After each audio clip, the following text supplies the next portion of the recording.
All right. Let's exploit the fucking Nelk boys now.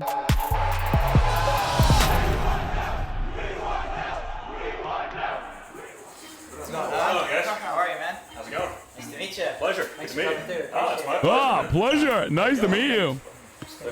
I know him. That's fucking John Shahidi. I guess he's like a big time advocate for the Nelk boys now.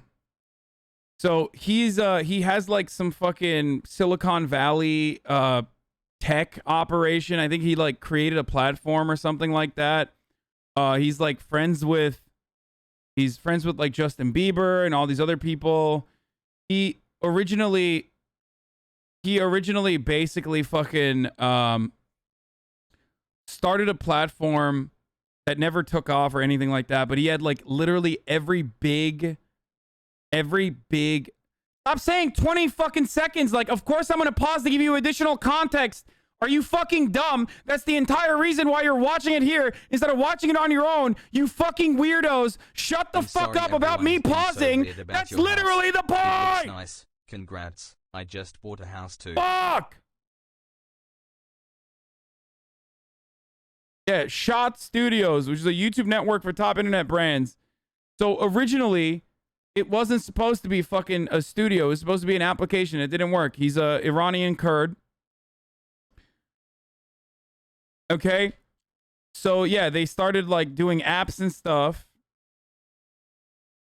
They became friends with like all these famous people like Lele Pons and shit. And they always like kept the applications afloat and always got a lot of like looks from Silicon Valley because I chat hard. They had like a fuckload of fucking famous friends. He's the reason why I went to like one of his parties. This is when I met Justin Bieber. I think he like threw a birthday party for Justin Bieber. I don't have a problem with him personally, but he's just like another like Silicon Valley guy kind of.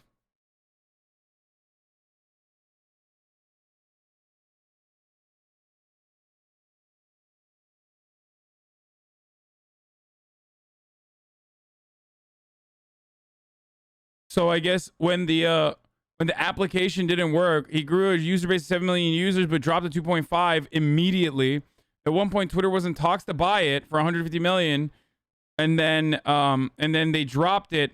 They did another round of funding, while the fucking number of Shots app users were dropping. So they pivoted it from software to content.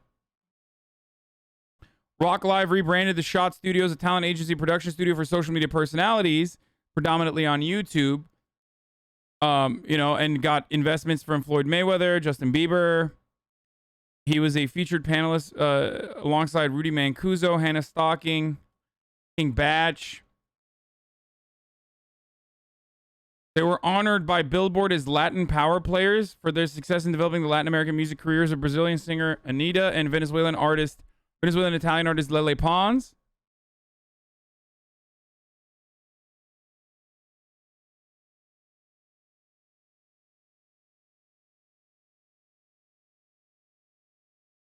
Please stop fucking writing about my mom. Okay.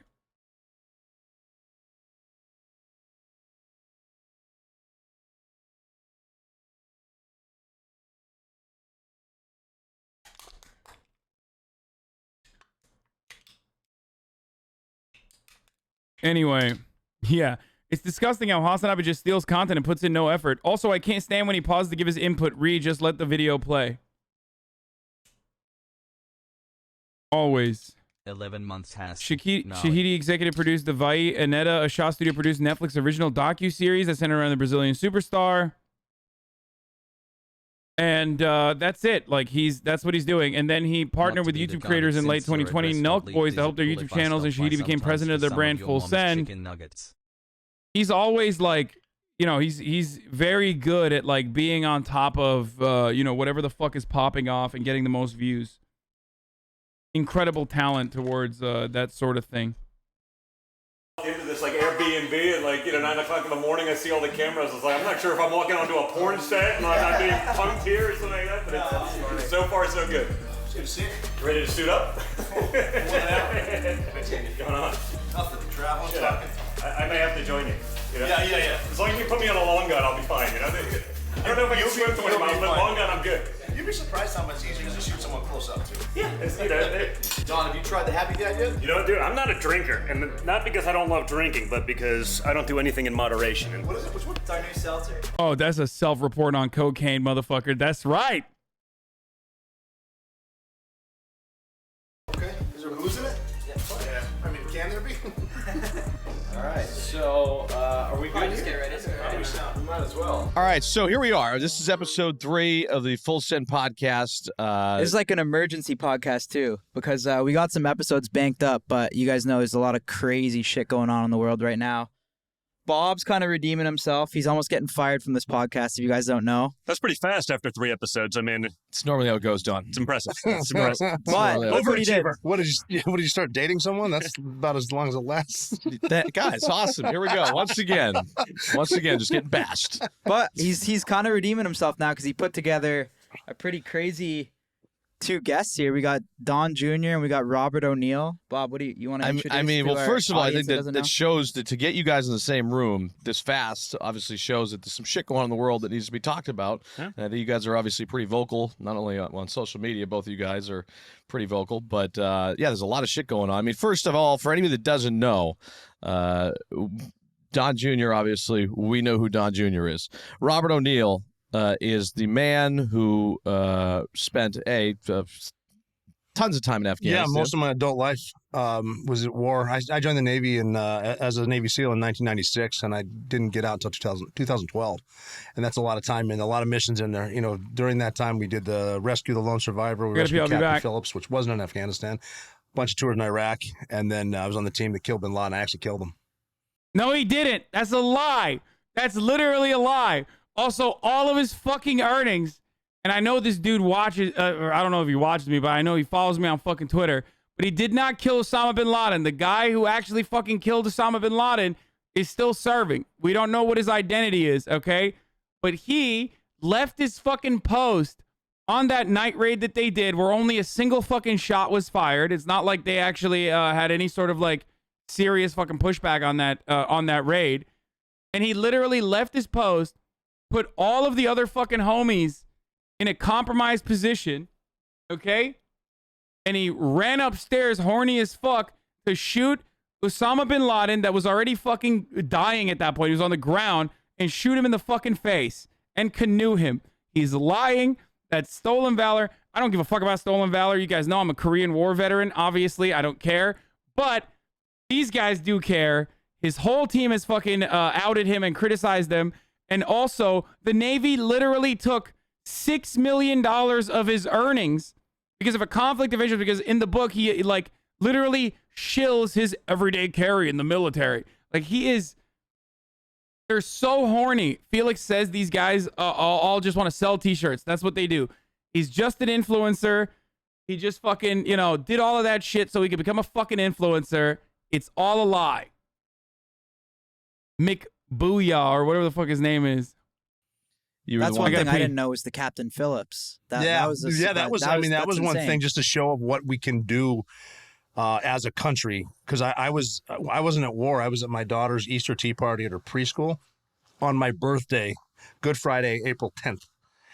And we're getting ready for the long weekend. We got a call that's Captain Phillips, and we had, I think, 100 Navy SEALs in the Indian Ocean less than 16 hours later. And then we got them on Easter Sunday because it turns out our snipers will do that. They will kill you at night on Easter Sunday. Wow. Pretty dope. And the mission that you're most known for is obviously the one where we invaded Pakistan, surprised in the middle of the night, and killed Osama bin Laden. Yes. Yeah. So I want to touch on that real briefly because I don't think their audience really knows the whole full story. You've told the story millions of times.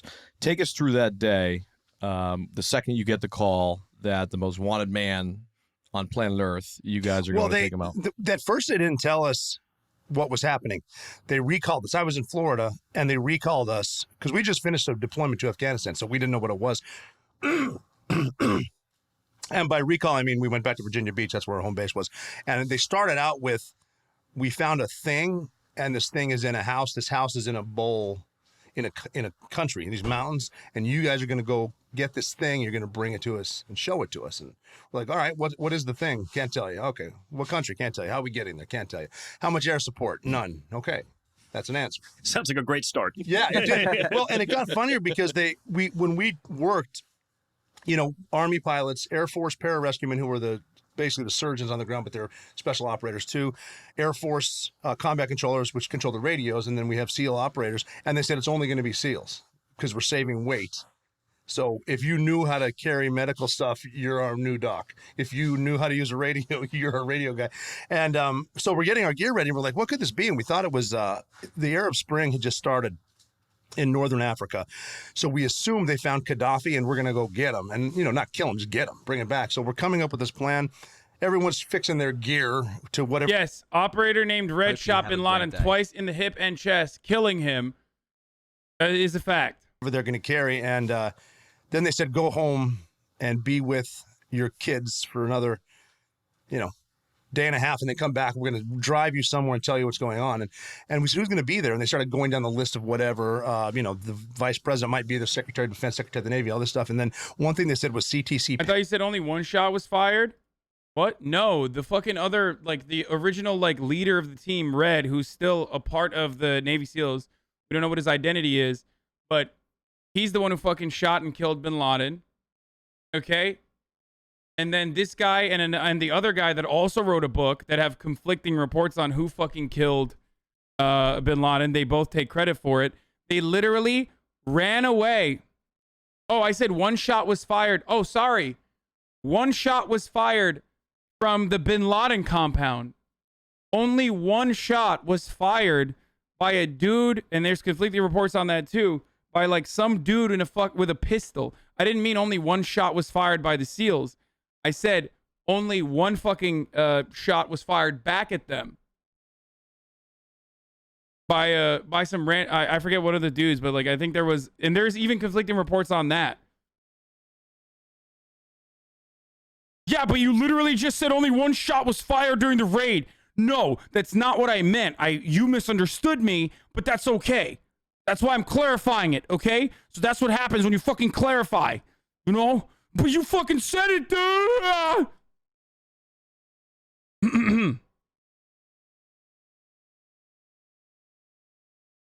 It doesn't matter that you're clarifying your position that I misunderstood. You once said it, so fuck you. Also, it's top of the fucking hour and you still haven't said anything about it, and I'm fucking getting pissed off, dude. Getting fucking pissed off, dude. Because that is true. It is top of the fucking hour, folks. Which means it's time for a 60-second ad break. That's right. And let this Korean War veteran tell you that you can avoid those ads. You can't avoid the Korean War, but you can avoid those ads by subscribing. Whether for $5 a month or for free with a Twitch Prime if you haven't used it anywhere else. Or you can use an ad block or a VPN, but Twitch Prime is free. Here's the ad break now. If you want to ad-free broadcasting, you already know what to do. Boom. PAD, which is CIA counterterror, Pakistan, Afghanistan. And no one said anything. We went home and I was thinking to myself, if we're going to Libya, why would they be there? So then we came back, we got in vans. I'm getting to a funny story, I promise. We're driving the vans down to North Carolina.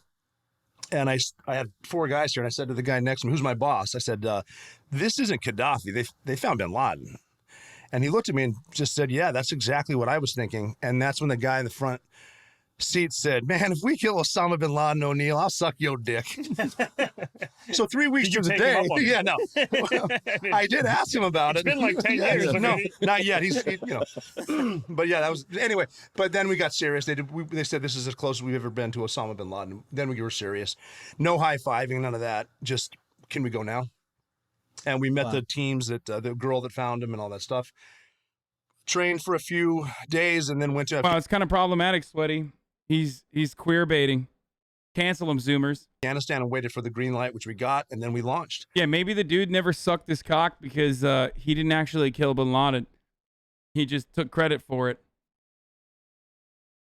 And we had come up with the perfect plan, rehearsed the perfect plan, 90-minute flight that we should die on, how we're going to take the house down. We've done this hundreds of times. So shouldn't be a big deal. What's the worst thing that could happen, though? Someone said helicopter could crash in the front He yard. killed bin Laden like I served in the Korean War. You know what I'm saying? So that happened. So we started off with a helicopter in the front yard. The pilot did it to save everyone. So you had 2 helicopters. How many guys flew in that mission? 23. 23 guys, so split evenly on each helicopter? Yeah. And then Cairo, the dog, was there too. And Cairo the dog. Mm-hmm. And so our plan, we were going to put guys down right in front of bin Laden's house, fast rope, everybody out. My team was going to drop snipers and a dog outside. And then my team's going to the roof. And then we're going to get them that way. And that didn't happen. We were going to die as soon as the house blows up when we got on top. We were actually calling ourselves the Martyrs Brigade. Like, this is it. But the reason that we were... The Martyrs Brigade. Dude, all these fucking JSOC operations are like night raids that are already questionable with respect to the ethics of conducting night raids.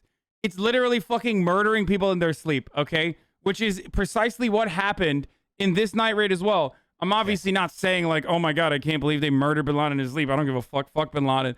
But having said that, come on, dude. Like, oh yeah, we're the Martyr Squad, bro. Fucking Martyr Brigade, dude. We're getting fucking fired on, you know? It's crazy. It's like literally one fucking counter shot was fired. That's what I was talking about when I said the one shot. No, the guy was there. He was there. He was one of the people on SEAL Team 6. That is true. He just did not kill bin Laden. But he lied about it and wrote a fucking whole book about it. So you guys thought you were going to die? We knew we were going to die. Shot down on the way in. We knew we were going to die, dude. Yeah, except the only risk that these dudes had, let's be real, the only risk that these dudes had was, unfortunately, dropping a fucking Black Hawk helicopter on the way to the fucking compound.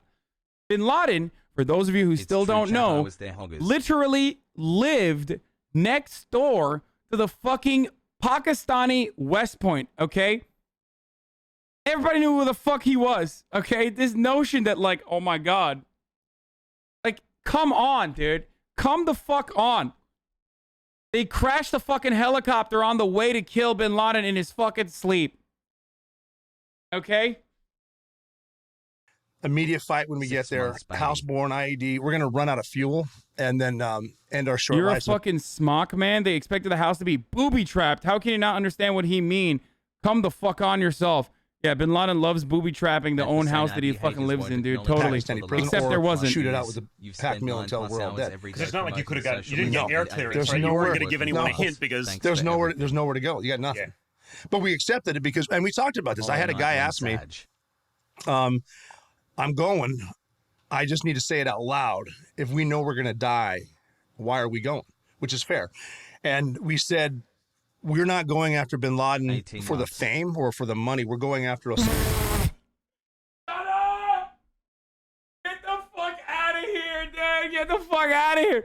Oh, dude, I'm totally not going after bin Laden for the fame, which is why I hornily left my fucking post. You know, because it was so scary. It was scary. We're all gonna die.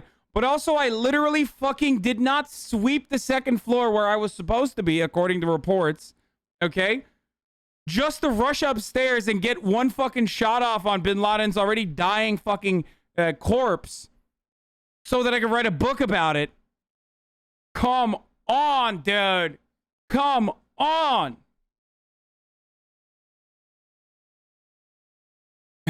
He didn't do it for the fame. He did it so his homie would suck his dick. Osama bin Laden for the single mom who dropped her kids off at elementary school on a Tuesday, and then 45 minutes later she jumped to her death out of a skyscraper because that's a better alternative than whatever in the hell is going on inside at 2,500 degrees Fahrenheit. And her last gesture of human decency was to hold her skirt down, and she killed herself. She was never supposed to be in the fight. We're supposed to be in the fight. That's why we're going. When you guys got there, when you guys arrived there, though, did you know he was in the building? I was 100% sure he was in the building because of the woman that found him. She was certain. We'd get done with those training days, long days of training on the site. He literally left.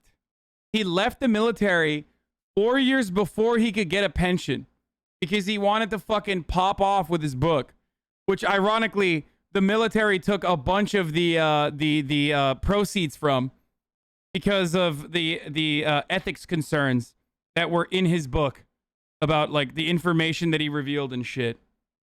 Okay? So for him talking about like how I wasn't doing it for the exploits, like, dude, you literally just sell t-shirts. You and I are doing the same shit, brother. The only difference is like, you know, I didn't fucking do a bunch of weird shit. Long hours Yeah, at he night. illegally wrote a book without consulting the fucking military. Talking over a model, and right before we get a couple hours sleep, she would say, "All right, guys, great day of training. Osama bin Laden is in the 3rd floor of this building right now. I don't know why we're not going. Good night."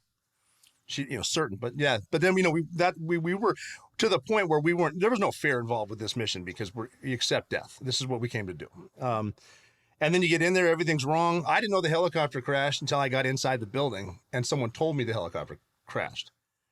And I said, "What helicopter crashed?" And he said, "Our helicopter crashed in the front yard." Like, he walked right past it. And I'm like, "Well, I was looking this way or something because there's bin Laden's house." And then as we're doing that, the tail of the helicopter was over the fence, and the sniper with the dog, they were doing a loop to make sure no one escaped. And he came over the radio and said, "Hey, guys inside, be on alert. They're definitely ready for us because they have a training mock-up of our super secret helicopter in the front yard." And the boss came over and said, "No, jackass, that's ours because we crashed." And he said, "Yeah, that makes a lot more sense than the shit I was just saying, doesn't it?" Weird stuff happens in dark moments. But yeah, we did that. Got in there, and then we went Why up. the fuck is Don Jr. there, dude? It's so dumb. When does Don Jr. start talking about it? "Hey, I'm Don Jr. Your story is actually really relatable to me because I try to act like my father a lot, and my father never loved me. So, I would have served in the military as well, but instead I was doing blow off of hookers' titties. So yeah, that's right.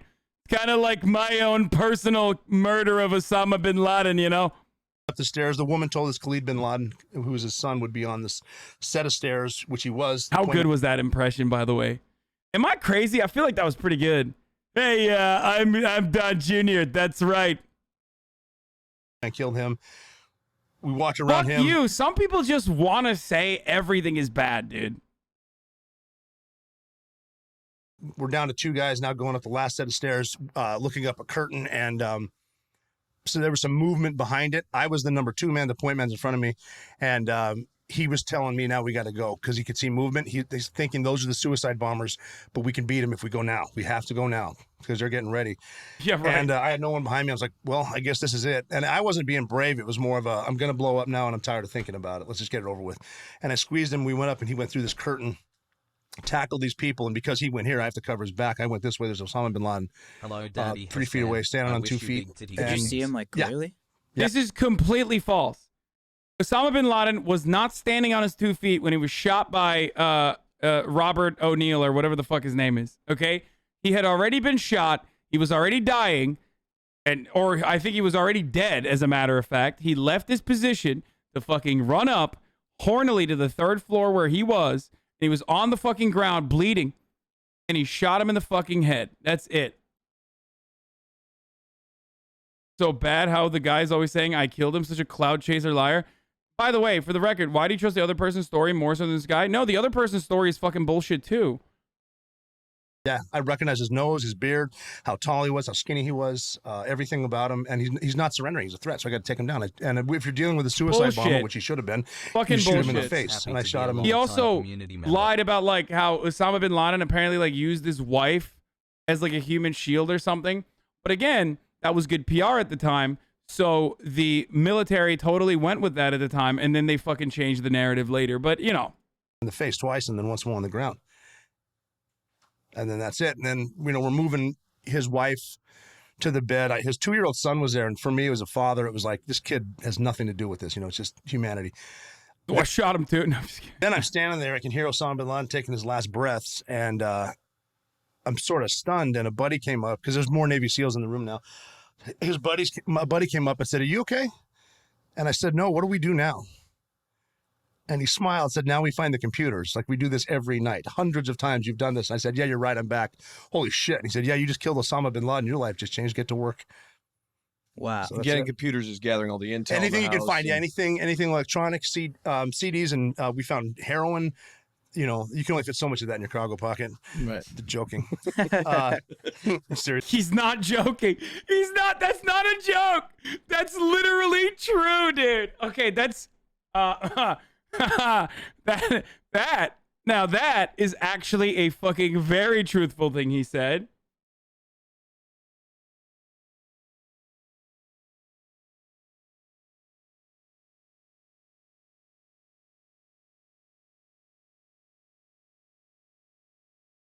Oh, god damn it. I can't fucking...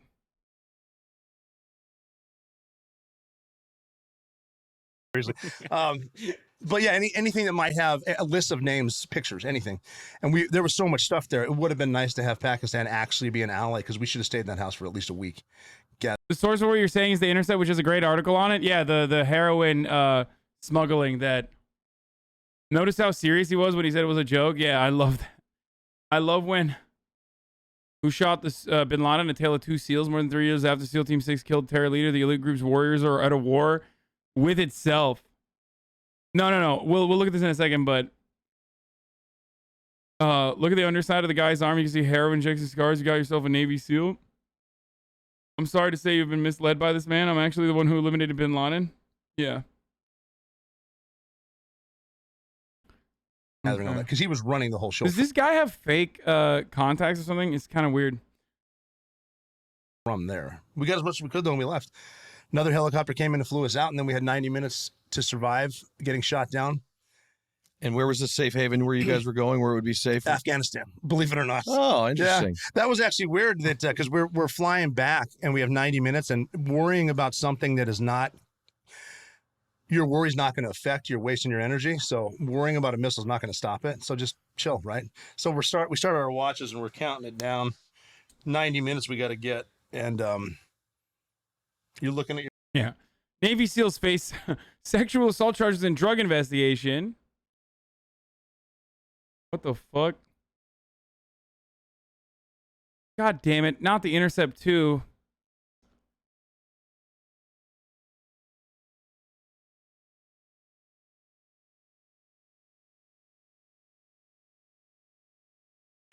Anyway, fucking paywalls everywhere. Your friends, I got the sniper from rescuing Captain Phillips sitting next to me. He actually gave me a Copenhagen, looking at my guys, and then, shit, it's been 10 minutes.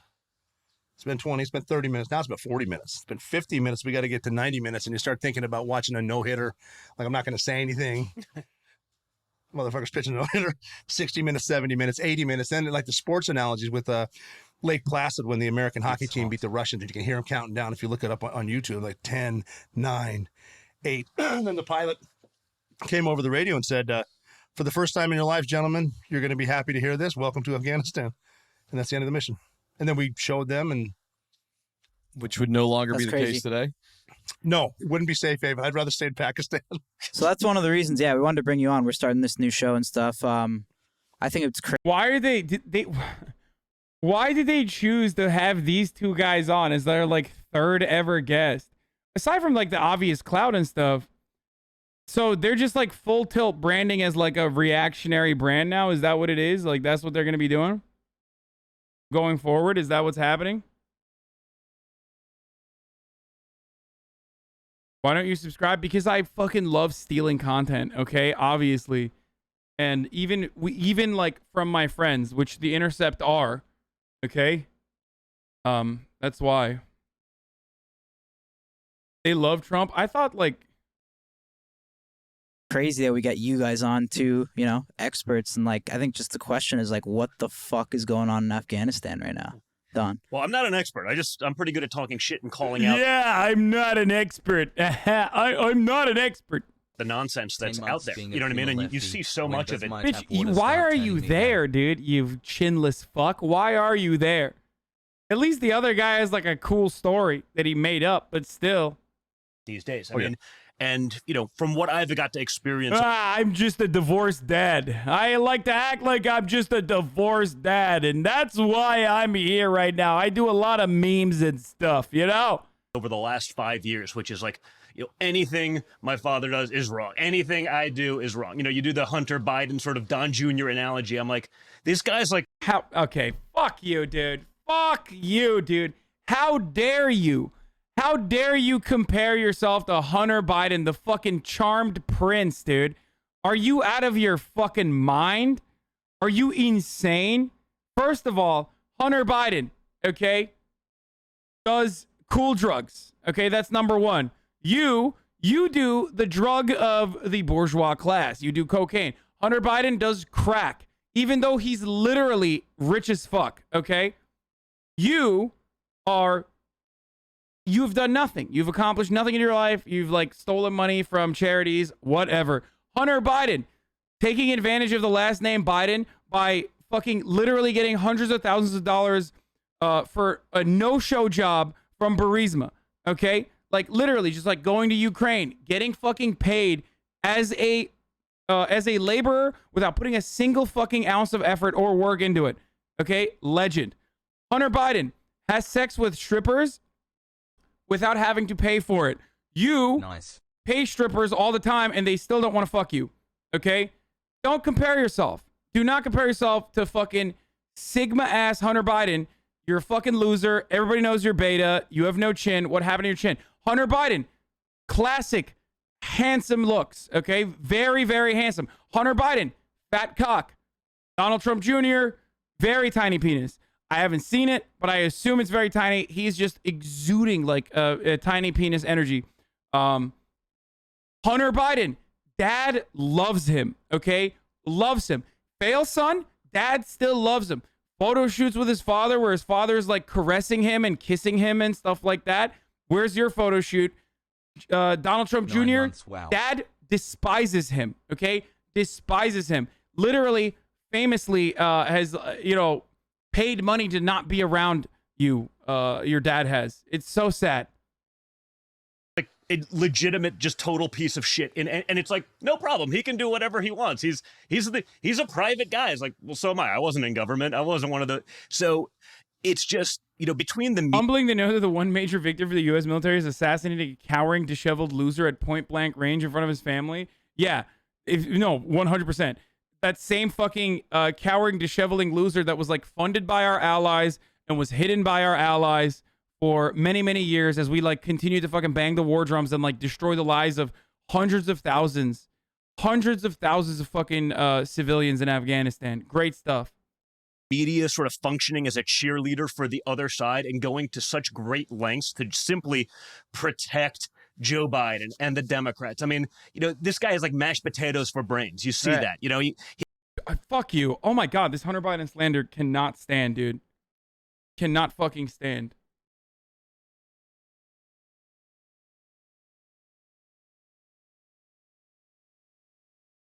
Oh God. It's gotta be so sad. It's gotta be so fucking sad. Constantly being compared to Hunter Biden and just never, ever being half as fucking cool, dude. That's so sad. I mean this. Like, I genuinely mean this. No one likes Don Jr. No one. His dad doesn't like him. Hunter Biden, many people do. People lie and act like they fucking hate him, okay? People try so desperately. The same energy that, like, causes people to lie about how much they like Don Jr., which is conservatism, brain rot, obviously. I'm being a little ableist. I'm sorry about that. Is exactly the same energy that causes people to act like they fucking hate Don Jr., okay? He comes out. He's on Hunter Biden. Oh, God, I can't believe I said that accidentally. Vacation. While the world's burning. Imagine Donald Trump as Afghanistan fell. By the way, as Afghanistan fell, while they pulled out our troops, but left between 10 and 40, and they don't even know, 1,000 Americans in Afghanistan. Now, Taliban control. I can watch the meltdown. It'd actually be nice because, like, they'd have such big aneurysms that there'd be none of this, like, ridiculous media left. Like, they would explode in their outrage. Joe Biden's on vacation. I love this because he's like saying, I wish my dad would do the exact same thing that Joe Biden did just so the media would get mad. That's a self-report. You're basically saying, like, yeah, I don't really give a fuck about the people of Afghanistan or the Americans stranded there, but it would be cool to, like, fucking watch, the whole world burn. Like, it would be fine. Pathetic. Also, who wears fucking Puma, dude? What the fuck? Jesus Christ. Like, I'm surprised he didn't do his speech from an ice cream shop the other day.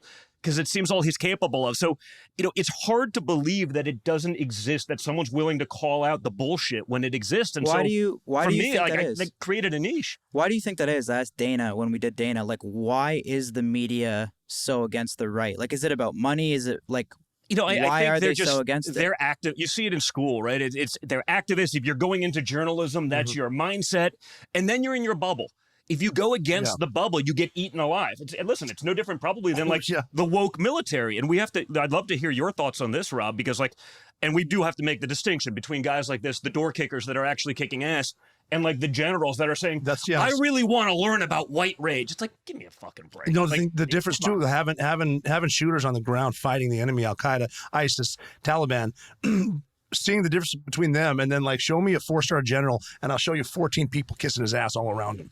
And just telling him exactly what he wants to hear so they can have his job eventually. Well, and he wants to get a board seat at, woke corporate America. Yep. And so they want to keep us in these wars indefinitely because, hey, listen, they're not making a lot of money now, and that's their retirement plan. But they're also costing the American taxpayer trillions. They're costing guys like Rob their lives and limbs. So we can stay in a war to get a board seat at Raytheon in a couple of years. That's what they're doing. That's exactly what they're doing. So someone has to call it out. And to your point, dude, I was always conservative, but I was never political. But the fact that there's such a vacuum of, people that are just not willing to speak up, that I have sort of created a name for myself within politics just to be like, hey, has anyone called bullshit on this yet? How insane is that? That's what I mean. Though. What is the reason? Why? What motivation does Twitter have to remove the president? I think it's got to be personal power somewhere. Is it about money somewhere? There are a lot of people on television and politics that are blatantly lying, and it's got to be for kickbacks. It has to be. I can't figure it out. I don't know why. I don't want to say someone specifically hates their country. They got to be getting money on the back end. Someone is. Well, and Twitter there's will also say virtue signaling. There's a reward system, right? Yeah. If you're a liberal and you come out and you attack the conservatives, hey, it's the Colin Kaepernick shit, right? You get a sneaker deal, or Megan Rapinoe, you hate your country, great, we're going to put you on you're the face of Subway sandwich now. It's become cool to be woke, and there's a way to monetize it rather than talking common sense. Now, if you come out as a conservative, everyone out there is attacking you. So there's no upside. So I know there are people that are out there sort of selling some of this crap. They don't believe it because I know them.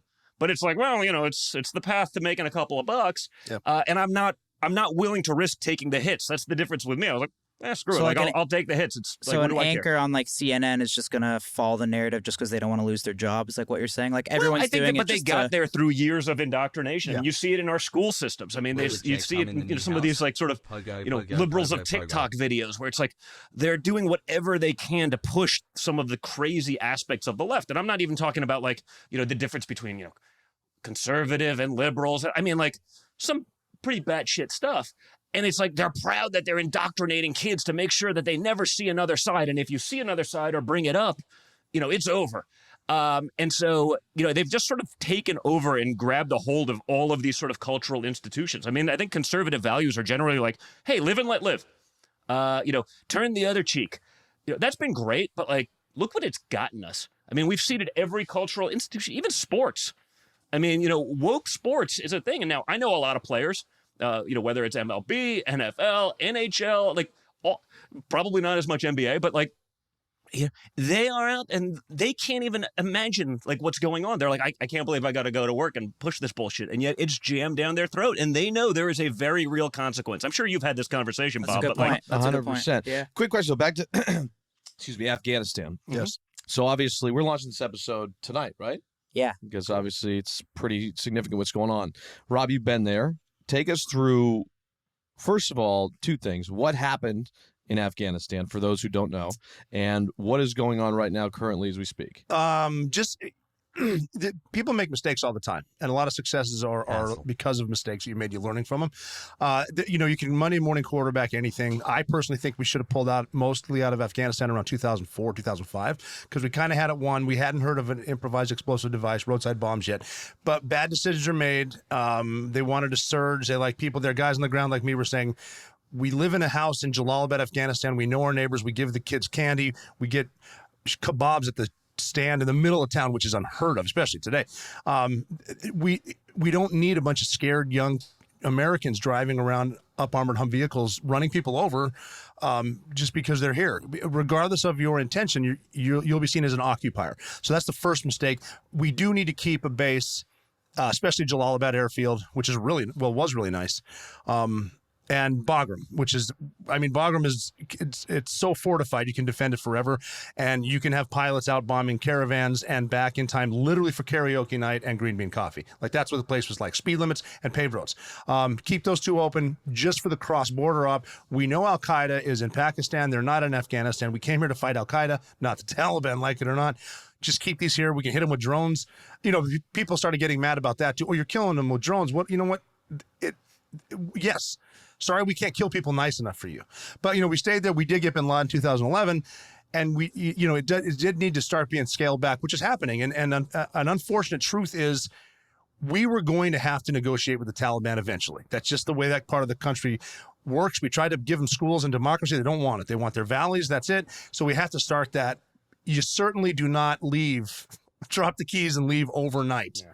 That's the problem. Complete chaos because, it's almost to the point where, okay, are you stupid or are you incompetent? It's one or the other. And if you're the chairman of the Joint Chiefs of Staff, who's the highest ranking military officer, if you told him to pull out, you should be fired. If you told him not to pull out and he didn't listen, you should resign. Where we lived, and a lot of Americans, a lot of the coalition forces over there, if they screwed up this bad, they died. Or they got fired. You don't just don't show up for the press brief because you're in the basement. Yeah. And I think that's where, I think we all probably as Americans agreed that it was time to get out of Afghanistan, but there's a way to do it. And that's what everyone's saying. Well, Trump was going to try to pull out. It's like, yeah, Trump negotiated with the Taliban because you had to be in the room. Joe Biden has not yet spoken to a world leader. It's been like 5 days. Another world leader, like he's on vacation and checked out. Trump had conditions to the withdrawal. You heard Pompeo maybe on the news the other night, like X, Y, Z. If those guys were coming out in these single roads that they've now blockaded coming into Kabul, Trump would have been droning the hell out of them. Yeah. Joe Biden, no conditions, no nothing. And again, he pulled out our military before he got rid of the civilians. There's a difference. You can be in agreement that it was time to get out. Yes. You can even be in agreement that some things could be, it's never going to be great and the Taliban would always be there. But you can also say the execution was ridiculous. Joe, but you can talk a little bit about this, the fighting season, because, we were going to pull out in late spring when it's still cold. Yep. People are fighting. They're getting through a rough winter. In the middle of August is literally the worst time. But Joe Biden wanted ownership. He wanted to be the guy that said, I did this. I did this on so 9/11. He delayed it. I did it on 9/11. He wanted the photo op. It was like Kamala going to the border. She was 1,000 miles away from the border where the real crisis is happening. But, the media will cover her. Look, she's doing her job. She's next in line. She's definitely going to be the next president. First female president. Rah! She was 900 miles away from the actual crisis, the point in McAllen. It was the same thing. Joe Biden wanted that photo op. He wanted to go down as this. So he changed what Trump had sort of negotiated. The other difference is.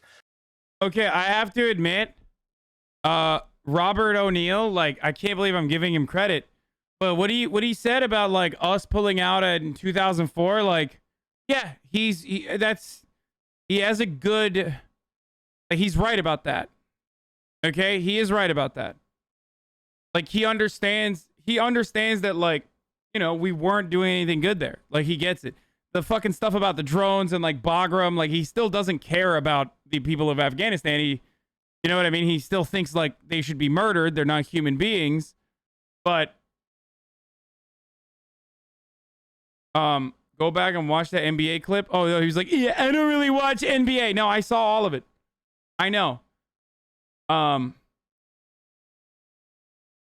Jr. called his dad Trump. Yeah, he's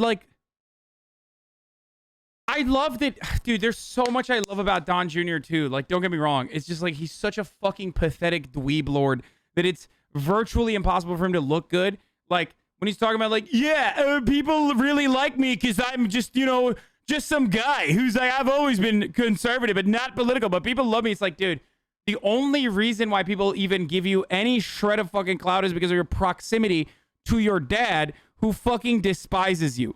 Okay, that's it. There's no other reason. You're just a guy, and you're not even a good guy.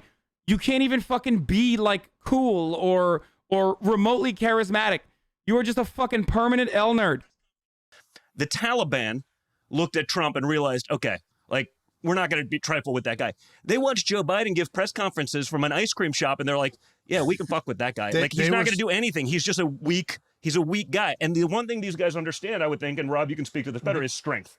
Oh, easily. They, the Taliban are tough fighters. They were scared shitless of Bagram Airfield. Scared to death, and that's the first thing you give up. What is that? What is it? Bagram Airfield is a Russian airfield that we built up. I mean, to the point of comedy, where I'm not kidding about karaoke night and Green Bean. Like, they have like 7-foot thick runways, so you can literally land like anything, the moon, anything there. Yeah. And you got to figure, so that there's, I don't know, maybe 4 or 6 airstrips, jets everywhere, bombers everywhere, pilots, aircrew, security, Marines, soldiers. Everything is right there. And you can, I mean, you got to figure, you have Bagram Airfield, you have access, a footprint for Russia, for Iran, for China, who's going to take it, by the way, watch and see. Yeah. Oh, and the Taliban won't fuck with China. You know why? Because China will kill you. And we're at the point now where we're saying, well, the Taliban are assuring us they're going to allow safe passage of civilians to the airport. On what fucking planet are you living? Yeah. First of all, they're going to honor women's rights. That was the one I saw today. I'm like, horrifying. Really? Like the same people that throw gays off buildings, that enslave and rape women and children on a daily basis, they're going to honor women's rights. But more important, the Taliban yesterday, they called out Joe Biden, be like, well, Joe Biden gave this speech and he left. Like, we're here answering questions. They called out Facebook and big tech you guys are the ones suppressing free speech. We're here answering questions. And as much as I don't want to give the Taliban credit for anything, like, they're not wrong. That's how insane our world has gotten. It's backwards. It's like the Taliban is calling us out for being oppressive. Yes, the Taliban called us oppressive. I mean, it's, you're living in the Matrix, but they're not wrong. No, they're not wrong. One thing funny, though, just to get a little humor in there, someone did send me a picture of those dudes in the weight room that we just gave back, and he's on the treadmill. They're like, so what's this guy doing on the treadmill? I'm like, well, based on what I know of these people, he's trying to figure out a way to either eat it or fuck it. Got it. So what's why not? So 3.5 years. So there's 3.5 years left of Biden, right? Yeah. So what's the play? So think about that. I mean, if you look at our border, right? Humanitarian crisis. You have kids in cages. We didn't build the cages, but it was a really big deal that there were a couple of kids in cages. Now you have kids in cages that are 700, 1,000% overflowing, right? COVID positive up to 18, 19% statistic I read, and they're just releasing them into McAllen, Texas. Like, again, if it were Trump, what would they be saying?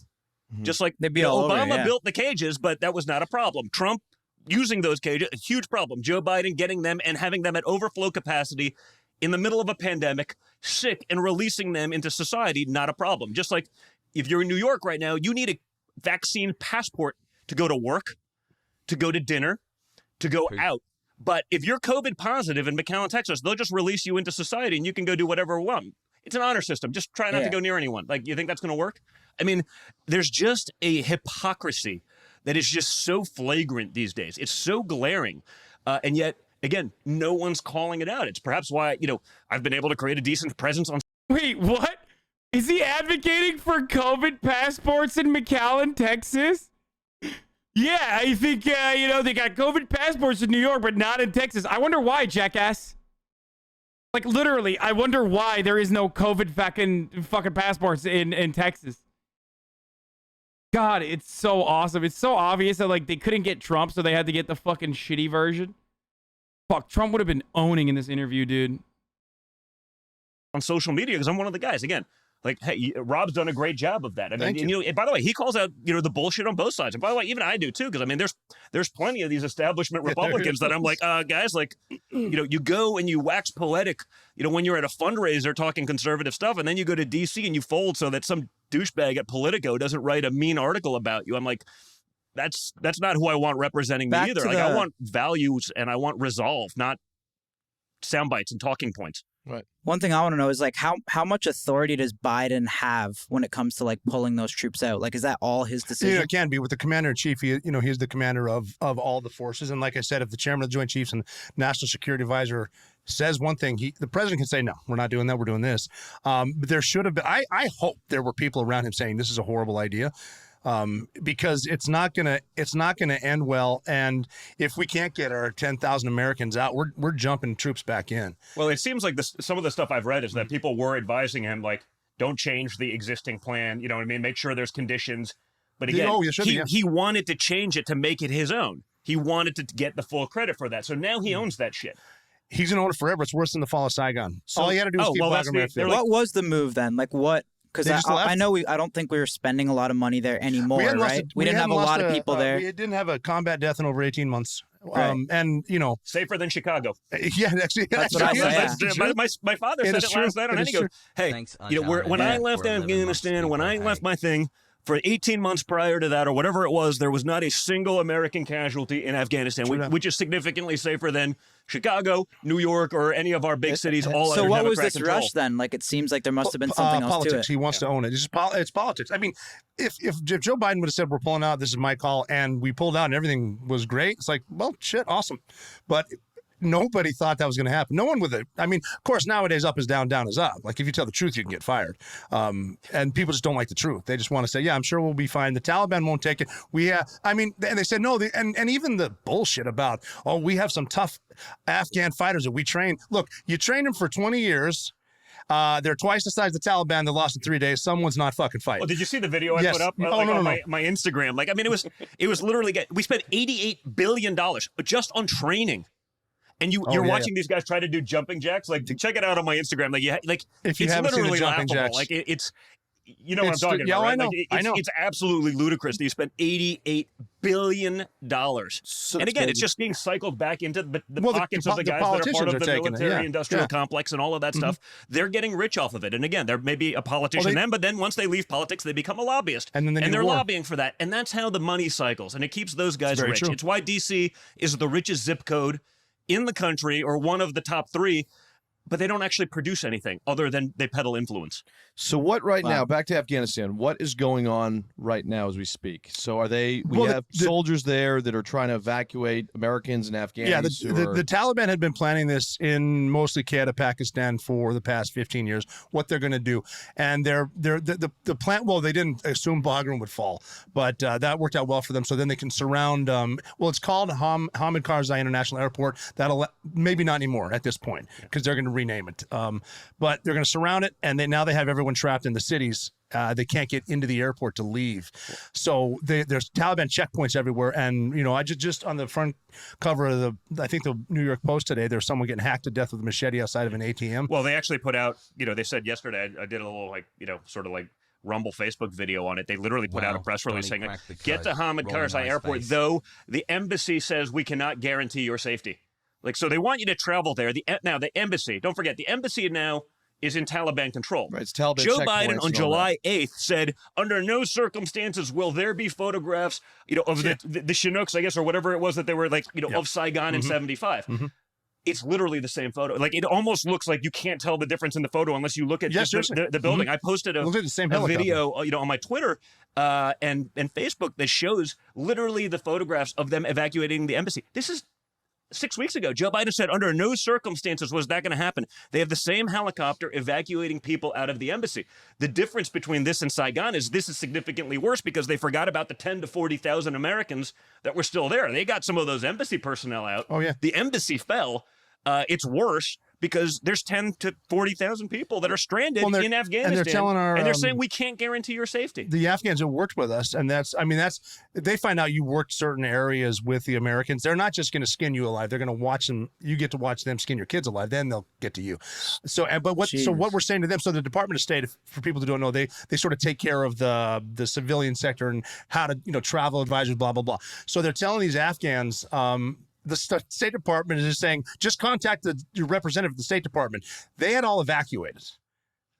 Yeah. They got nothing. Yeah. They got nothing. Yeah, contact the embassy. What embassy? Right. The embassy is in Taliban control. So some bureaucrat in D.C. I mean, I saw the media. Tom Cotton put out this thing on social media, the senator. He goes, listen, contact my office at this number. We will figure out a way to make it happen. The media starts going, oh, what are you going to do, Tom Cotton? It's like, well, the embassy fell. No one else is doing jack shit. He's actually trying to help. He's actually trying to proactively be part of a solution. It's not ideal, but he served and he understands how these things work and he sits on the Senate Armed Services Committee or whatever it may be. Yeah. He may be able to help get something done and effectuate change. But the media jumps on him. Oh, what are you going to do? Well, what are you guys doing? You know, you're running Just cover for Joe bad Biden mouth while and he's on vacation. How many people are over there right now that we We want to sent get? more people in, didn't we? Now They said yeah, 6,000. I think. 6,000. But how Right? many people are in there right now that roughly that we want to get out? We don't even know. No That's one the knows. point. Like they put out a thing between 10 and 40,000, according to I guess it was. Which is a little Like- latitude. Right. And, well, they said there's a they gap there. resumed flights, and in the last 24 hours, they had gotten something like 600 to 700 people out. So play it out. If they're getting 600 to 700 people out in a 24-hour cycle, and there could be up to 40,000 people, you're going to spend 2 months evacuating Americans? What do you think is going to happen? Like the Taliban, I understand the press is giving them a lot of attention. They're giving the Taliban a bigger platform than my father, the former president of the United They're States, gonna who's not comply, allowed to be though. on social media. Yeah. What happens when the beheadings start? Because you know they're going to start. Oh, they've already like- started. All right. You know, so when what they do, happens though, when the but raping starts? When they do, though, and that's something that we see on our end, and we see those happenings. What's the play? Do Well, we they're going now to go control in there their and get- media, and you know they will. Do we go in and get It'll aggressive? happen and we won't see it. Yeah, the You know what I mean? Taliban's Like, not. it's happening. Who do have a verified Twitter account, by the way? They won't put it on their Twitter account. they have a verified Twitter account. Yeah, of course. Why wouldn't they? No, the Taliban spokesman. I mean, it's a designated terrorist organization, and like they have it, but Donald Trump's not allowed to be on Twitter because he sent a couple mean tweets. And I always say, you know what? Looking at the world right now, I would take $1.85 gas, peace in the Middle East, a secure border, a booming economy, et cetera, et cetera, et cetera, in exchange for a couple mean, but probably also true in most cases, tweets. Yeah, that's true. Yeah. You know, Yeah, but that's yeah. not the way we. That's mean not the tweets. world That's we live that's in. where we were. Mean tweets. But the Taliban right now are basically like, "Hey, we're going to comply with you guys." Correct? Well, see, they know the world's watching them now. Yeah. And you know, who knows? They might let Americans out, but once they have control, I mean, they have it now in spots that we can't see. And these are not good people. These are as brutal as they get. These guys are as bad as ISIS. They'll burn you alive. They'll, you know, depending on the age of your daughters, these ones get their heads cut off. These ones are sex slaves. You know, this one gets hung at the Coliseum. You know, that's what they do. And these are just bad people. And but they've been gearing up for this. They've been seething at this, and they're there. Well, and they know how our media works, right? So they know how to give them exactly what they want to get the cover. You know, it's like when Putin says, like, well, what happened to Ashley Babbitt? Putin could care less about what happened to Ashley Babbitt in the Capitol, but it's a way of calling out the hypocrisy, and he knows the media is going to jump. It's like when China starts saying, well, that's not really woke. I mean, you got to, like, China doesn't give a shit. Like, they literally are committing genocide against the Uyghur Muslims in China. They're enslaving people. They have death camps. They don't care, but they know how to manipulate our media, and they're just acting like a puppet master so that our media goes after ourselves, and we end up eating our own. Oh, yeah. We Yeah, eat our own, and that's how they gain leverage on a world stage. What do you think your father would have done differently? Because these guys kind of surprised them, right? Well, listen, like I said, Pompeo's talked about it the other night in terms of the details. Like, you know, there were conditions to this thing. They weren't going to do it at a time, you know, during the summertime when, you know, the Taliban, they're literally bored. They got nothing to do but fight. You know, you can speak to this. We've been even higher. calling it the fighting season. We've known it every year since 2001. They fight in the summer, and then the winter sucks. Yeah, the winter sucks. They go higher. You know, things are calmer, so you can do it. So you don't have this massive surge. Yeah. He would have been droning the shit out of the, you know, the highways coming in. Convoys, I mean, there were just right? caravans and convoys. It'd be like the original Iraq War, right? You'd get a, you know, get an A-10 and just run down the line, you know, shooting depleted uranium at these things, and you could take out, you know, tens of thousands. There would have been real conditions. There would have been fear in the back of the mind of these guys saying, like, hey, you know, I'm going to get nuked on this road going in there. Oh, yeah. They wouldn't do it the same way. It would have given the Afghan fighting forces, if they wanted to actually fight, you know, a chance, because it wouldn't just be this deluge, this onslaught at once.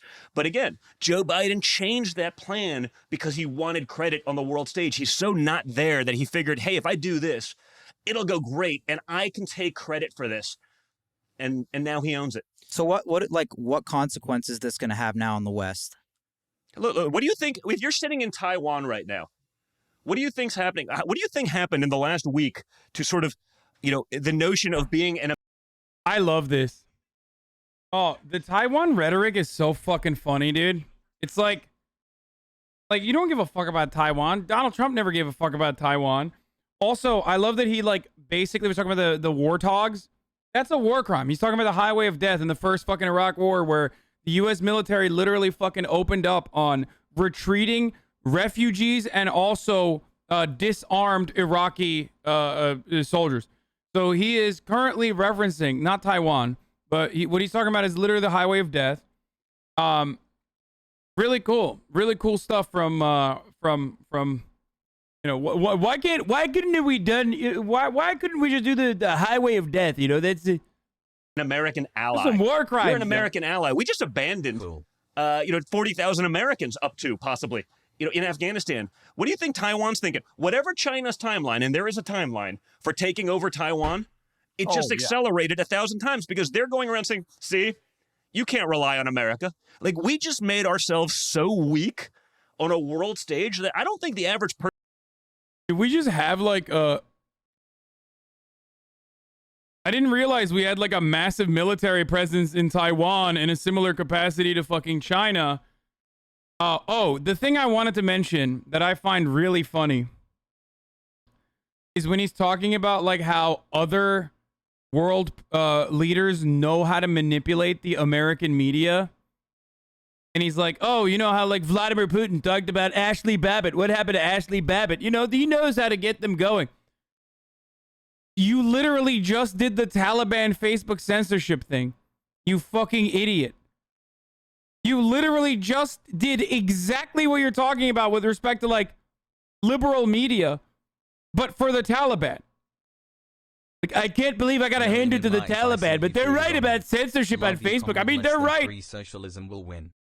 Like, anyway. Person can fathom it. I mean, if you're an ally of the U.S., we just told all of them, like, 10 months. We're there with you, but we're not really there with you. Like, when the shit hits the fan, we are leaving and tucking tail. Well, we've our strength has been a triage of forward defense, deterrence, and alliance solidarity, and that's how you can win. You can win without firing a shot. But once we lose our allies like this, I mean, it's like they don't trust us. I wouldn't trust us. I would not be an interpreter anywhere for the United States right now. Yeah, and if you're in Taiwan and you're talking about that, like, you know what? China, come on in.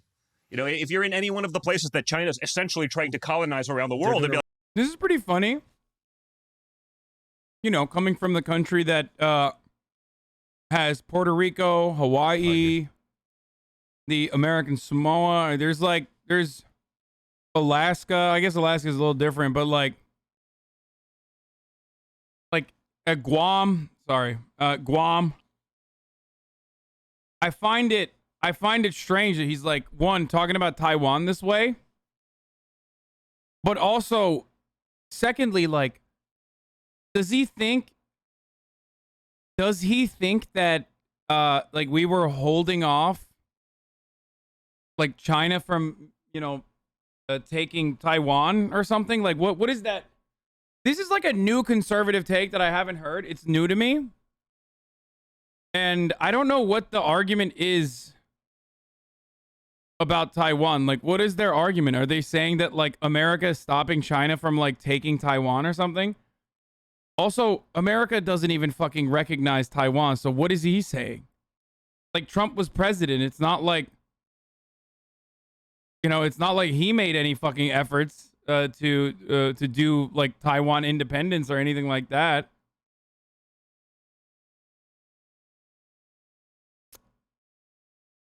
You know what I mean? Like, I know. You know what? We'll take their money. We'll take the briefcase of cash they're giving us onto the table. The Americans, they got to play by different rules. They're not going to, like, China's going to take over the world. So, it's Don, what they've done with rare earth minerals. It's what they've done with everything. And that's their plan. And that was going to happen probably one way or the other because they're actually, they're smart and they don't play by rules, meaning, they don't care about political niceties. They're not trying to please anyone. They could care less. They have one mission and one mission alone, and they're able to think beyond 2 weeks from now when we have our next election to say, this is where we want to be in 100 years, and this is how we get there, and everything else doesn't matter. We don't think that way. We're so short-sighted. We make stupid decisions so we can have a win for next week so that we can get reelected, continue to keep power, get that board seat in the future. Yeah. America's future be damned. I mean, we've leveraged the shit out of our country. Our children's futures are screwed because what's another couple $1 trillion? Joe Biden, a couple $1 trillion to teach critical race theory, and woke bullshit to our children. Who cares? It's infrastructure because everything's infrastructure. Your sneakers are now infrastructure, Bob. Like, that's where we've gotten. And they don't care because it's not their money. But it allows them to keep power, and it allows them to then later make money again. And that's why my dad got involved in this in the first place. He was like, listen, I'm a business guy. Like, he's been watching this shit pissed off for decades. And now...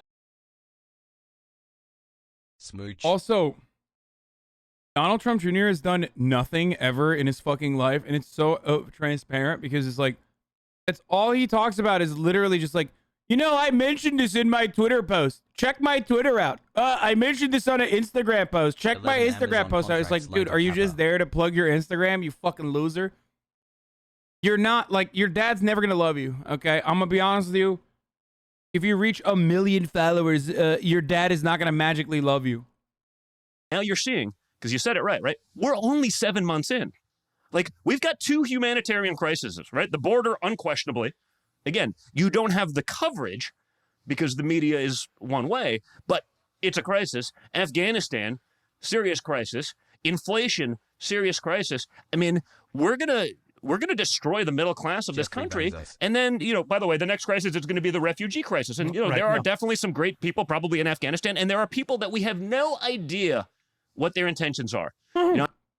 He's so mad. He's like, why am I not talking about Afghanistan? Like, I literally was there. Why is this fucking chinless dipshit talking about Afghanistan? I would much rather hear the fucking weirdo Navy SEAL talk about it than him, to be honest. I have friends in the Border Patrol. I mean, for the last few months, he's like, hey, like a good percentage. And I don't mean like 1 or 2. I mean like significant double-digit percentage are like, yeah, they're guys from the Middle East coming in. Mm-hmm. Like, they just see it. It's a porous border. Now, if you're a Cuban refugee who's being shot at by your government, You stay put. you're not allowed in the country. We don't want you because the Democrats in power don't want someone who's maybe against communism and socialism, which is where they're ultimately trying to push something. So if you're a Cuban refugee seeking asylum and actually like deserving asylum, not like I just want to come to America for the free shit, which is what you see a lot, at the southern border, but people who are actually getting shot at by an oppressive regime that's jailing them for simply wanting freedom and for speaking out against the government, they're not allowed in because they've experienced what socialism and communism does. And, so this is one of the things I talk about a lot, and media goes crazy because, like, what do you know about it? Well, I know about it because my mother escaped it. My mother was from communist Czechoslovakia. She escaped because she was a good athlete. She was an Olympic skier, and so she got to Canada and then came into the U.S. legally and, like, wasn't ever going back. And I remember as a kid, I saw my parents, like, with their wedding picture. I was like, well, why is my grandfather there but not my grandmother? Mm-hmm. And they basically explained it was like, well, like, they wouldn't let them both out of the country because they knew if they both got out of the country, no one was ever coming back. So I'm like, sounds like a wonderful system. Let's bring it here. Yeah. And my grandparents sort of made sure that I experienced that. It's sort of probably indirectly, meaning I didn't know it at the time, but it was probably how I sort of became a conservative because as a kid, when they got to come to America and saw what we had here and the freedoms that we have and all the shit that, like, these Bernie Sanders supporters and these, like, 12-year-old kids regurgitating what their high school professors are indoctrinating them with, like, high school professors?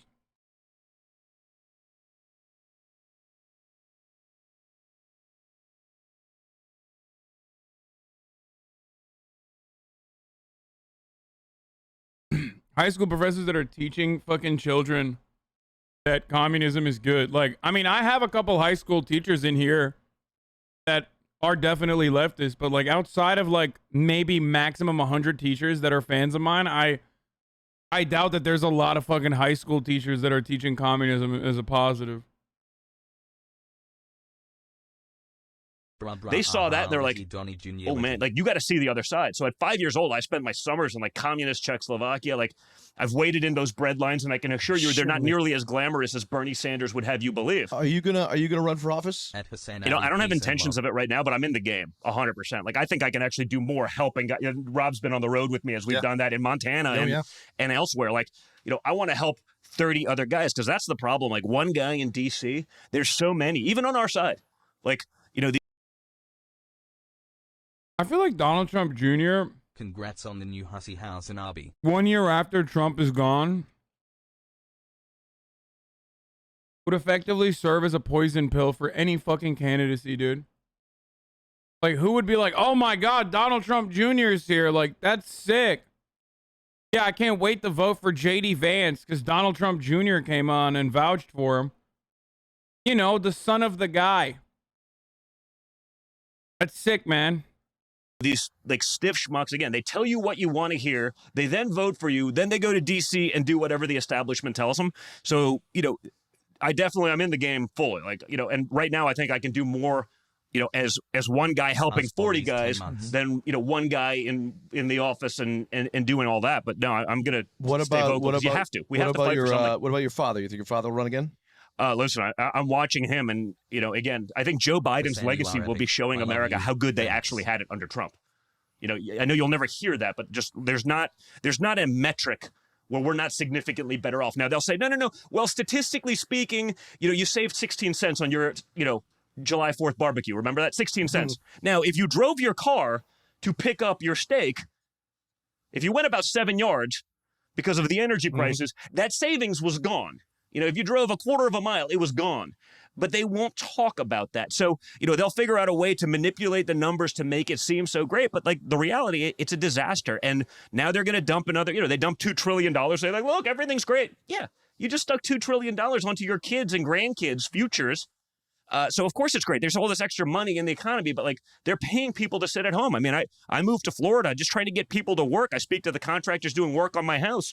They're literally like, I can't get someone to show up because they're making more money sitting on their couch than they would be working. So or they'll work 2 days a week for cash, take the government money as well, and they're net ahead doing nothing. So if you're a betting man, you think your dad will... I love hearing about what the working class should do from the guy who's literally never worked a day in his life. Sorry. That's not true. He has worked, only to fucking do charity fraud. Unbuy your house. Run again? Listen, seems like it. It seems like he's into it. I mean, and honestly, I'd like to see it because the problem that we have is it doesn't seem like there's a bench on our side. There's a natural bench on the Democrat side because, they have their sort of fluffers in the media, that'll make everyone a hero, right? AOC, she's the greatest thing in the world. Rashida Tlaib, she's wonderful. She's a, brilliant politician. None of the hypocrisy, none of the lies. That it's harder on our side, and I don't know that we have enough people yet that will fight. Yeah, dude, Fox News, literally the most famous fucking Why? Conservatives always act like Fox News does not exist. It's so funny. They're like, they have single-handedly the most successful media company out there, and then they just act like Fox News is not there. Oh, they got fluffers in the media. We don't have anything. It's like, dude, what about Fox News? Back the way my father will, where he just doesn't care. He just takes the arrows. He just keeps fighting. He doesn't give a shit. We don't have that yet. Our guys are still, our bench isn't deep enough that we have enough people that aren't afraid of the slings and arrows that come at you when you're a politician and you're a conservative. Yeah, we have a bunch of pussies. Yeah. And look at the Republicans that voted for the infrastructure bill just because they got pork in there. They'll get reelected. Dude, this guy, fuck you, dude. The one thing that Republicans actually did that was good, and you're gonna fucking use that against them? Are you psychotic? You fucking piece of shit, dude. What a garbage person. I love when these fucking dickheads talk about how they love the working class. We love the working class. And then he's fucking complaining about an infrastructure bill, dude. Ugly ass tattooed bitch. Get the fuck out of here, dude. I'm such a good populist. I love the people. It's like, dude, you're really gonna fucking shit on Republicans for having such a sweet deal that they unironically couldn't say no to it because they desperately need funding for their own fucking infrastructure. They're not playing the long game. They're playing to the next election. And the Taliban would say, I've never seen worse tattoos on a human, dude. Holy same with China. shit. They say America has the clock, but we have the time. They're all playing the long game. 100%. And we're fucking our kids over. They don't even realize it because communism has indoctrinated them to thinking the shit they're being taught. Because Nikita Khrushchev did say in the 1950s, we're going to take over Hollywood. We're going to take over your schools and your media. And they did. And they said, we're going to beat America without fighting a shot. And no one even talks about that. Yeah. It's like just because you're not at war. Okay, now I'm kind of seeing why he follows me now. I feel like this dude is gonna assassinate me.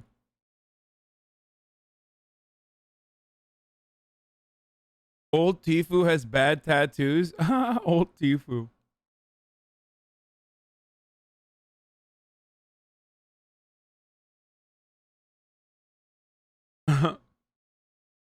LMAO, he has 0 kills. Okay, no. Motherfucker, no. He was Navy SEAL, dude. Are you kidding me? He definitely has kills, dude. Probably, I mean, the ethics behind those kills are most likely very questionable. Should be called into question. But let's be real. Like, he definitely has kills. War doesn't mean someone's not at war with you. And it's just a shame. And with this country, we have the capability to do whatever we want, a force for good, and we won't do it. We just call each other names. What do you think, like, the future of the U.S. is? Like, if it's this divided, like, what do you think? Are we headed for, like, a civil war, like an anarchy? Like, it's divided between, like, the Beltway and New York. That's the media and the politicians and the stuff in Hollywood. I get out. You guys travel a lot. When you meet people, regardless of the side of the aisle, Americans are really, really good people. Americans will help each other. Americans agree with each other. And it's not like it's not the Republicans or the Democrats. There was a dude in the chat that said I should be killed. What an insane person. I'm like, why are you watching me, dude? I mean, actually, like, why? Cap. Democrats, the conservatives and liberals, it's the fucking crazies and the fucking crazies. And they're the loudest because the loudest boos come from the cheapest seats. And that's just how most people are good. I'm confident in it. I think they're also waking up. I hope so. A lot of people are waking up. I think the media, like, look at what you guys are doing, right? I mean, you're catering to a younger demographic. You're doing that because there was literally no one talking the counterpoints to the other side. So I think you guys have an incredible opportunity. And I think, people were watching, wow, had I known about Hunter Biden's laptop, like, I wouldn't have voted for, imagine it was me. Imagine it was me doing crack. Like, they say that because I. Yeah, you just do cocaine. Like, you don't do crack. You don't do crack, the proletarian's choice of drug. Like, it's fine. Like, you're a fucking bougie little bitch. It's okay. I have a fucking $3 billion mega mansion. You know what I mean? It's like we're just Bill Dipperly. Hunter Biden, on the other hand, just literally housing houseless people. Okay, actually doing that. That was what he was doing. It's true. Look it up. Animated and I am aggressive and loud as fuck. Like, they say that Don Jr.'s on cocaine. I'm like, you have pictures of that dude, like, in 50 situations smoking crack. So what does he do? Does he just rail a bunch of blow and just, like, I guess, like, who knows? But, Russia? like, if I was selling art to undisclosed buyers for $500,000, having like a Picasso sold last week, for like 150 grand. Hunter Biden selling art for $500,000. You think they'd have a problem if it was me? Like, he's not even an artist, but he became one. If I took $1 billion from China, it would be a problem. If I was in dealing. Again, Hunter Biden, artist. Donald Trump Jr. doesn't understand art. With Russian oligarchs with ties to Putin, like, that would actually be Russia collusion. Instead of is Hunter even doing anything when it comes to? But does it matter? Like, you know what I mean? Like 10% for the big guy. Like, I wasn't in government. Right. I didn't have an office in the White House. Now I'm vocal because we were up against literally everyone. So it's like, in my way, like, that's how I fought. Like, it was like, fuck it, someone's got to say this stuff. So I think America, to sort of the bigger point that you were bringing up, is like, I think they're onto it. I think media has lost all credibility. I think they realize that media has really become sort of like political entertainment. Like, how can we take an outrageous stance and be outraged for clicks and clickbait? I think they're getting it. And I see that. And, again, I get it, dude. I'm an unlikely source to be, tied in with sort of middle America, but, what I call the dark zone everywhere between New York and Malibu. But, like, my hobbies, whether it's shooting and hunting, and, like, I'm there. That's where I actually spend my free time. And, like, that's where my friends are. You've seen it. Like, The moment that you use, like, being in middle America as a flex, you have already betrayed the idea that you were trying to present yourself as, like, a regular American, okay? Oh, I love being in middle America. Those places are dog shit. I grew up in Florida, and also, of course, grew up in an incredibly lavish lifestyle with a very wealthy family. But I love hunting in Nebraska sometimes. But those pathetic peasants,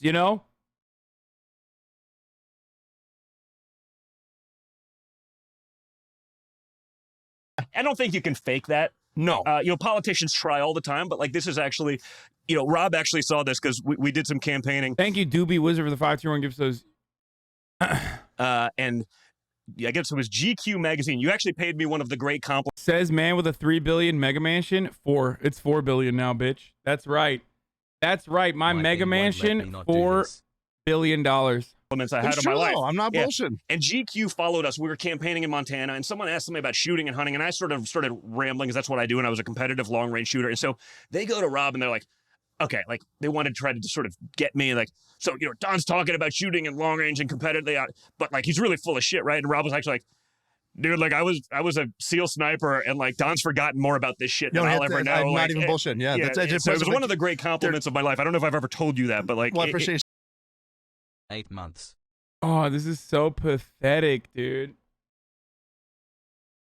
It's so fucking sad and so pathetic. Yeah, he told me I'm good at hunting to suck me off. It's so good. Oh, God. Hey, whatever. You're saying that. It was. So, you know, for me, you know, and well, you got some street cred there. So when you Yeah, say I it, hope it actually so. means something. And these guys were like, oh. Well, it's funny when someone knows more, because I was a sniper, and when someone knows more about ballistics than me, they're like, well, so what? How does this work with the wind counts and then the trigger? I'm like, I don't know. I pull the trigger and the dude's wife screams. I don't know. But you know, so I spend my time in that world, and I do it, and that's what I enjoy. But like those people, they're getting it. Like the people who were uninvolved are starting to get involved. The people who were in the middle and were like, you know, maybe I don't like Trump's tone. And by the way, there's a big percentage of people that still think that they're very, you know, just innocent, just good God, family, country Americans. They're like, you know, I don't love that tone. I think now they realize that that tone was there because you need it to be. Because you're the only guy actually standing up. And when, you know, when they're attacking you, they're attacking your family. Don't forget, like, Don Jr. committed treason. Don Jr. was dealing with the Russians. Oh, yeah, Don that was all Jr. over the perjured place. himself. He should be treason, like a crime punishable by death. Like senators, people on intelligence committees were saying that I did these things. You know, going after your family that way. Now you start to realize, like, you know what? Maybe the mean tweets, maybe if they attack you that way, and by the way, now he's proven to be right. Like, name something he wasn't. I literally love Don. I almost said. I literally love Hunter Biden, dude.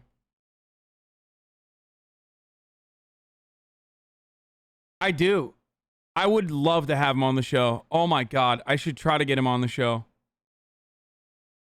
That's one person I would give such a positive interview to. Like, I know the White House has like cucked me with having fucking, you know, Fauci on and stuff, but I wonder if there's a way I could ever have him on.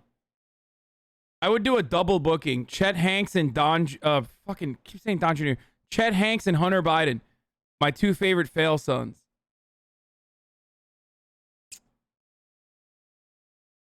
Proven to be right about, essentially, you know what I mean, in big issues in the end. Maybe that's why there's a mean tweet, because like you're the only one out there actually fighting. So I think people are onto that, you know, and they're starting to realize like what's actually going on. And I think so that's too. important. Speaking Opening their from eyes. like the young, oh shit, Boys, good job, guys. This budget like porn set that you guys got going on. I mean, it's falling we got apart. Don like, Jr., Robert O'Neill. We have forgot to your tell you- father who's decided to come in and join us here tonight. Hey, Dad. Surprise! Your father has decided to join us Did I here. take it too far? I forgot to time, tell you, no I do have time. ghosts that follow me around and do shit like that. Bro, he is so excited. He was like, what? What do you mean? Is my dad here? That would be so funny. Oh, Dad. You know what I mean? In big issues in the end. Maybe that's why there's a mean tweet, because like you're the only one out there actually fighting. So I think people are onto that, you know, and they're starting to realize like what's actually going on. And I think so, that's too. important. Opening Speaking their from eyes. like the young, oh shit, Boys, Good job, guys. This budget like porn set that you guys got going on. I mean, it's falling we got apart. Don like, Jr., Robert O'Neill. We I have, forgot to we have tell your you- father who's decided to come in and Watch his face. join us here tonight. Hey, Dad. Surprise! Your father has decided Hey, Dad. Did I do all to right? join us Did I here. take it too far? I forgot.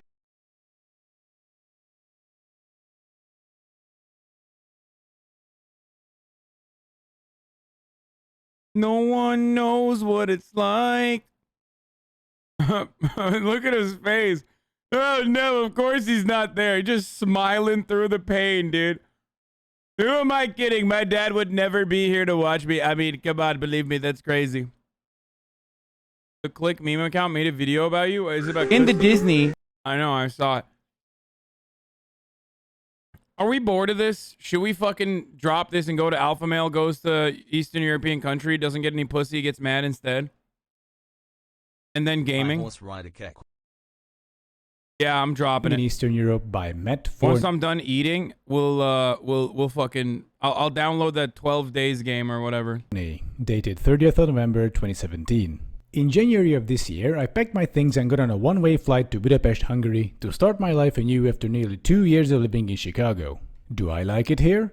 Mostly. Don't get me wrong, Hungary and everywhere else in Eastern Europe is a massive upgrade over the US in everything that matters. The streets are clean and safe. What? The women are cute and loose. And the cost of living can't be beat.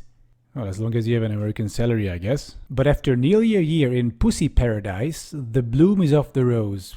Pussy Paradise? What? Here are some annoying realities of living in Eastern Europe that you'll just have to get used to if you're an expat.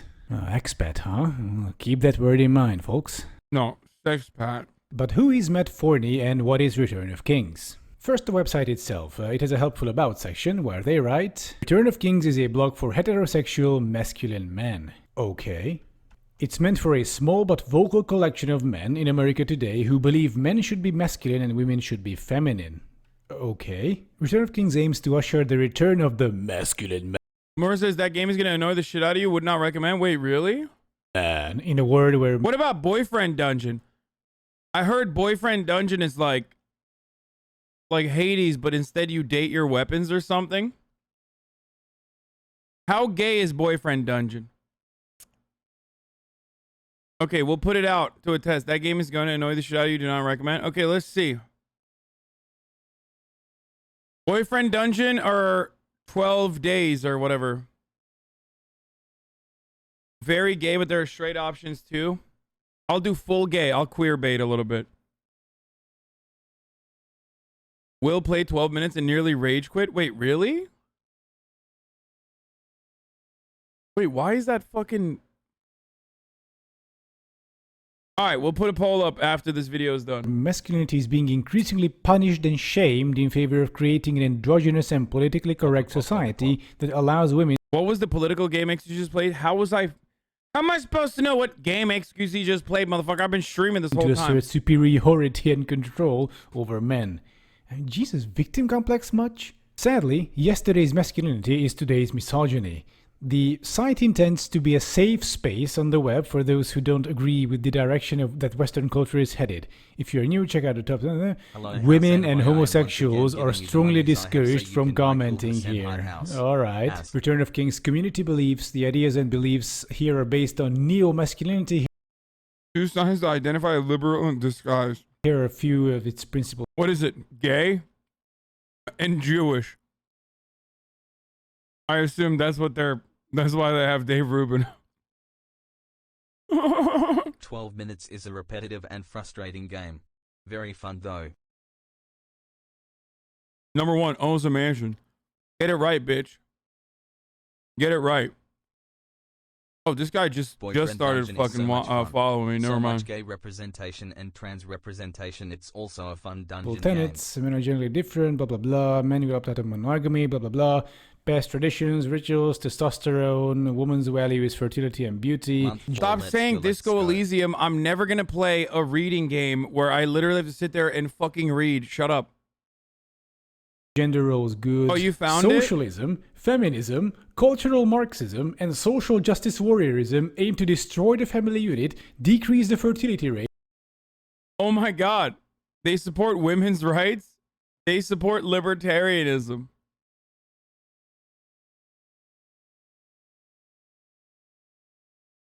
That's how you know someone's a liberal.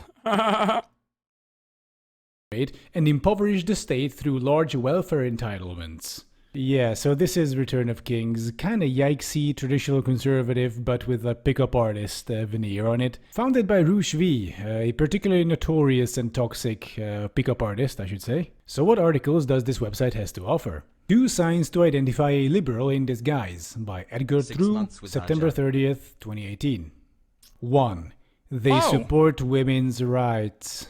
Oh, he put it up already. Oh, never mind. Hold the claim that allowing females to vote was a rotten call of judgment by men, and to this day there are conservatives, in quotation marks, who support this decision. Personally, I find it anti-conservative and pro-liberal to allow women to vote. That doesn't equate to hating them, but rather recognizing they lack logic, which, by their very nature, means they cannot vote in accordance with law and order, safety and security. It isn't complex, unless of course you're a female, in which you may not possess the intellect to grasp. I love this. This is what freedom of speech, anti-free speech advocates want to take away from you. It's so fucking dumb, dude. The irony is, like, if you write an article like this, first of all, it's so funny because it's obvious that you are seething. Okay?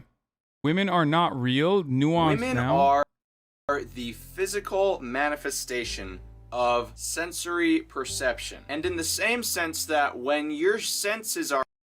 What?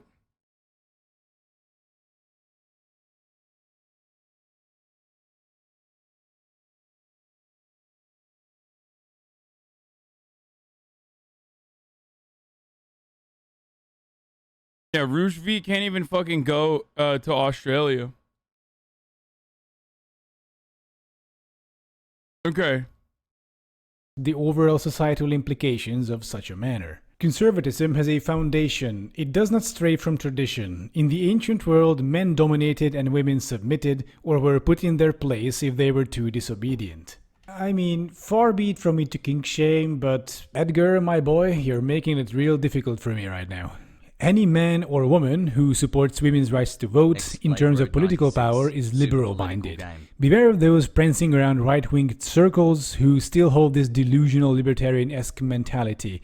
They are not conservative in their hearts of hearts. And here I gotta say, English isn't complex, unless of course you're Edgar, in which case you may not possess the intellect to grasp the...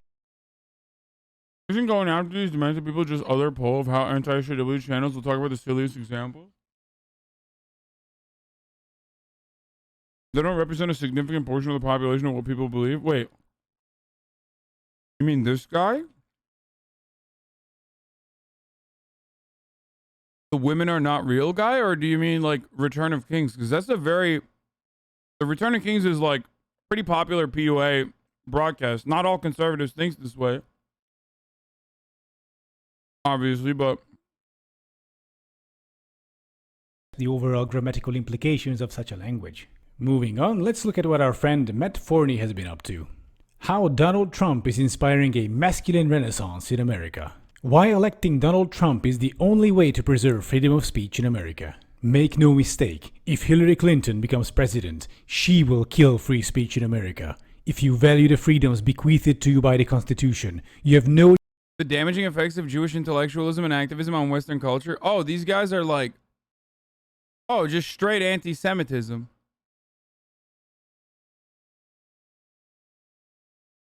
Oh, this is just... Oh, this is just Nazi stuff. Oh, I didn't know Rouge V was like a Nazi. I thought he was just a rape advocate. And when I say rape advocate, I mean like... literally an advocate for rape. Like doing rape, not like anti-rape advocacy. He was pro-rape. Stop getting tricked by bad girls who are pretending to be good. This important article gives you 30 signs that a girl has been over with 100 men. Fuck, this is making me want to sign up so bad.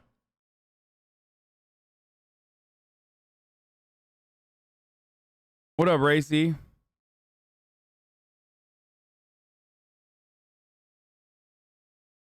Fuck, dude. This is like tailor-made for me, dude. I want to know.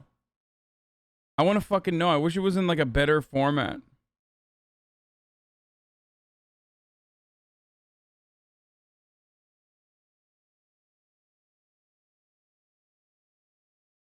Congrats on the new house, less than 3, well deserved, you legend.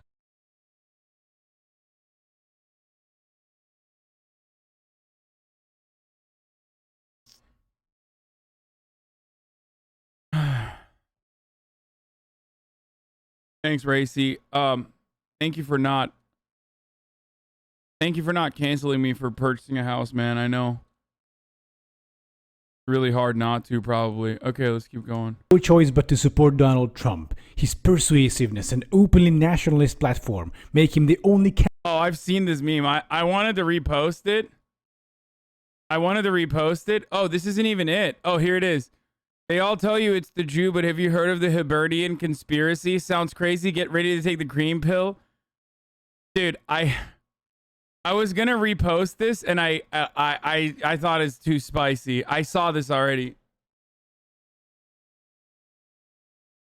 It's so funny. It was Irish Americans who first assaulted white America's core values. Barack Obama, an Irish president. Oh, this is so good. Come on, it's so good. It's so good. It was Irish Americans who first assaulted white America's core values, bringing with them a culture which many had commented was still pagan at its core. They began to... Come on, bro. They were literally fucking Catholic. What are you talking about?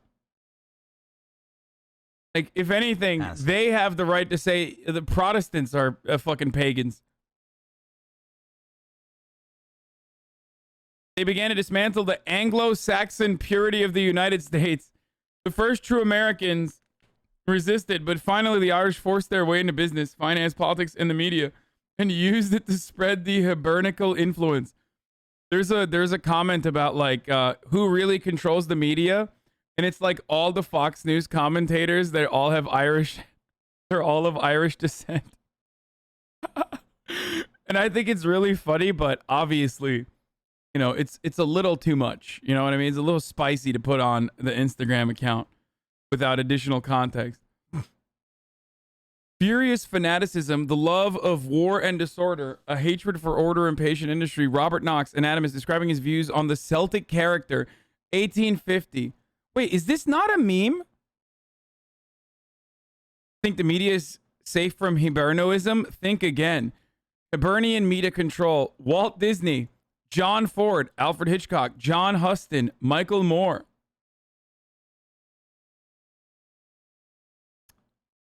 This is satire, right? There's no shot. Hibernophobia is real. Oh, when you Broken watch heart. TV, you're actually watching Hiberno disinfo. Oh no! Oh no! He's right.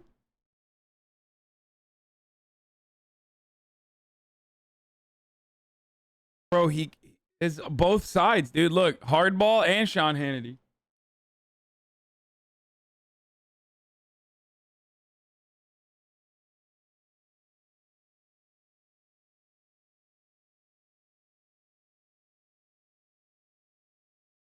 Hasan back at it again. Oh, it goes. Oh, dude, I thought it ended with Macaulay Culkin. Nope.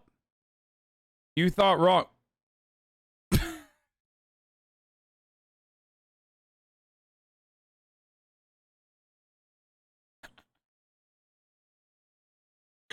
Oh no! I can't look at this. This is too much. I'm done. I'm done. The Golden Country, Hibernian control of the Federal Reserve. Joseph W. McIntosh was comptroller of the currency from 1924 to 1928. He introduced the so-called McFadden Act, designed to bring banks under Irish control. The insidious Hibernian worked his way into American finance to control the direction of the nation. Oh, Jesus Christ. James Francis Thaddeus O'Connor was a United States federal judge. O'Connor was appointed comptroller of the currency by President Franklin D. Roosevelt in 1933, during the worst financial crisis in U.S. history. Harry Truman had expected McChesney to bring the Fed into line and the national policy, but instead he guarded the Fed's power, not just through Truman's administration, but also through the four administrations that would follow. Baby is coming. Over nearly 2 decades, Martin would achieve global recognition as a central banker. It also made him and his family obscenely rich. William McChesney, longest serving chairman of the United States Federal Reserve Bank, serving from April 2nd, 1951 to January 31, 1970, under 5 presidents. Not 1, not 2, not 3, not 4, but 5 presidents. You understand me? The IRA leaked your home purchase. You know what? Hate Watcher just started agreeing with this. Worst accent yet, you yank. To be sure, you can trust me with your money, you dirty. What does Sassanach mean? Oh my god. That's why the Leprechaun movie is never shown anywhere else other than BET. They've never allowed the Leprechaun movie to leak. That's right. Sassanach means English? Oh, that's awesome. Edward W. Kelly Jr. was governor of the Federal Reserve Board. He was instrumental in preparing the Federal Reserve System for Y2K and to make sure the federal computer systems would keep running as the year 1999 turned over to 2000. Suspiciously, these preparations proved very useful in keeping the same systems running after the 2001 terrorist attacks. The whole Celtic race is addicted to religious ritual. Consequently, those suffering from serious maladies are subject to the perils of battle, sacrifice human victims. Okay, I'm getting tired. Colonel Richard Kemp just said on Fox News that Biden should be court-martialed. Nice. I'm getting weird anti-Jew 4chan vibes from this. It's literally a parody of what 4chan and like Nazis think about Jewish people. It's making fun of how easy it is to like create a conspiracy. How easy it is to create a conspiracy about a particular group of individuals by, of course, making fun of the Irish.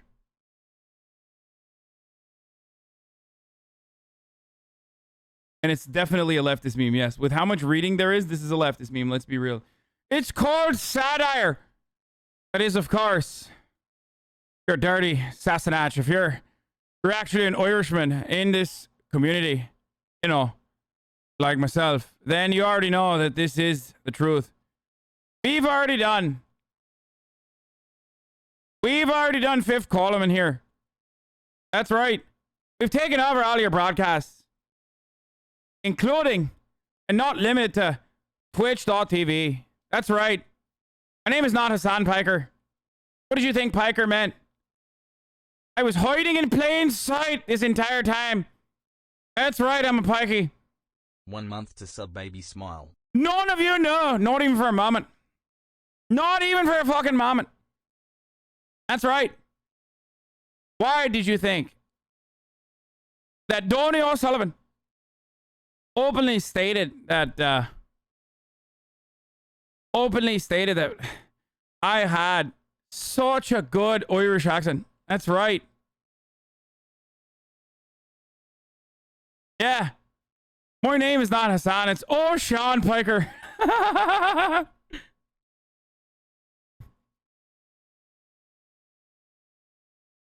Too late.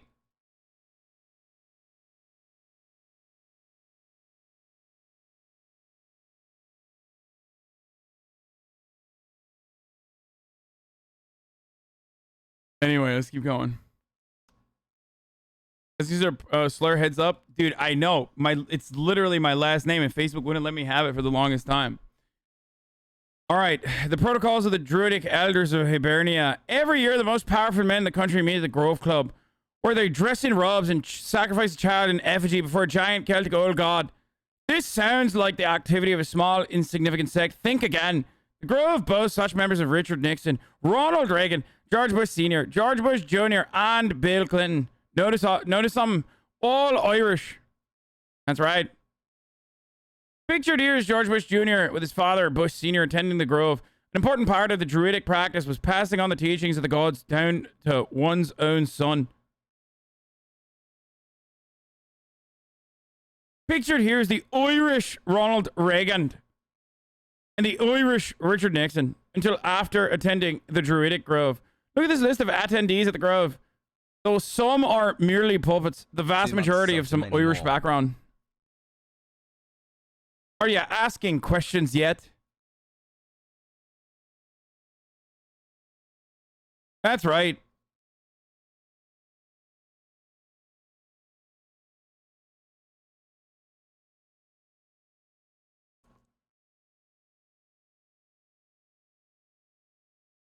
I was Irish this entire time.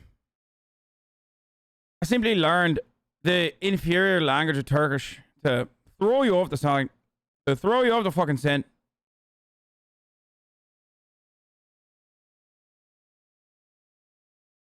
I wouldn't be surprised if this took off. Lol, major Operation Mindfuck vibes. Adam Runes, everything guy's a fan, by the way. Do I follow HasanAbi? Yeah, I really like him. I like his work. Happy to collab anytime. That's right. You want to know why?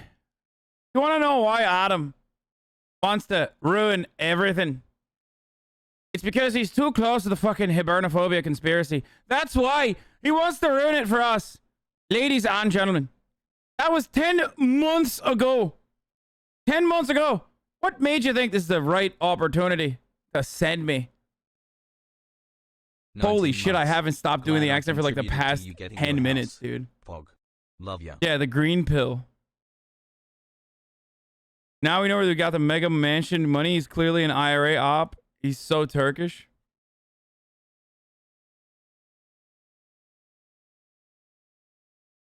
Yeah, it's called based and green pilled. Based and green pilled. That's right. Love from Australia. Trump gets booed by his people for suggesting the vaccine. Yeah, I know. 3 mil will get you a mega mansion or I kind of don't like this video that much. I like, I wasn't that into it. Hell yeah, 9 months. Mansion money fame from a pot of gold. Zero chance you could do any Welsh accent? Yes, I can. There you go.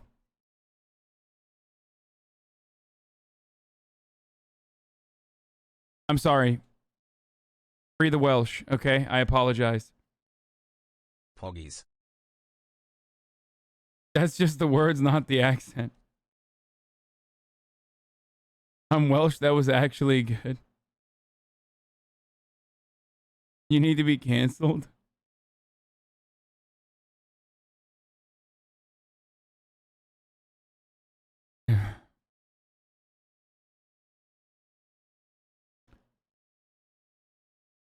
I can't believe you just called my grandmother a whore in Welsh. Okay, chill. I'm sorry. I didn't know.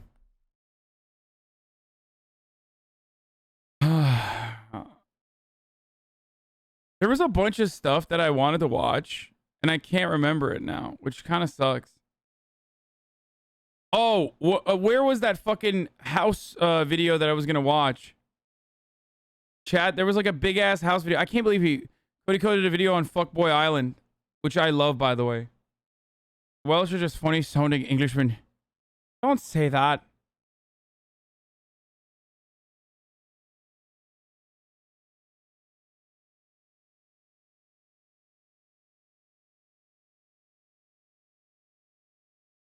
Yeah, of course I watch Fuckboy Island. I've tweeted about this.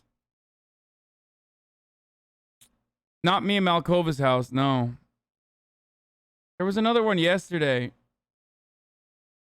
I don't know if it was this one, but this one is amazing. How the U.S. government made affordable housing illegal.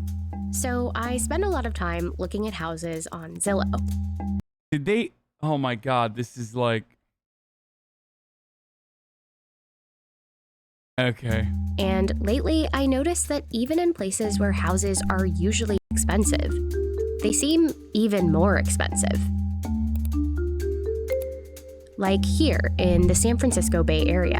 Oh my God. What has the last year been like? It's shocking. Buyers are paying 15 to 20% above asking price now. I had a listing in South San Francisco, 32 offers, 31 very unhappy buyers.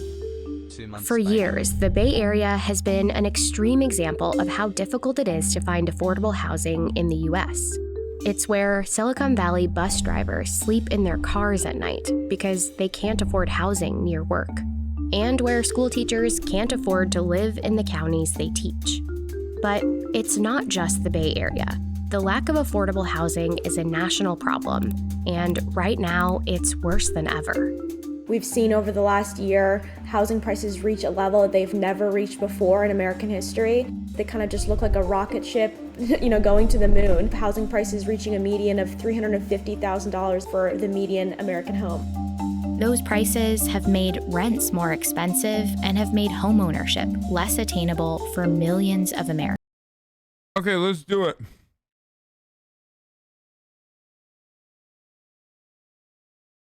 Let's do a poll.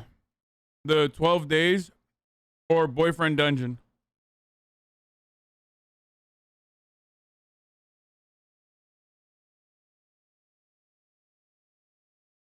Let's run a poll. I'll run it. Hold on. Isn't boyfriend dungeon mostly reading? Wait, it is?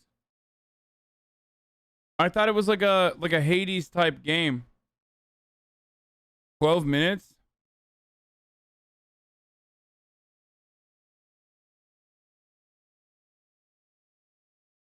Oh, dude, fuck that. We're doing 12 minutes then. All right, we're doing 12 minutes. Never mind. No voting. No voting. No voting. No voting. Hassle. Oh, never mind. People are voting already, but it doesn't matter because not a lot of people are going to vote anyway, and I'm going to fucking end up doing 12 days anyway. I don't want to do a visual novel game, you know? Americans. So, why is... I like that I said no voting. Like, as though motherfuckers are going to go vote. Are you kidding me?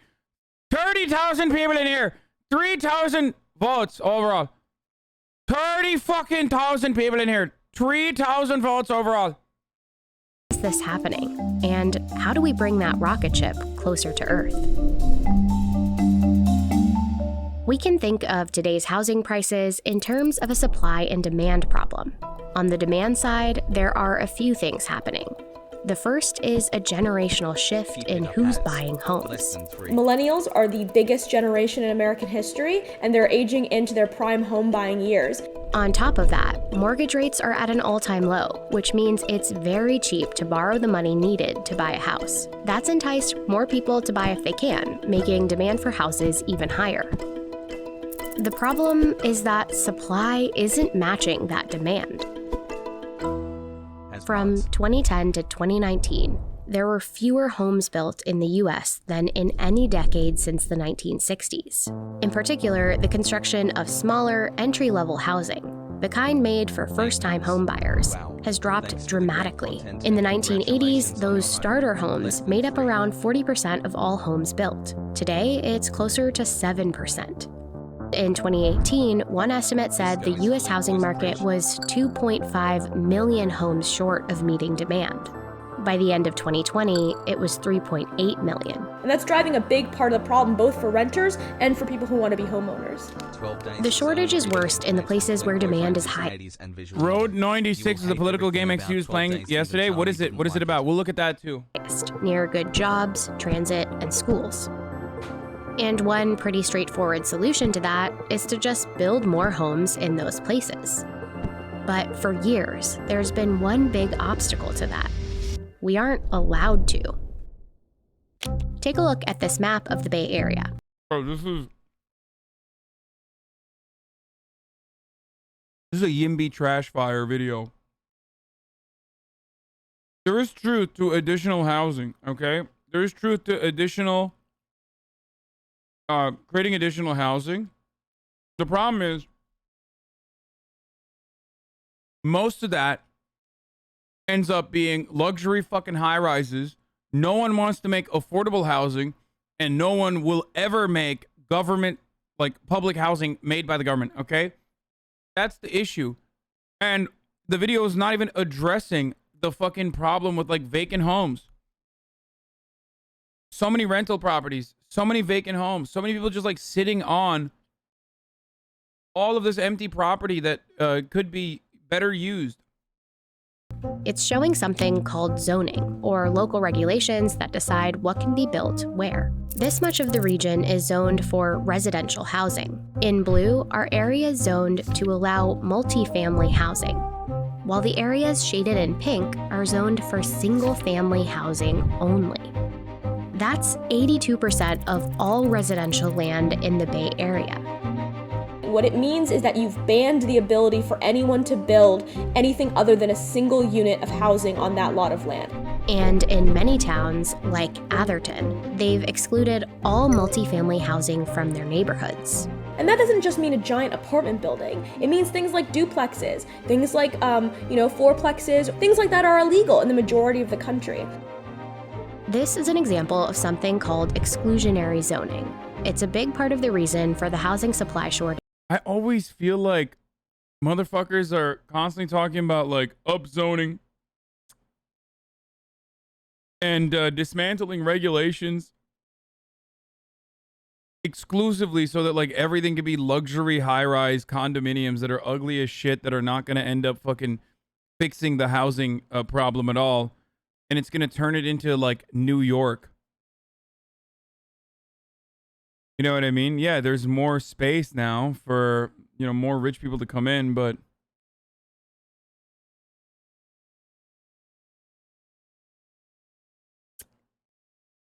in the U.S. Yeah, it's like tear down the single-family homes to build a Target with condos on top. Exactly. And single-family... Certainly not a place you'd live in. I mean, yeah, I fucking very hypocritically own a... what is a YIMBY and why does it suck? No, I don't have a problem with being a fucking YIMBY. I literally talk about public housing all the goddamn time, and I do not care if it's like built in my backyard. Yes, in my backyard. No, in my backyard is the... is NIMBY versus YIMBYism. Most people are very, very against building stuff in their backyards, quite literally. So you're saying it's an artificial shortage of housing? The CEO of Vox Investor General Atlantic is on the board of BlackRock. Come on, it's like a fucking... It's like a parody. Are you shitting me? Everybody wants to blame BlackRock. Nobody wants to blame low supply, low mortgage rates, and the enormous demand for starter homes.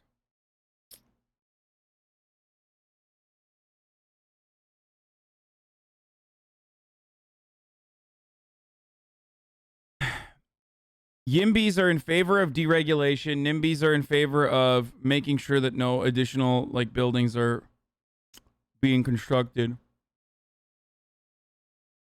Both have I don't know. I'm neither. I'm usually a fan of regulation, but I do feel like more than 1 year of the only fucking dismantling of regulation should be in favor of decommodifying housing in general, okay? Why would anyone want more single-family housing, though? Cities built to serve suburban families that require multiple personal vehicles to get anywhere fucking sucks. I don't disagree with that either.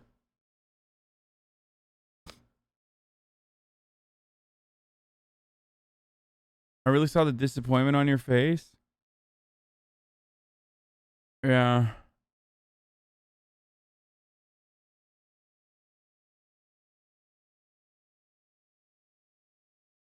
Skyscraper.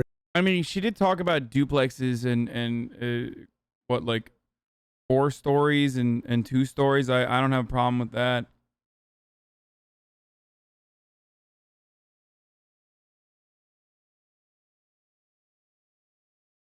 Family-only zoning is just one way local laws limit how much housing we can build. Many places also employ height restrictions. In Cupertino, California, some areas are zoned for multifamily buildings, but they don't allow any buildings over 2 stories. Parking requirements are often written into zoning laws too. Cupertino requires developers to set aside space for 2 parking spaces for each unit of multifamily housing. That means if you were building an apartment complex that had 100 units, you'd need to find space for 200 parking spots, which usually means buildings that size don't get built at all. They lower the number of units they're actually building so they can save space for those parking spaces. And then those units become more expensive because the land still stays the same cost to the developer. And you then get a situation where potentially more affordable units turn into higher income servicing units. Another feature of many zoning laws is minimum lot sizes. It means builders are legally required to allot a minimum amount of land for each home, often a large amount of land. In Cupertino, most single-family lots must be at least 5,000 square feet each. Starter homes are usually around. I think it's 6,000 in West Hollywood.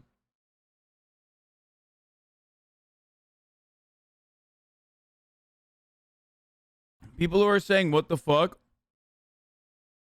I mean, if you live anywhere else, I promise you, it's not that big. If you live in like fucking New Jersey or anywhere else, you're imagining something like massive. It's big.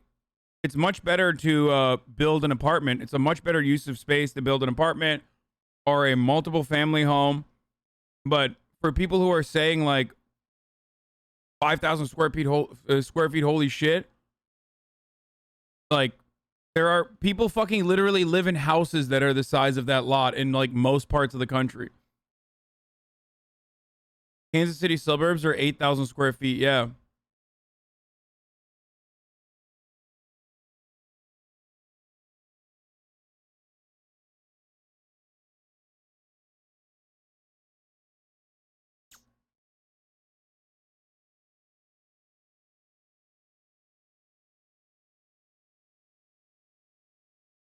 $1,400 to $1,500 square feet. And so you've basically banned all that type of housing. In Atherton, the minimum lot size for homes is 1 acre. Yeah. More than 43,000 square feet.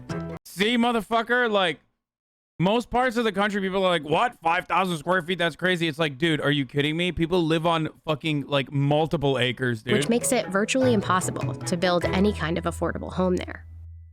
Together, exclusionary zoning laws like this push builders across the country to focus on bigger, luxury homes instead of smaller starter homes or multifamily housing. Essentially creating gated communities in public spaces. What you are saying is that you are only allowing people who have already been able to partake in the wealth of this country and to grow their income and have access to high opportunity jobs and education to live in our neighborhoods. Historically, some of the first zoning laws in the US were engineered for that exactly, to block people of color, and in particular Black Americans, from living in predominantly white neighborhoods. Today, the laws don't explicitly mention race, but they continue to worsen segregation. In the Bay Area, the more single-family zoning in a neighborhood, the wider it is. But all this has another effect as well. By shrinking the pot of new housing getting built, while demand keeps rising, it drives up the cost of housing. People get so mad at me, especially in this community, about this take, where it was like, why don't you deregulate zoning laws? Why don't you fucking advocate for zoning laws? And I personally feel like it is literally a consequence of my advocacy. It's fine. There's like definitely deregulation if you want to fucking build. If you want to build public housing, I'm perfectly fine with that. But why don't you deregulate zoning laws is always so fucking dumb when there's already vacant homes. Like, we need to implement price control. We do need to build more housing. But that needs to be the type of housing that, like, actually fucking is affordable or free that people want to live in.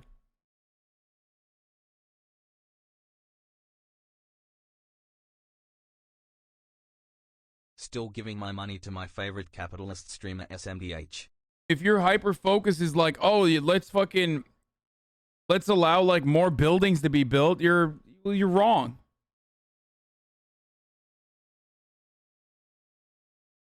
You aren't as well informed as you portray yourself, but I like you. What? But we agree on the 5K square feet.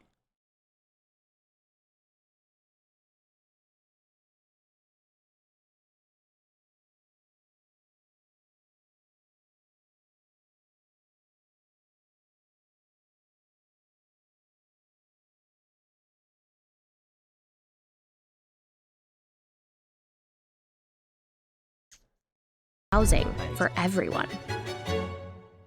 Changing zoning laws can be difficult, and often the biggest obstacles are the wealthiest residents. The process is usually defined by who shows up to these public meetings, and what you have is often a much whiter, wealthier crowd, the ones who come and say, I don't want this in my community, I'm concerned about what will happen to my property values, and then there's this kind of code word, neighborhood character. Remember those teachers I mentioned who can't afford to live in the counties where they teach? Well, in 2018, one local school district proposed a solution: building affordable housing units for teachers in San Jose. It caused an uproar among San Jose parents, who petitioned against changing the neighborhood. It may not seem like a big deal when one wealthy neighborhood blocks one multifamily development. The problem is that it happens all the time. Communities. Because in this country at this stage, if you have fucking home ownership in an urban environment, that means you're wealthy and therefore powerful, and therefore you literally functionally run the city. That's why I've talked about like the mayor of New York. When we talk about the mayoral race in New York, it's like, that's not a person, okay? That's not an individual with their own personal ideology. That's not a person that actually is like, yeah, I'm a leftist or I'm a right winger and I'm going to do this. Like, no, that's a person who is managing the interests of the commanding economies and their power brokers, okay? That's all you're doing there is just like doing a balancing act between the police, in New York it's police, Wall Street, and real estate developers. That's literally all you're doing, as you try to most ethically fucking purge homeless people away from the areas in Manhattan that are expensive, okay? And that's it. That's literally your job as the mayor of New York. Same with California, too. Same with Los Angeles. Block new housing everywhere. People are, when they hear this kind of rhetoric, very confused because they're like, you know, why I don't want to live in a place with 10,000 apartment buildings. It doesn't even make sense to do that. And they're right. No one is saying that there should be every neighborhood in every city should be, 10,000 foot apartment buildings or anything like that. But even small, gradual changes to zoning laws can have an impact. For example, allowing smaller homes on smaller lots, or simply allowing duplexes, would double capacity for housing in some areas. In recent years, some cities like Berkeley, Minneapolis, and Portland have taken the huge step of ending single-family zoning. But the problem is nationwide. The real fix is going to happen when these decisions start being made and start being regulated at the statewide level or at the federal level in some capacity. Today, the Biden administration is attempting to tackle exclusionary zoning through a $5 billion program that would give money to localities that remove exclusionary zoning policies. But even that may not be enough. This is more than any presidential administration has done on this topic, either Democrat or Republican.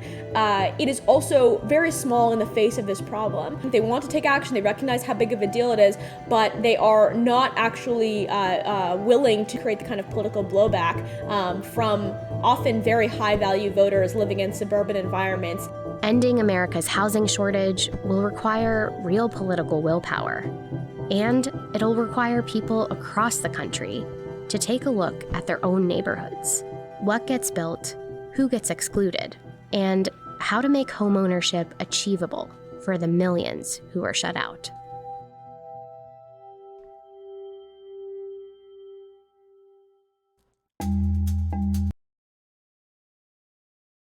Road 96 gameplay trailer.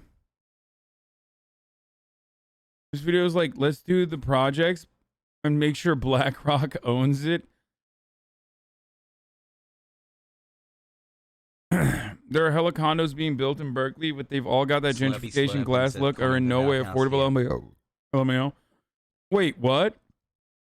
You mean to tell me that areas that are upzoned immediately get fucking swapped up with, luxury high-rise condominium developers and no affordable housing is actually allotted? And even in places like New York where there's like conditional developments where there is actually a separate part of the building where, the poorest can live, is still not enough, and it's not necessarily like diverse housing at all. So and there's a massive fucking wait list and a lottery to be able to even get that inexpensive housing in New York, and that all of these are actually just misdirections, and the real problem is actually building public housing, but no one wants to do it because ultimately homeownership is the single most important way to develop intergenerational wealth in this country, and historically that's how we've literally marginalized black people, for example, and that homeowners are seen as like small business owners that are sitting on these like incredibly valuable investments, and therefore they do everything in their fucking power to ensure that the property values never go down. As a matter of fact, only goes up.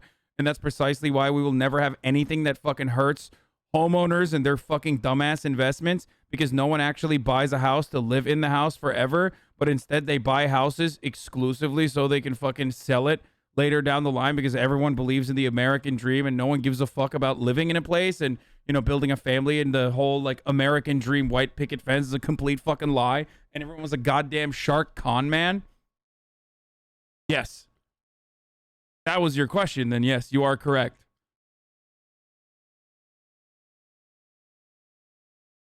Anyway, let's watch this. Says the homeowner. Yes, you are a fucking baboon. You are an absolute idiot. You are a pathetic parasite if you don't comprehend what I'm saying. I'm saying that as a homeowner, as a new homeowner, first-time homeowner, I do not care if the price of my, the value of my home goes down, because I do not rely on that as an investment vehicle. I make money off of my labor, okay? And as do many Americans. So I do not give a fuck if the price of the value of my home goes down ultimately, okay? Especially if the counter to that is that we have public housing and permanent shelter for homeless people living on the fucking streets and eating trash, okay?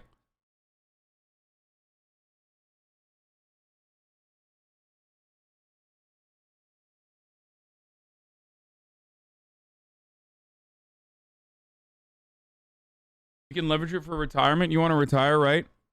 You can leverage a bunch of different things for retirement, so it doesn't fucking matter.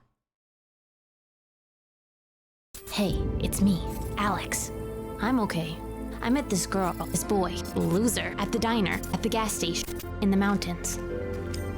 They were hitchhiking, driving. They were escaping to the border. Looking for someone called Zoe, John, Jared, Sonia. And running from the police, running from some bad guys. They helped me, played games with me. They stole my money. And they made me realize that I have to come back home. I have to make my own way to help the brigades. Where am I? Road 13, what Road the 42, fuck? Road 67, Road 96.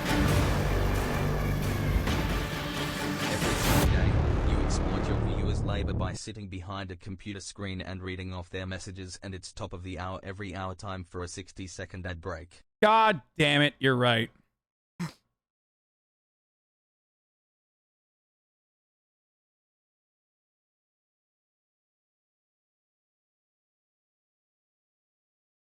The game is different every time.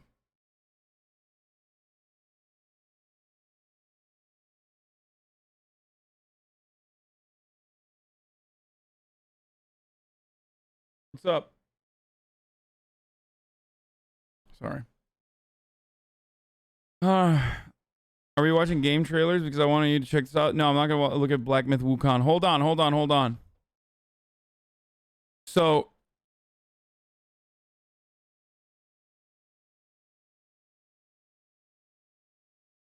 hey, I'm the one who posted the Vox video. I thought it was pretty good, but I'm not incredibly informed on housing. Thanks for your insight, though. Vast majority of what you're saying rings true. When it comes to zoning specifically, is there anything you do want done? Yes, I'm in favor of deregulation only if it's to allow public housing or affordable housing to be built. Okay? That's it. Ghost of Tsushima DLC. With Vicky Island, absolutely, Pokemon, like with HasanAbi. price restrictions set ahead of time, so that people can't like take the new housing and try to 11 sell it months. to, I am or now try to more rent it leftist out than you to and will like start a wealthy splinter people. Discord where me and my 3 friends relentlessly shit on you. Hassle. Anyway, it's top of the fucking hour. It's time for a 6-second ad break. You already know what the deal is, okay? So, you know, I'm gonna run an ad.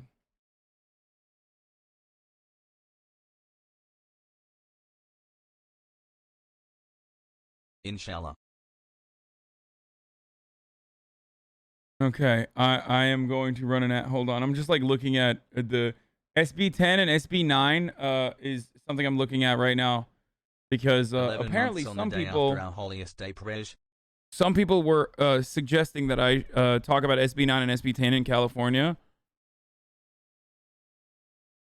an accessory dwelling unit being part of a new initiative called Backyard Homes, in which homeowners receive help building an additional ADU in their backyard for exchanging. Dude, this is gonna be fucking abused, bro. That's crazy. Nice. They're like gonna build mini homes so that homeowners can become mini landlords, dude.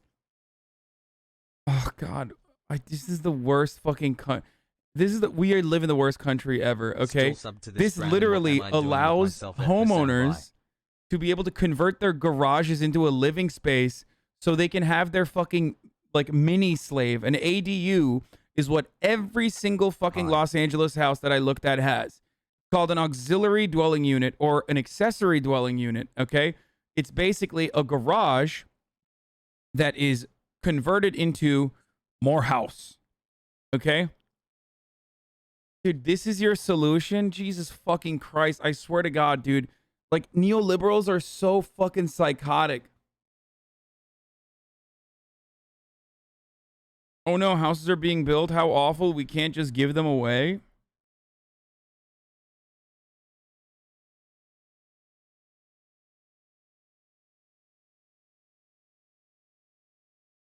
Yeah, fuck yeah, bro. Now we can all be landlords while we're surfing for even greater landlords. Also means that normal houses will charge even more because it will be better than this garbage. Isn't this just feudalism? Yes.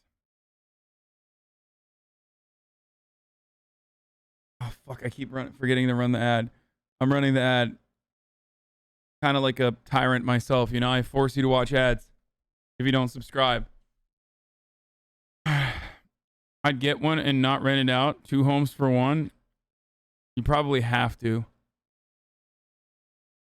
Is there not basement suites in the US? No, not in California. California basement is literally a fucking manhole in your house.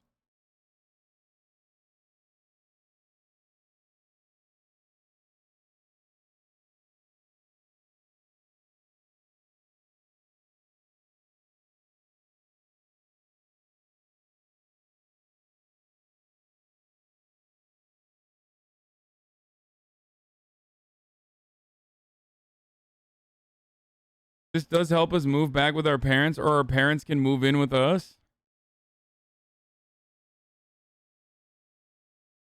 Yeah, dude. So that new homeowner HasanAbi can fucking build a fucking auxiliary dwelling unit in his backyard and say he's charging rent to his mom and dad and take advantage of a nice little home reconstruction project. Boost the fucking property value, okay, tremendously, because now you have a fucking ADU and that's like an investment vehicle on top of the original house that you have, okay? All of a sudden, you got the fucking government to pay for like a massive greenlit reconstruction project in your fucking backyard. Bam, you've literally fucking quintupled your value, okay? Great. What is this? XQC finds a HasanAbi viewer? How do we even lockpick? We don't have the skill. Long live the HasanAbi Soviet Socialist Republic. Long live the HSSR. This fucking guy again, dude. This guy is an actual Azan viewer. Anywhere with free electricity, just need to charge. Like he's in his show now, spamming some bullshit. What's he saying?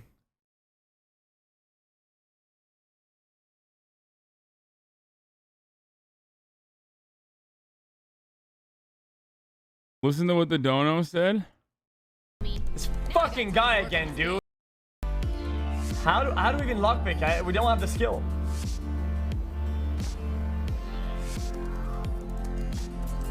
This fucking guy again, dude. Oh, he's saying the character and the kid. I thought it was the dono or something. This guy is actual. ADUs are also used at permanent Airbnb places. Others are holding on to their houses to list as on Airbnb as supplementary income. Both drive housing prices up. Yep. I will play this game. Azan viewer. Anywhere with free. I will play this game. Anyway, where was I? So yeah, this sounds like fucking dog shit. I'm gonna be honest. Sorry.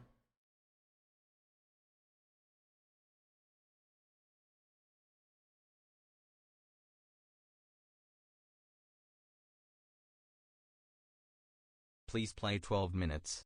Pogo Azan.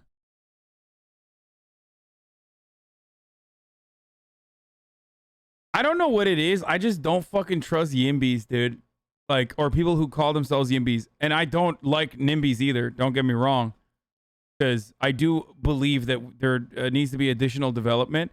But motherfuckers who like constantly talk about deregulation as the only way to fix the problem with housing, there's just something that absolutely fucking it does not sit right with me. Please turn off the stream when you say, okay, it's game time. No, I'm not going to do that. I'm going to fucking download both the 12 days and both. The other one. I know there's a Ghost of Tsushima DLC as well, but your takes piss me out when it's literally politically impossible to build public housing. Okay, then build Section 8 housing. What the fuck? Build affordable housing. Love you like, all. Azan plays a game now. Hassle. Arsenal sucks. Tell everyone you're making your parents and Marat pay rent. The internet will explode.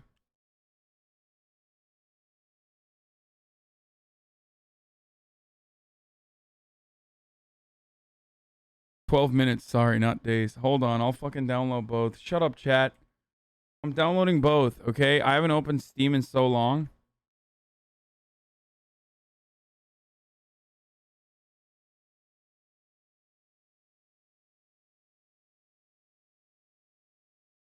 QuakeCon sales, 75% off.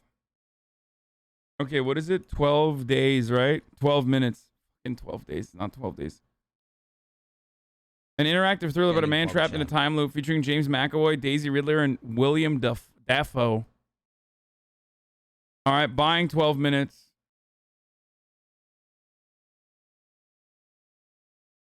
Hey, Azan has high.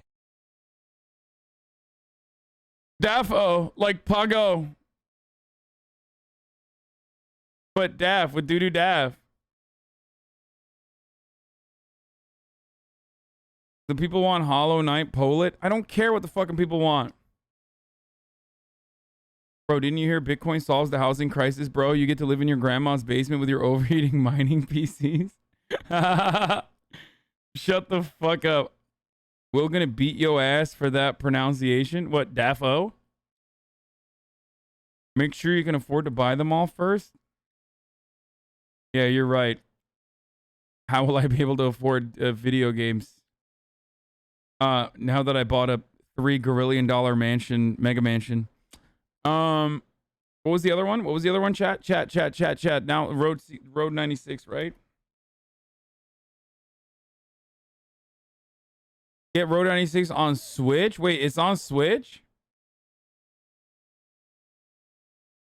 I should just get it on the PC. Why would I fucking get it on the Switch? I have to pee so fucking bad, dude. Oh my god. I'm about to pee in my pants.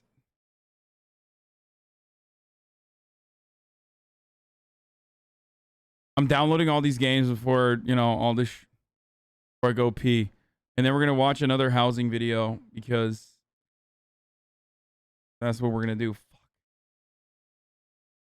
Would you guys be interested if I did an IRL stream with Cutie Cinderella where we went and bought furniture?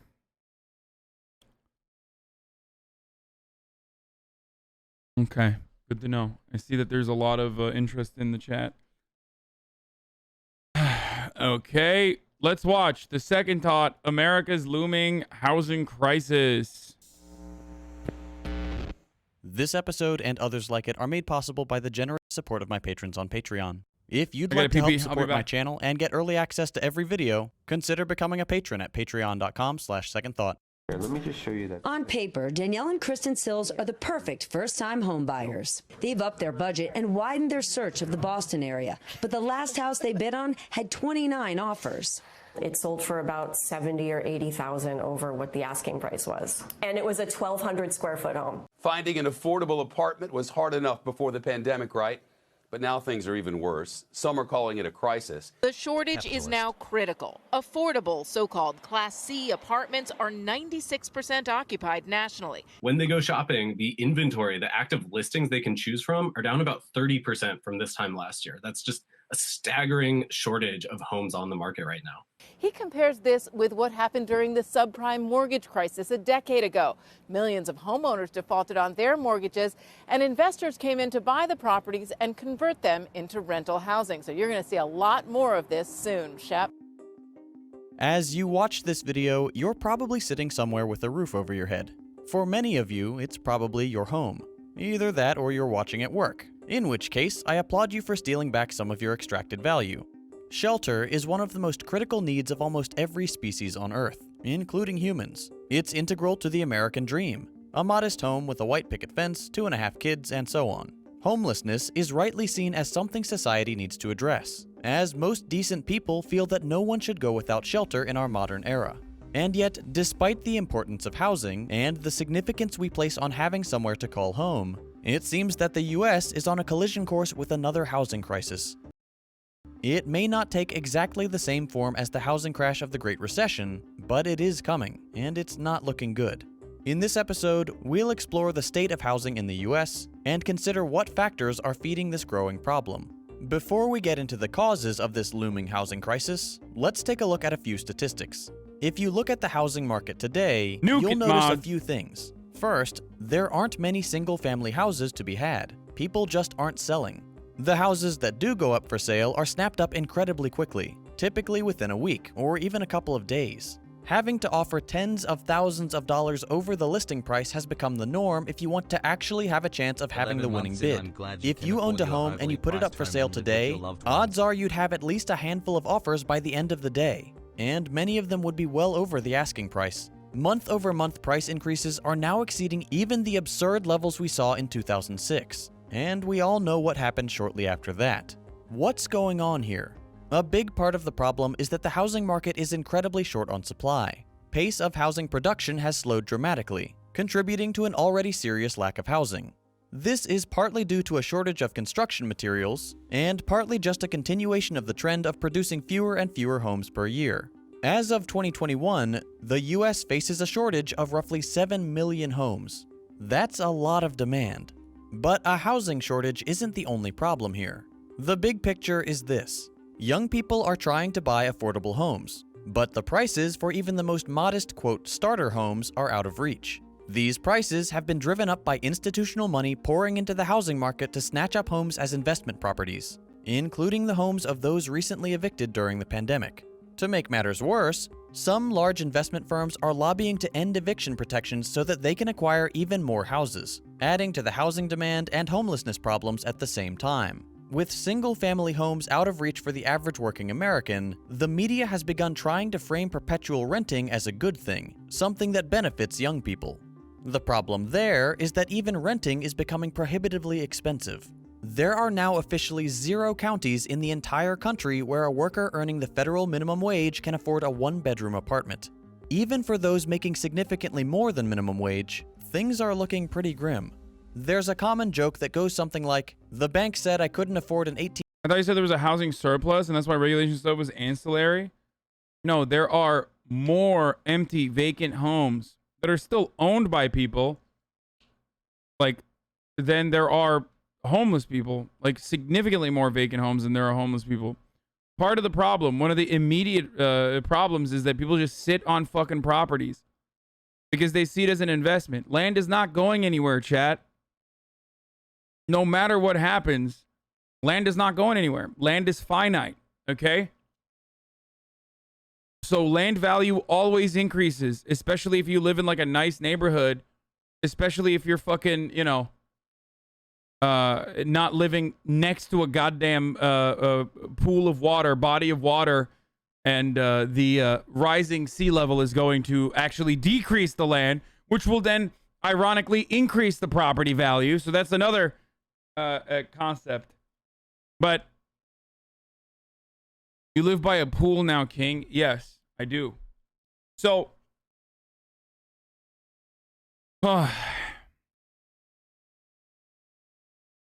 Sure, but most of the homes are fuck nowhere, not in the middle of this big city. Bad take, by the way.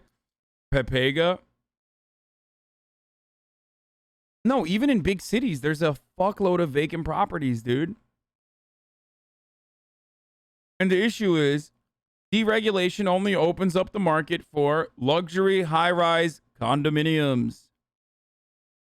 Okay?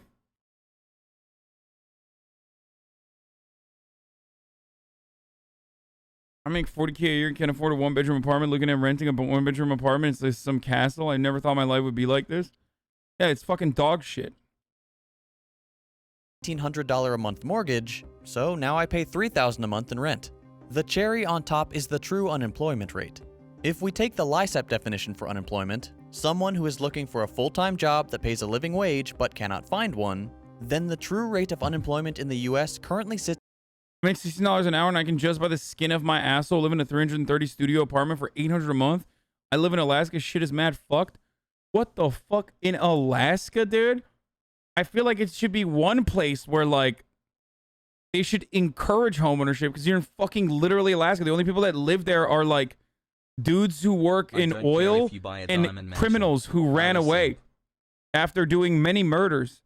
So it is very surprising to me that you're having a hard time living in Alaska. What the fuck? Sorry, fishers too. Fishermen, murderers, and fucking dudes who work at the oil rig. It's at a staggering 23.7%. So even if, quote, affordable housing were available, it likely wouldn't be affordable because nearly a full quarter of Americans can't find a job that pays a living wage. With that context out of the way, let's look at how these problems combine to form the perfect storm for economic meltdown. We'll start. Will you cement over your pool? Pool is very high cost and maintenance. No. Why would I do that? Oh man. Will you cement over your pool? Pool is very high cost and maintenance. You can create a garden/farm back there with your mom. Yeah, dude. I'm gonna cement over the pool so that I don't want my mom to even hear this because she's only bought plants so far, as I've told you already. She literally has only bought plants so far for the house. I'm like, Mom, can you, like, you know, can we get a bed and stuff, like a bed frame? That'd be nice. She's like, yeah, no, totally. And then I come back to the house, only more plants, just plants. But no, I'm not going to do that. Also, here's yet another fucking chatter cucking their own content. So you telling me you don't want hot tub streams? Like that's what you're saying. I'm confused by this take. You don't want pool streams and hot tub streams? Because, you know. Yeah, dude. Start with everyone's favorite bad guys, the billionaires. It should come as no surprise that the people putting in bids at $60,000, $80,000, $100,000 over asking price are not your average person. They're typically the ultra-wealthy, usually through investment firms or other real estate poaching groups. Let's take Charles Koch as an example. One of the billionaire Koch brothers, Charles has donated millions. He's talking about me, the ultra-wealthy billionaire, of dollars to 3 conservative organizations spearheading the push to eliminate COVID eviction protections. This alone would be reprehensible. This is so insanely fucked, by the way. Here, yet another instance where, like, just like the fucking trying to not extend the eviction moratorium is, you're a demon. Like, you are literally a fucking demon. You are not just like any regular bad person. You are the worst person, okay? Especially at a time when these rich fucks also constantly talk about how homelessness is such a problem. Oh my God, I'm going to move to another place where there's no homeless. It's like, okay, well, wherever you move, you're going to move to a place where there's other homeless people because you're probably going to move to a fucking urban environment.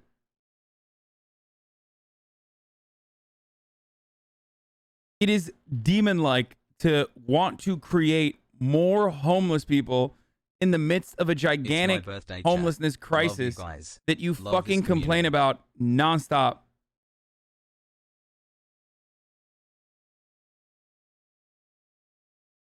I tried to buy a house here outside of LA and 1-bedroom starter home is $950K paying.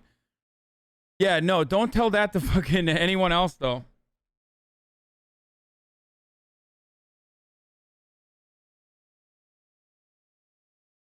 How is the USA still Love you with considered a HasanAbi first world in chat. country? Because there's a lot of rich people. It's the wealthiest country on earth, dude.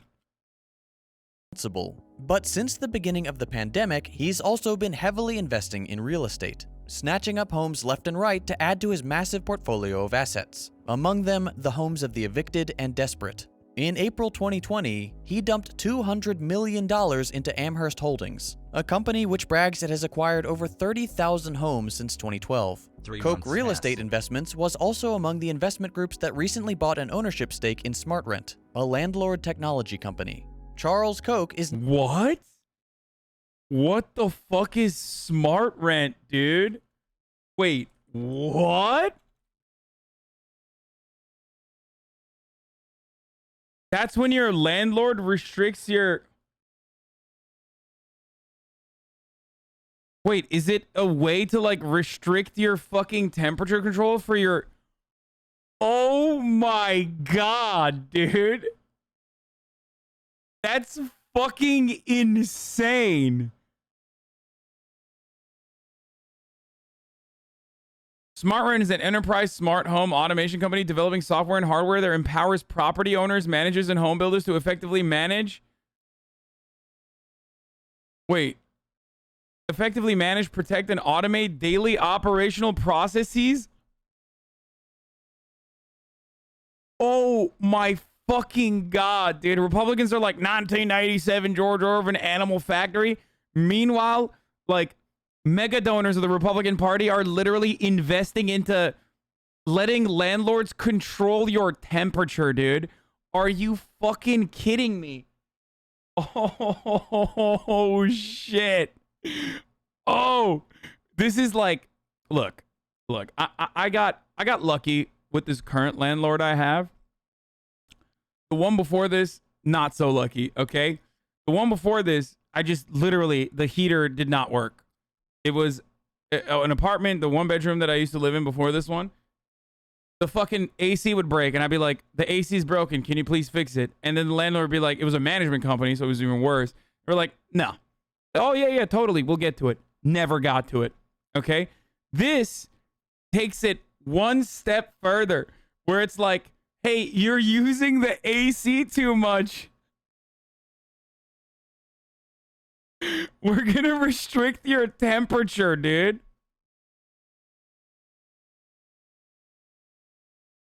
Sorry, you signed a lease. So, yeah, guess what? I'm not letting you go below 70 when it's 150 degrees outside. We got hardware too. From self-guided tours to park management and access control, SmartRent's integrations, partnerships with purpose-built solutions provide endless options for owners and developers. Create a customized automation platform that works for them.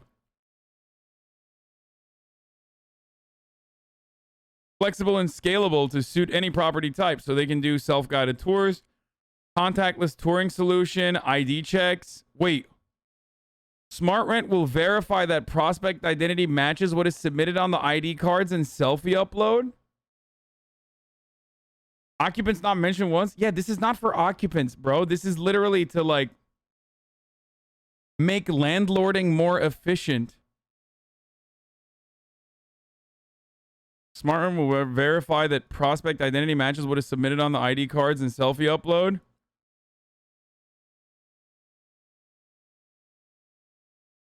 Every property is unique, and our solution enables personalization touring setup based on property demand and needs. What?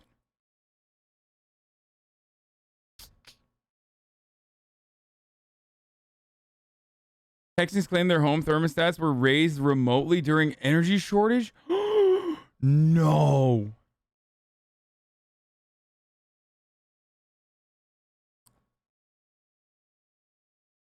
Living room thermostat. Lock the front door. Dimmer entry light.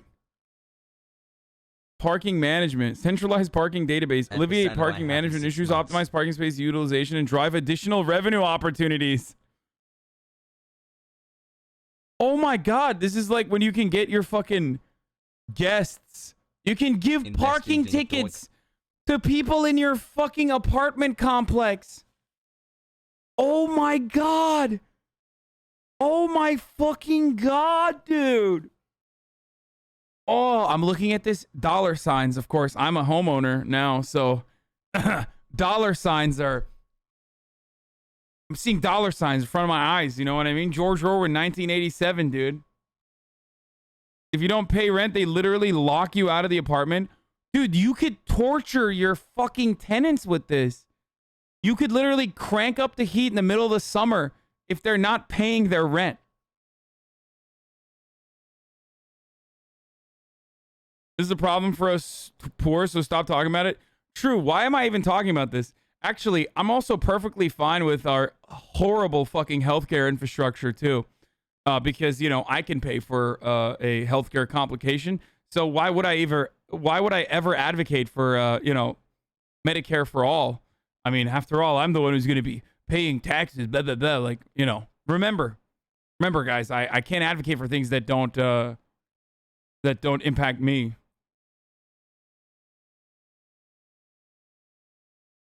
Lord HasanAbi, please turn on the AC. It's 100 degrees. My apartment complex works with the predatory towing company. Once I left my parking pass on my seat instead of my dash, and they towed it, and I had to pay $300 to get it back. What the fuck? See. I could hack a SmartRent device within a day. Okay, meow cakes. Not everyone has your fucking technological proficiency, okay? Bro, this is nuts, dude. This shit is so fucking dehumanizing. Like, you can't even... Like, rent should at least give you, like, a protection from... Like, it's shelter, right? It should at least have, like, a little bit of privacy. Now they can just, like, fucking install smart rental programs and fuck you over. Real-time space availability. Guest parking check-in. And you pay for it. Yeah, now when your guests come, you have to fucking pay for the parking for your guest. Reduce unauthorized parking through the use of sensor technology. Long-range intermediaries. Our software provides communities with actionable data and alerts that notify appropriate site teams or towing vendors.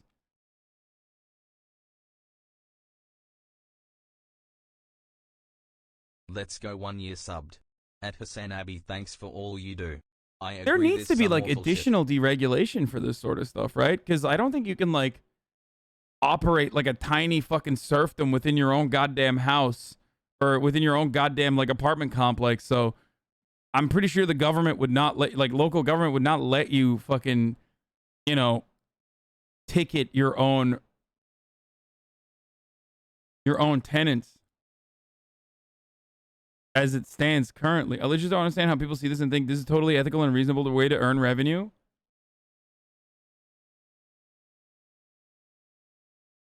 How much is it currently being used, you think? I think that this is a new opportunity to make money. Contactless property access management is fucking insane, by the way. You can lock and unlock your tenant's door.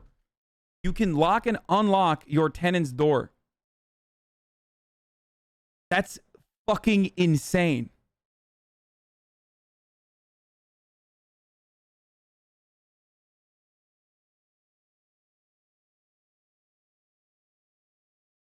Capitalism does foster a lot of innovation, you know what I'm saying? Access types and credentials. We offer a wide variety of access types and credentials like fobs, PIN codes. Maximize efficiencies with the power to remotely control door locks, thermostats, lights, and more. Smart apartment technology is transforming the resident experience and property management. Streamline the move-in, move-out process. One platform can manage vacant unit devices, access points, and more while providing an app for residents to remotely control their home. Elevated resident experience. You can just fucking, you know, spy on your residents, dude. Connect your personal Ring devices. Residents can easily pair Ring devices like cameras, doorbells, and peephole cameras for the seamless smart home experience using just one app that your landlord will have access to.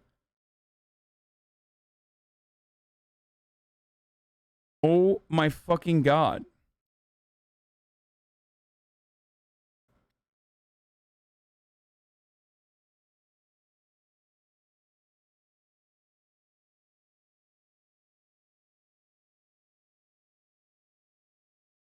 Azan, all this is done already, but it's manual. There's Hey, nothing brother, crazy with ticketing congrats people who on the park in house. resident spots. You deserve it, and love you. Keep up the hard Azan, work. all this is done Here's already, to but it's 6 more. manual. Damn, dude. Of course, Ollie U. Myron, tier 3 for 17 months. Fucking giving us the real estate developer's point of view here. Thank you. I didn't realize that like there was a way to streamline the fucking ring light process and also be able to fucking turn you know, your lock your fucking residents out if you want to.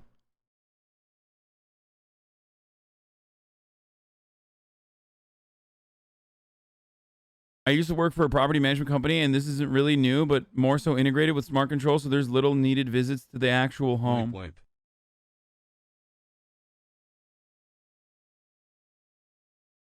As a property manager, as you know, the landlord can't just lock a tenant out of the rental, even if they're behind on payment or anything.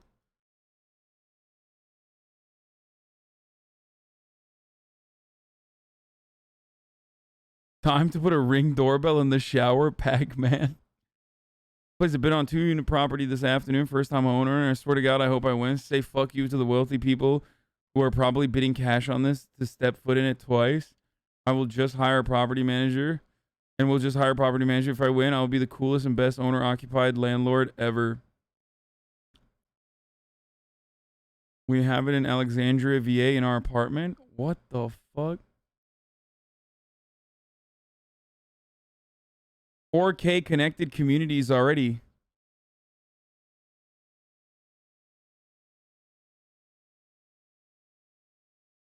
Asset protection. Sensors play a key role in protecting properties. Our platform can identify a variety of routine issues and immediately alert the appropriate people to help prevent catastrophes. Let's see that. Our software is set up to notify you at the first sign of an issue, allowing you to act quickly and avoid damages and costly repairs. Smart thermostats and high-precision sensors monitor units in real time. Okay, that stuff makes sense. This does make sense. Integrate temperature, humidity, flood sensors in one device. Reduce problems such as damp, mold, and condensation. Because, like, this is legitimately a problem. Because, like, most landlords won't even fucking... You're like, I'm real foggy. We had that problem in one of the places that I used to live in. I lived in a 3-bedroom apartment. Some of you may remember, like super old heads remember. This is the first time Supposed to get my when I first started dog's DNA streaming. tested because they apparently DNA test dog poop at the apartment complex so they can find people. I just didn't go do it, and when they emailed me about it I said no, and that was it, LOL. That's hilarious. So my old apartment when I used to live with 2 other fucking adults. We had mold. And like one of my roommates was like, I'm feeling really foggy all the time. Like, I don't know what it is. I don't know what it is. And then we realized there was like fucking black mold in the bathroom. Hassle. So like that shit happens a lot. So this kind of stuff could be helpful. Yeah, he was like fucking sucking in mold fumes, dude.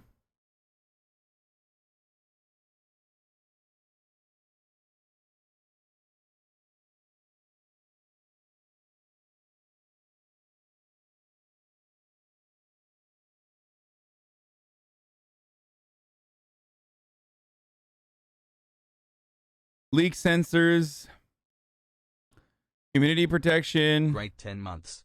Hassle. Yeah, that stuff's not that bad.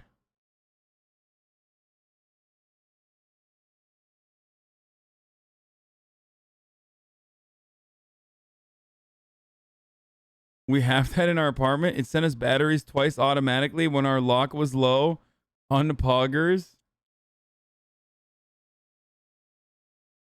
Yeah, asset protection is not that bad from what I see.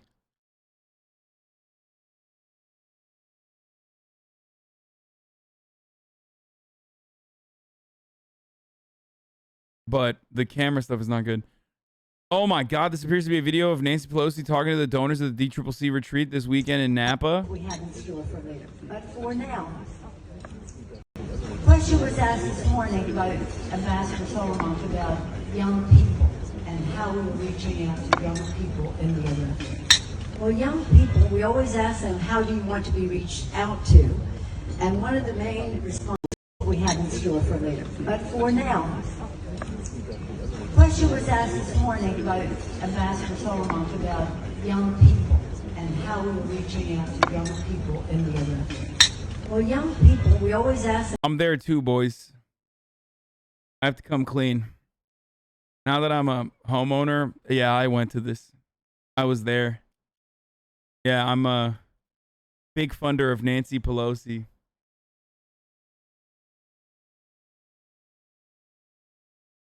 How do you want to be reached out to? And one of the main responses we have in store for later. But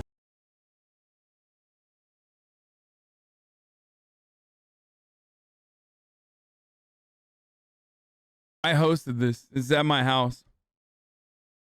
Yeah. It's me. I'm wearing that hat.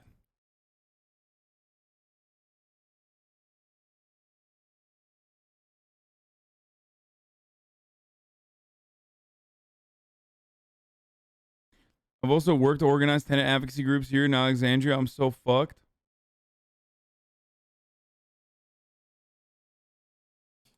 Yeah, this is true. This is like literally me, dude.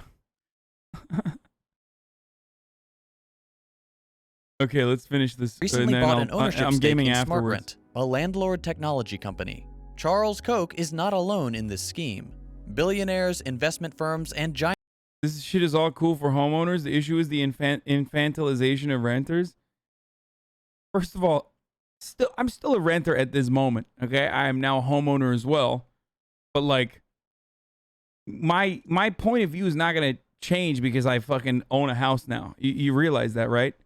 Just like my point of view has not changed about healthcare and free education and student loan debt relief just because I pay my fucking student loans. Because you know why? I'm not a fucking asshole, okay?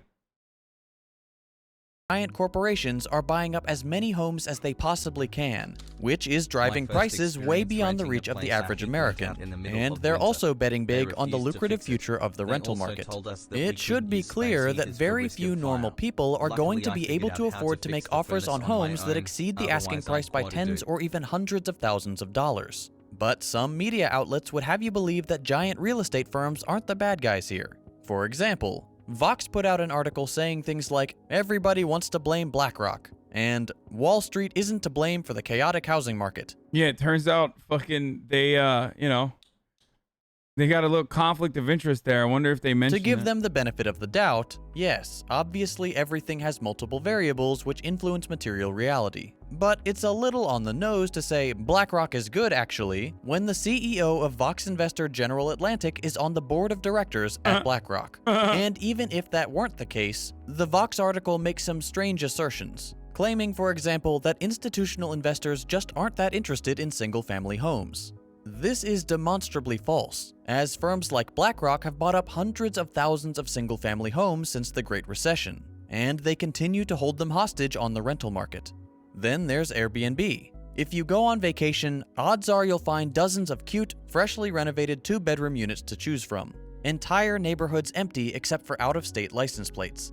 There's no such thing as an affordable home anymore. They've all been bought up, whether by institutional investors or wannabe real estate moguls, and turned into Airbnbs or rentals, and very few new ones are being built. In fact, there's a new trend of building suburban neighborhoods not with the intention of selling the homes, but of selling the entire development to investment firms who then rent out the houses. Vox isn't the only instance of media trying to manufacture consent for endless renting. The Wall Street Journal says it's generation. Yes. They want to fucking change the, they want to fuck over first-time home buyers and turn them into generational renters.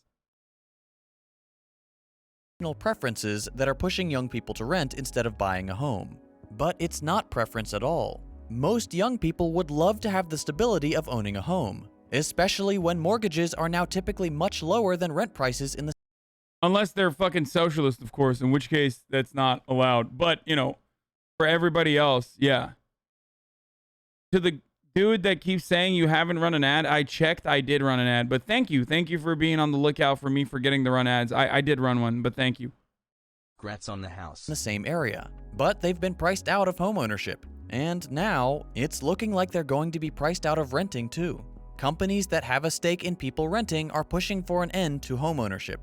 Bloomberg says things like, rising real estate prices are stoking fears that homeownership, long considered a core... You get a good interest rate. They're pretty good right now. Managed to lock mine at 2.875. No, in comparison to that interest rate, no, I did not get a good one, okay? I don't have a very good credit, but I got decent interest rate. I got 3.75. It's pretty good. I mean, is that bad? That's not bad. I thought 3.75 was good.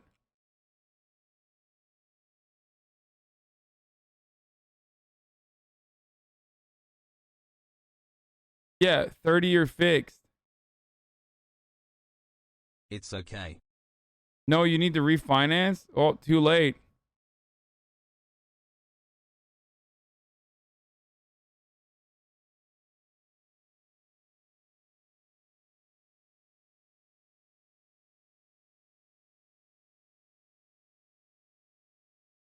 Anything over 3 is like a rip. Wait, what?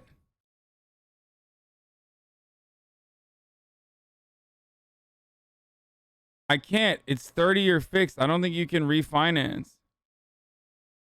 Yours a jumbo loan, 3.75 is fine. Yeah. I don't know.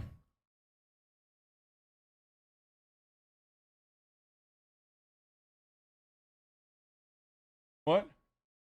What is that? Oh, I thought that was whiskey. Oh, okay. Why? Okay. Can I give you my credit score, Dad? Please. I'm 10 years in, a 30-year minus 2.9 with a 20% down initial. Jumbo rates are going to be higher than these people with 200K homes. Lol, ignore them. Can you refinance a 30-year fix? No, I thought you can't. 30-year mortgages are going for 1.5 right now. Shut up, you're lying, okay? Did I get fucked? Probably. I don't know. I do loan closings. It's fine, especially for a first-time home loan. Also, you can always refinance.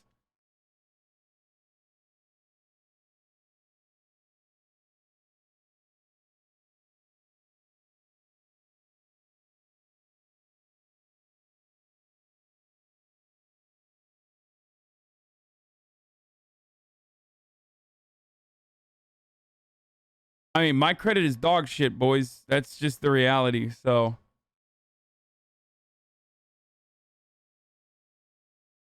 You got robbed, they'll take the whole thing off your hands for 1.5 mil cash. Oh shit, dude, thanks. Jumbo loans are anything over 450K. It's going to have a higher rate.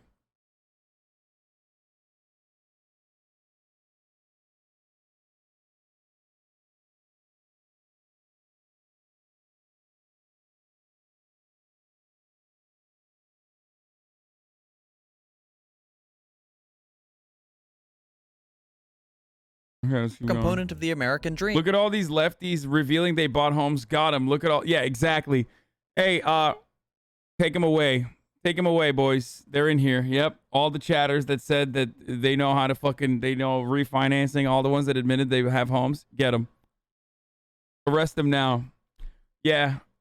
This was a long and complicated multi-week process where I fake bought a house so I could get a lot of you to also admit that you had bought a house and refinanced and all this other stuff, just so we could arrest all homeowners, because everybody knows one of the fundamental tenets of Marxist-Leninism is no house. That's right.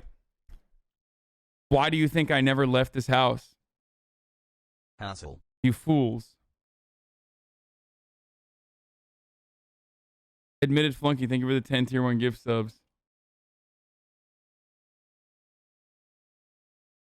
is slipping out of reach for low and moderate income Americans. That may be so, but a nation of renters is not something to fear. In fact, it's the opposite.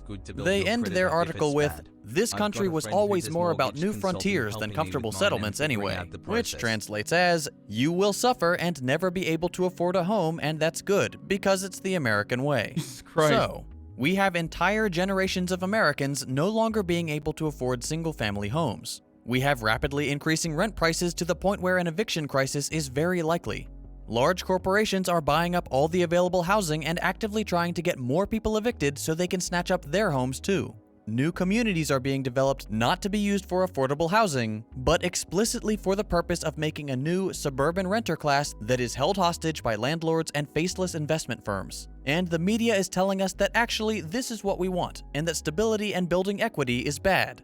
This all adds up to one serious economic crisis looming on the horizon.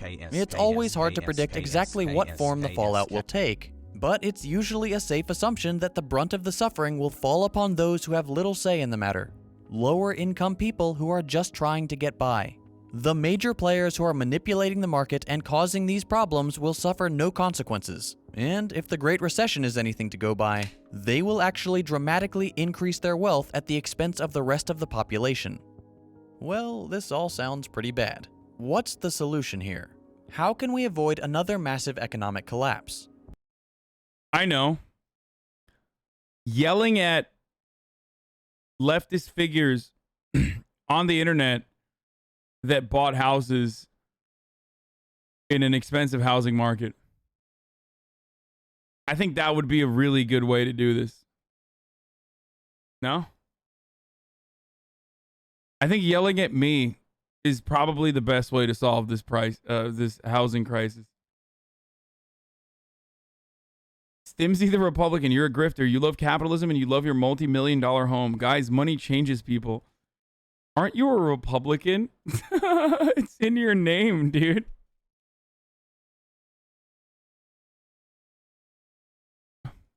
Historically speaking, we can't. Capitalism is built on the maintenance of cycles of boom and bust, and they're fairly predictable in their timing. These crises are becoming more frequent and more damaging to the average person, but also more lucrative for the ruling class. And if we know anything about capitalism, it's that when the ruling class is benefiting from something, it will not change without a massive, drawn-out struggle. If you're a young person, or a person of any age really, if you're looking for a home, I don't think it would be wise to try to buy one now. I know it's easy to say, well, there you go. I didn't fucking... See, I should have watched the second thought video, dude.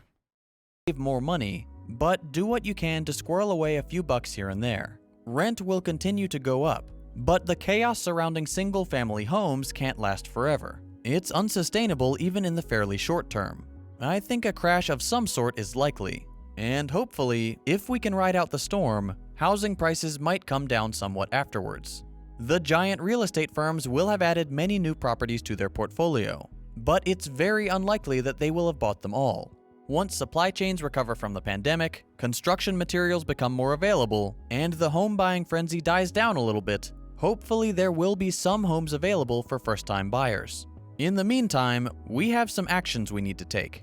First, we need to push back against the media talking points about generational preferences and the benefits of renting. They support a predatory, exploitative status quo that we should not accept. If they want us to rent, we need to demand affordable apartment housing with rates that only increase with inflation, not at the whims of parasitic landlords.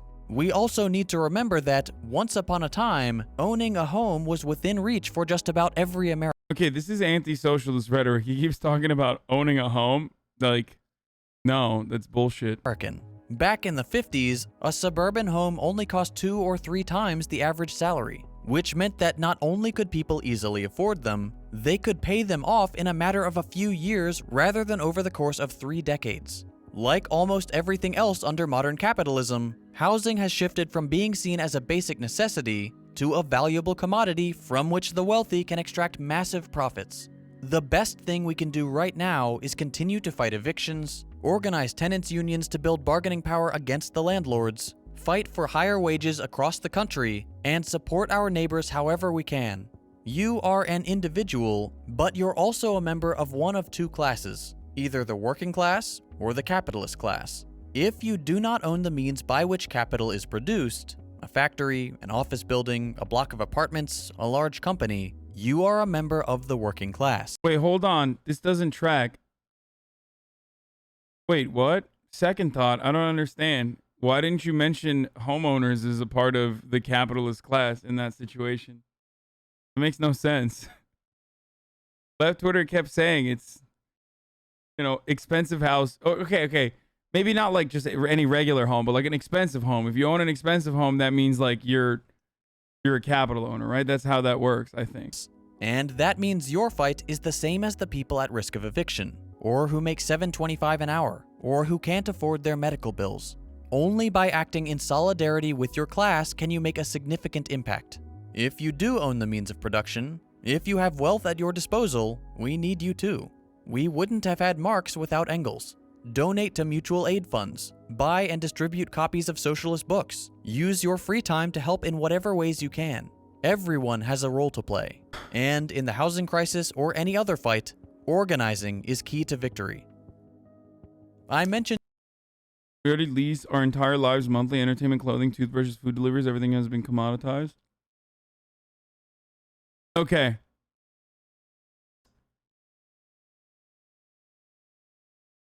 Let's be real. You guys have organized effectively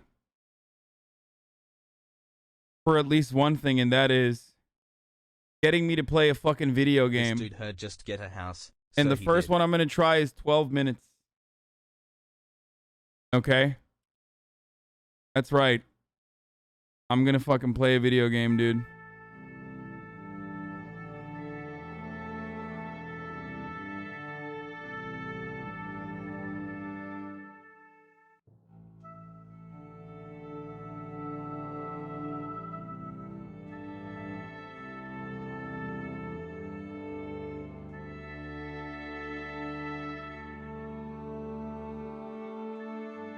Lies. Realize. Real lies, chat. All right, so this is like a murder mystery or something, right?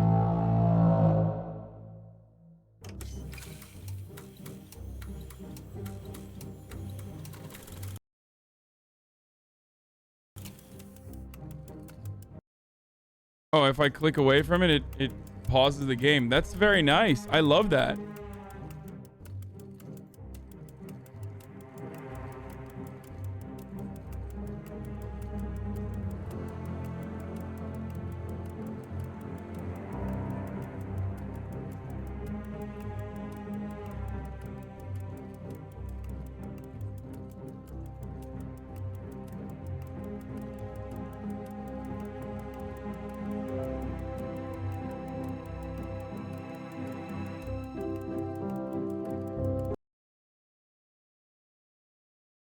I gotta move this.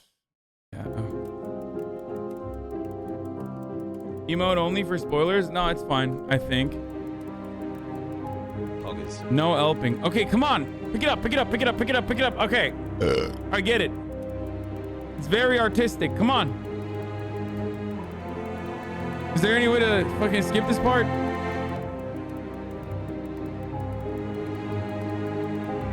They got mocap? Isn't this top down like Grand Theft Auto? Why is there fucking mocap?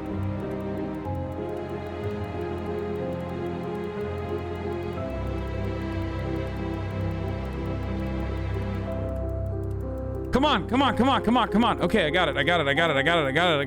It's a clock. It's ticking. It's gonna strike midnight soon.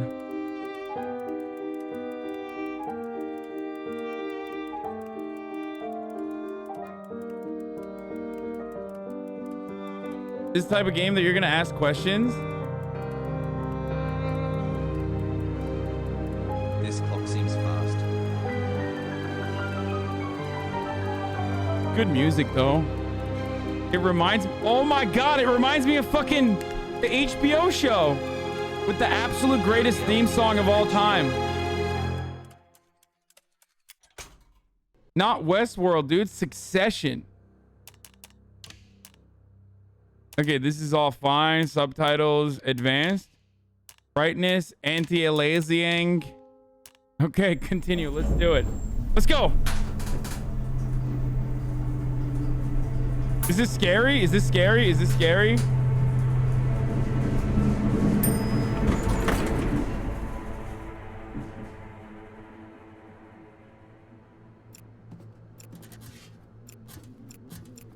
What the fuck? Click on an wait, what?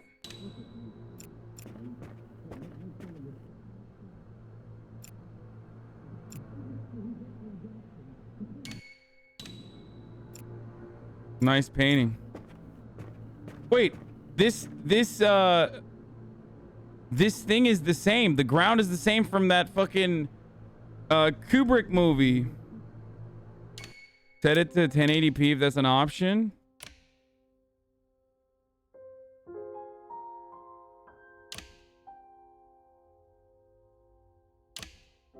Boom.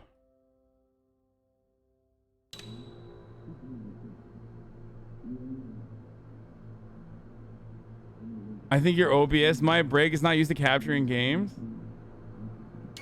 Wait, did I revert it? So fucking stupid, dude. Why am I so stupid? Okay. Gamer. Okay, is it gonna be scary, chat? Why? Tell me if it's gonna be scary or not. Oh, woke the baby. Sorry, neighbors. Oh shit. Move the cursor to the top. Click. Wait, I have a fake rock? There we go. Click outside the selected item to exit. Okay. As flex. Wonder if anyone's ever gonna rent this unit. Damn, dude. Vacant properties. Homelessness crisis, like we talked about. Oh, the fake rock has the key in it. Got it. Click and drag inventory items to combine them with other items.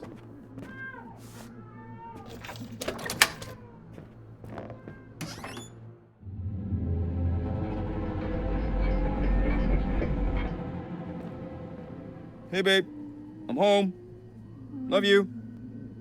Oh, I'll be out in a second.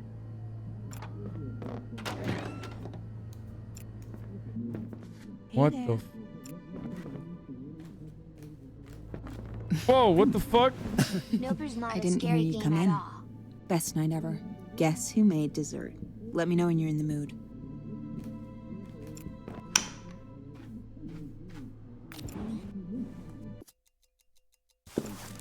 Wait, is that my wife's phone? Oh my god, it's letting me call 911. Emergency services? Sorry. No emergency. Everything's fine. What the fuck? Just making sure the phone was working. Sir, please do not call again unless there's an emergency. Wait, what the fuck? That's crazy. Who should we call, chat? About to leave work. Sorry for being late again. I had some dinner on my break from hubby. Just got to work. You feeling better? Just saying puking sucks, but you make it look sexy as hell. Hey, baby, I forgot the keys again. I know. Can we get the spare? Hide it. Was anything missing or out of place? Wait, is that my wife's feet?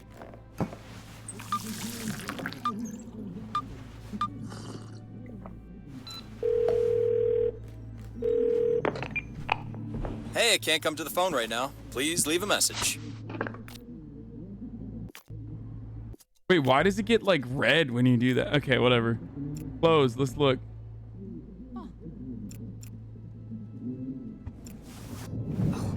Thunder. I wasn't expecting a storm tonight. Damn, how many rooms does this apartment have? We got the bed. Painting. Let me turn on the light switch. Yeah. Oh! Oof. Gotta get that fixed before one of us gets really hurt. So what's the goal here, chat? The storm's getting closer.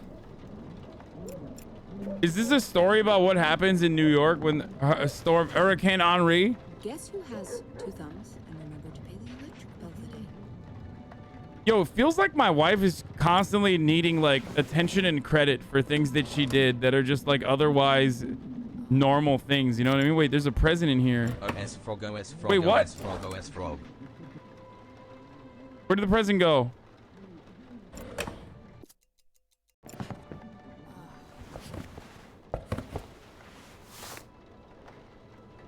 Wait, baby clothes? Oh my god, I have a baby. With my mother's name? Some onesie. Dude, I'm being so nosy right now. Oh, I forgot to call the landlord about the light switch. Am I doing that tomorrow? God damn it. Lady, you want me to do everything in this fucking relationship, okay? God damn.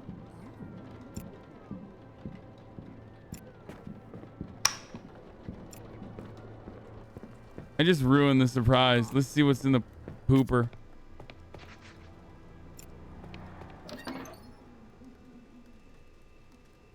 Sleeping pills. Ooh, got that. Wait, does he just take it out? I'm just gonna whip it out, chat. Hey, only remember to put the spare key outside.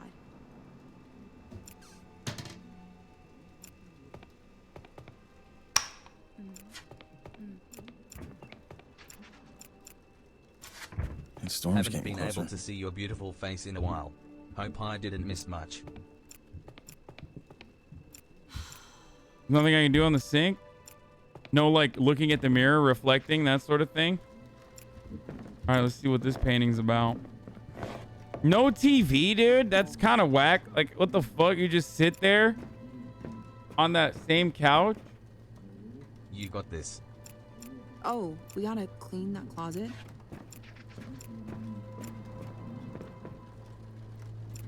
No PC, no TV. The storm's getting closer. Open up. I'll get it. What?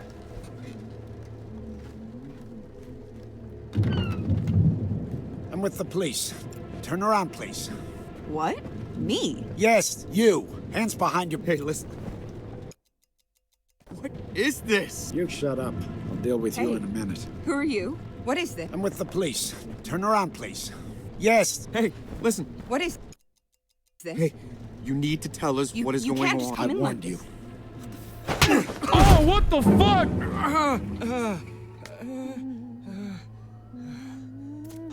Jesus Christ. What?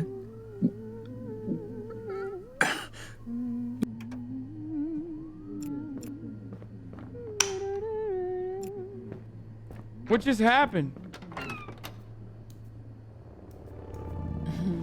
I didn't hear you come in. Best night ever. Guess who made dessert? Let me know when you're in the mood. Didn't you already say that? What? I don't know. What? But, no. I was just... How is this possible? Okay. That dude had like, he was exhibiting a lot of cop behavior. But also at the same time, I feel like in movies, cops don't operate like that. You know what I mean? So I'm going to go ahead and assume that that guy was not a real cop. You know what I mean? This time I'm going to fucking shank him. I'll fucking shank ya. Guess who has 2 thumbs and remember to pay the electric bill today? No ads. Smiley face.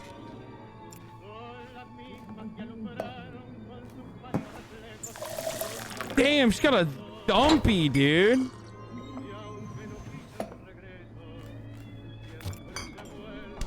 Bro, you guys see that New Year's dumpy? Eve, What the 8 years ago. Oh my god, I'm sorry, chat, but like... Thunder. I wasn't expecting a storm tonight.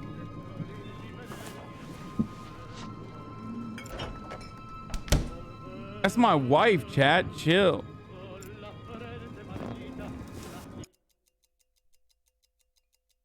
In the next few minutes, a cop is gonna knock on our door. What are you talking about? Please don't open that door. Come on. It could be anyone. This is... No, I'm serious. Please don't open that door. It's important. This isn't funny, babe.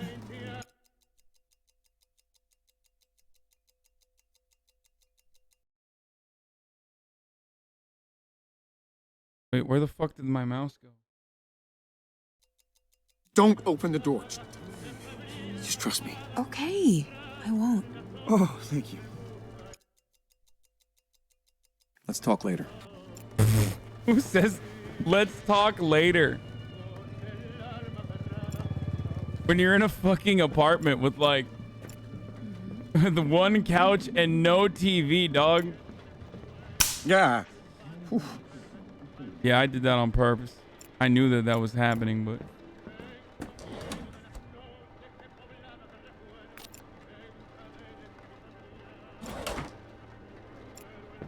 Okay. Ooh, I'm gonna lock it.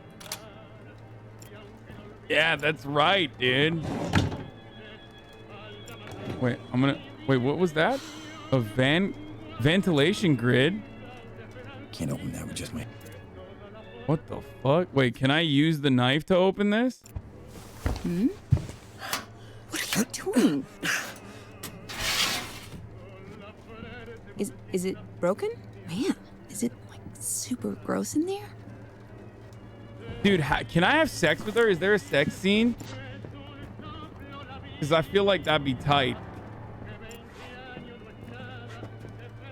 There's gotta be a sex scene, right? Okay, I like that. Bro, that's your wife? Yeah, no shit. Reading?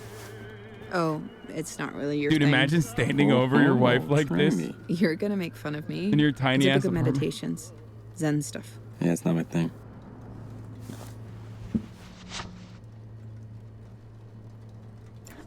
Fake candle.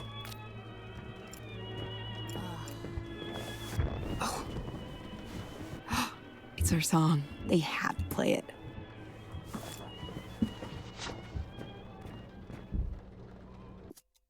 Hi, Chad.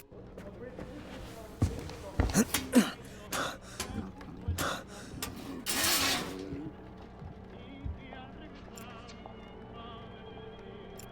the cop coming?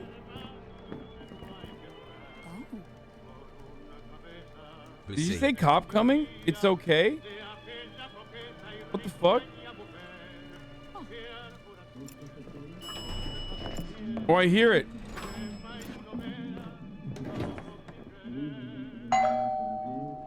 Police, open up. Is that him?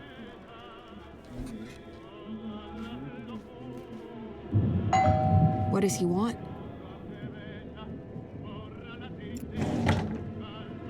Do you know something about this? Come on, I know you're home. I'm stuck in a time loop. Let's deal with the door first, okay? Do you know something about this? I'm gonna try to knife the cop first. I want to knife the cop. I have a warrant. Open up. Please just tell me what's going on. It's locked. Open the door now or I'll kick it down. What are you doing? Fuck Will you. you just do something? Yo, What this does is he want? Northern Lion, dude. Do you know something about... Police. Who are you? I have a What is warrant this? for your arrest. What's going on? You can't On the just come ground. in like this. Now, don't move. Get out. Wait, I can't. No, come on, don't. Wait, why am I being arrested now? Hey, what are you doing? What is going on? I can't stab him. Who are you? Unspot. You can't just do this. Hold still. Can't open that. Can't open that with just my hands. Ow! Hey! What the fuck? Get your hands off! Ow!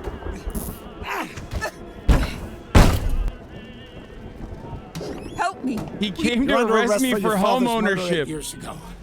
No. That can't be right. Shut up. You know what this is. Now, where's your father's watch? My father? Please. Oh, I can do it. Oh. You must be thinking of someone else. No playing dumb. Tell me where the watch is. I'm not lying. Please don't hurt us. Honey, tell him. He can't help you. Just you and me. Will you come help me? My wrists. Fuck.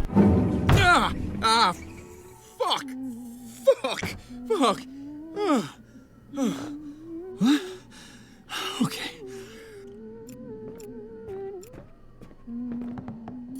He just one taps me, dude. It's fucked up.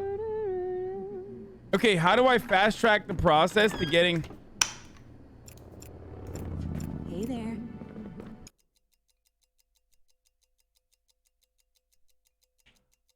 Hey, how'd your father die? Well, he had a heart attack. It was awful. Did you ever own a pocket watch? A pocket watch? No. Not that I remember.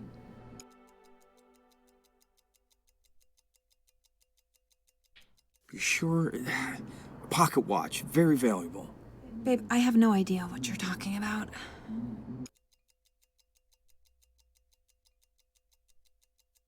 Ask her if there's an ad break at the top of the hour. What?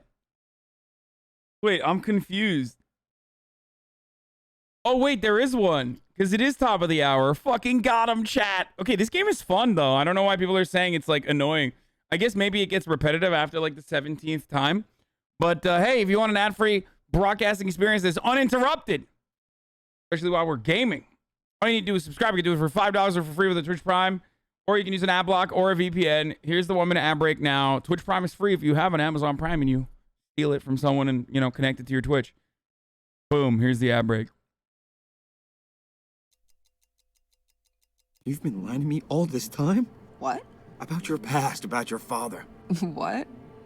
I don't know what you're talking about. Well, what about your father's murder? What is this? Hong Kong.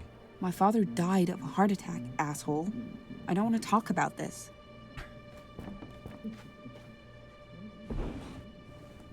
Okay, real fucking Sigma grind set. Broke her frame, you know what I mean? Oh. Broke her fucking frame, made her cry about her fucking dad. That's how you do it. That's the Sigma grind set, boys. Accuse your wife of father murder. I love these fake plastic candles. Let's see, like, can you use it? Enough space to drop that.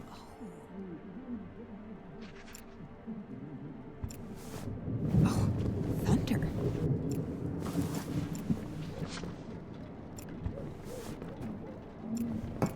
Is there anything else here? Like, come on, do this. Yeah. Wait, what? What is that noise? What are you drinking?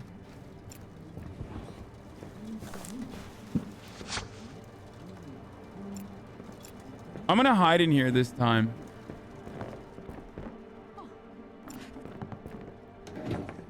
I feel like it's the right thing to do.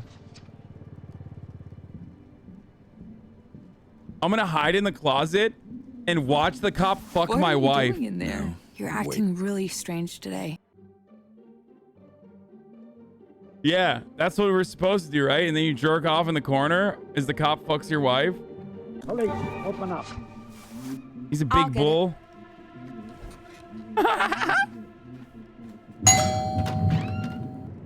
I'm with the police. Turn around, please. What? Me? Yes, you. Hands behind your back. Let's go.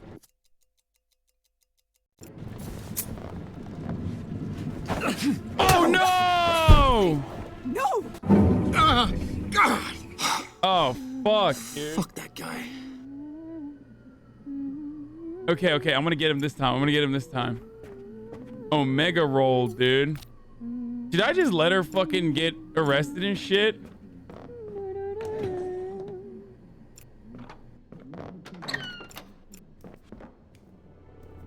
Hey there.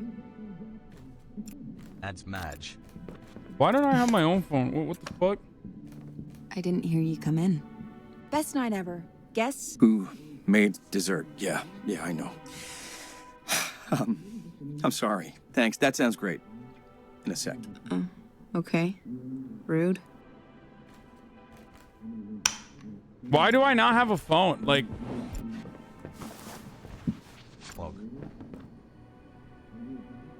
I don't know why I keep grabbing the fake candles. I just like feel like I should just grab them.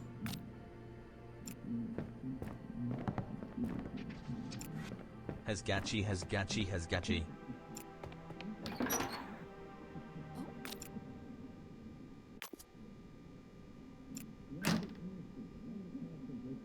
Real socialist? Yeah, I mean, he's not a real socialist. Guess who has 2 thumbs and remember to pay the electric? Bro, why do you want... What do you want? To fucking celebrate me? Like... You want to celebrate fucking paying the electricity bill? Like, it's not that big of a deal, okay? Manco.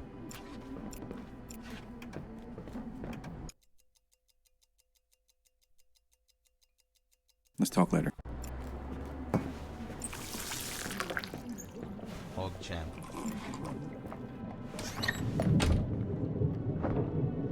I wasn't expecting a storm tonight. I'm gonna call it 911 from when the cop comes from the bedroom.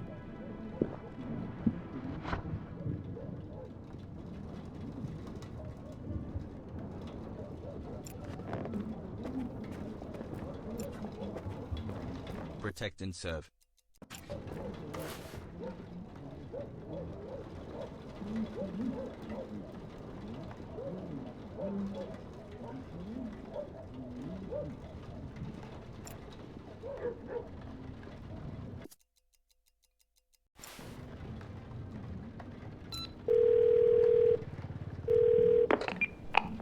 Emergency services.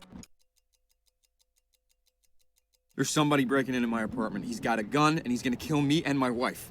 Sending a unit right now. Get to a safe place. All right, when will they get here? He's almost inside. They should be there in 15 minutes. Oh, dude. We can't wait 15 minutes. Sir, officers will be there as soon as possible. Get to a safe place. Wait, what the fuck? Dude, that's terrible, dude. Well, first of all, I never even said The storm's getting closer. where my house is. She just fucking hung up on me. Wow, dude. Fucking best dispatcher in NA. I guess I should just go to sleep for 15 minutes while the cop comes. This is so dumb. Open up. I'll get it.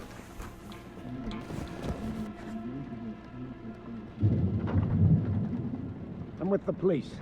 Turn around, please. What? Me? Yes, you. Hands behind your back. Let's go. Hold still. You're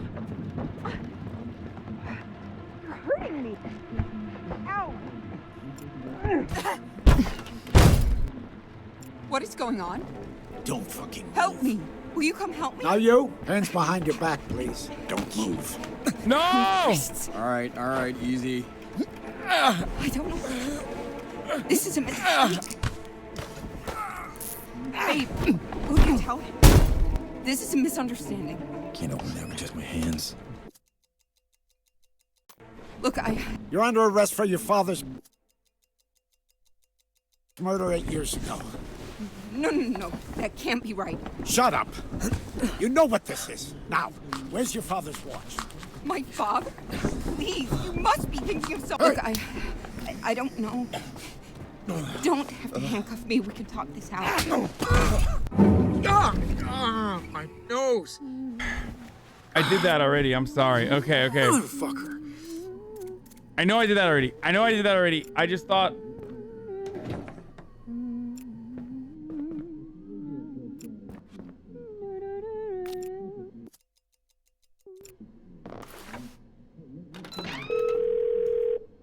I hope my wife doesn't hear me fucking... Emergency services. There's somebody breaking into my apartment. He's got a gun and he's gonna... Sending a unit. All right, when will they... They should be there in 15 minutes. We can't... Sir, get to a...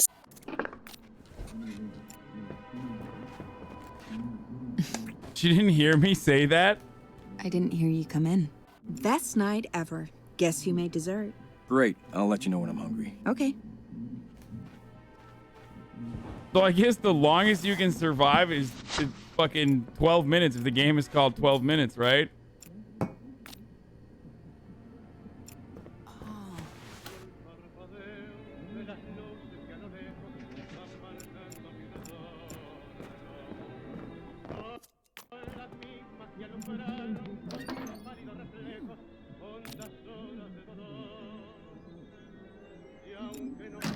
I should just wait and see if he can... I finally remembered to put the spare cuck my wife, you know what I mean? I kind of want to see what happens if he like cucks my wife. Or if he fucks my wife, rather. I wasn't expecting a storm to... I'm gonna fuck around with the vents a little bit. What are you doing? Well, I hope we have time. Is it broken? Man, is it like super gross in there? Shut up, lady.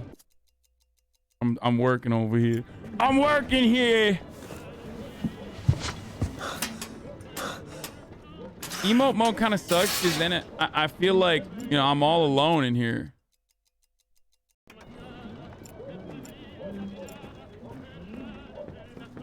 I don't like that, you know? Drugger wife Bill Cosby style at HasanAbi.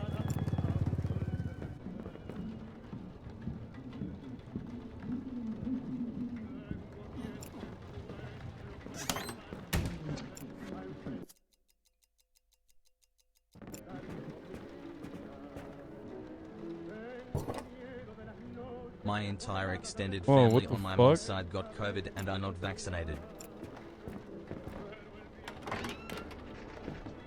I have no idea what that will do, but wait, you know what? I'm gonna put this other one in this one too.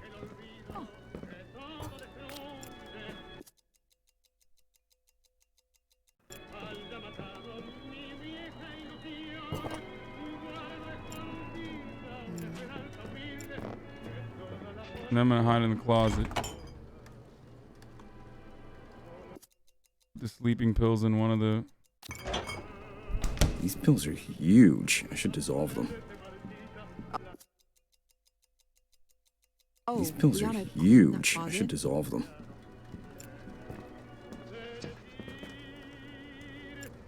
I can't tell if I should hide in the closet or if I should hide in the bedroom. I want to hide in the closet first, like, because I want to hide in the closet first because... Why are you in the closet? No, wait. Because I want to see what happens. You know what I mean? I feel like I'll only hear what happens. I'll get it. Don't know what the fuck's about to happen, lady.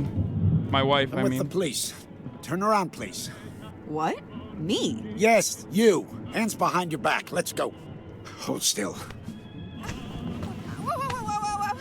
Ow! Hey, you're hurting me!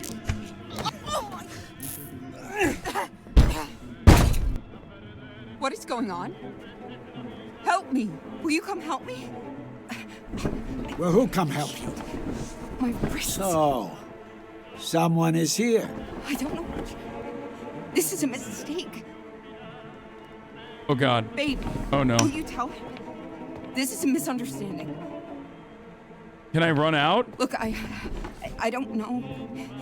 You don't have to handcuff me. We can talk this out. You're making a mistake. This is... You can't do this. Please, listen. This is more complicated than you think. No! Please, just go. I won't tell. Don't fucking move. Oh! No, he fucked me up. Did he get me? I stabbed him. Wait, I successfully stabbed him. Fuck! I was so fucking hype. I was like, oh, that's it, bitch. Get fucked. Get absolutely fucking cumster, dude. I thought I fucking stabbed his bitch ass. Wife! Hey there. Don't talk to me. I don't care. Not now. Okay.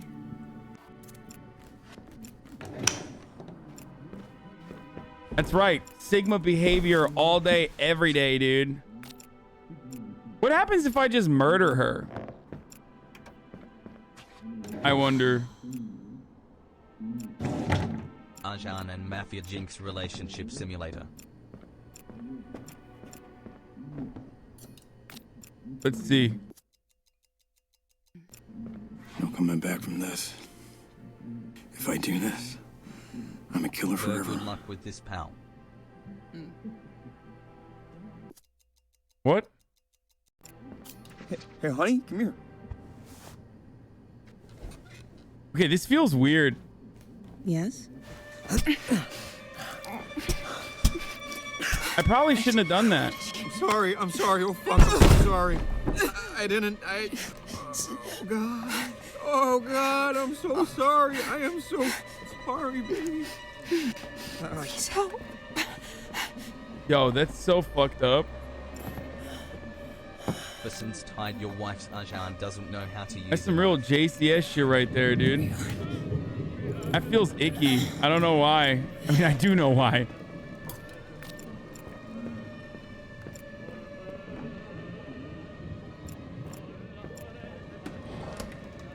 Keep forgetting the present.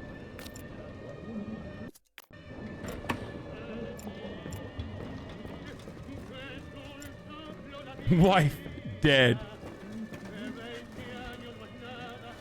Oh, I can get her. Oh, dude, I'm taking the book.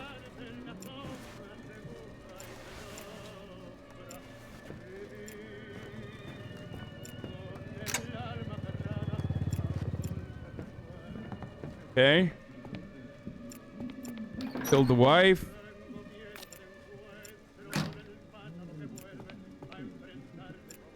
I hope this doesn't like permanently break the game. Like murdering my wife, I mean. Storm's coming. So casual, dude. Oh yeah, just a storm is coming. Not a big deal, probably.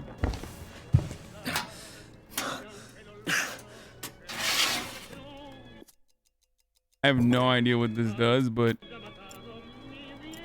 I'm just gonna keep doing it. I'm doing a bunch of weird shit here.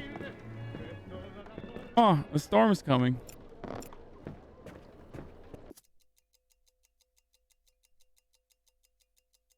Wait, can you kill yourself?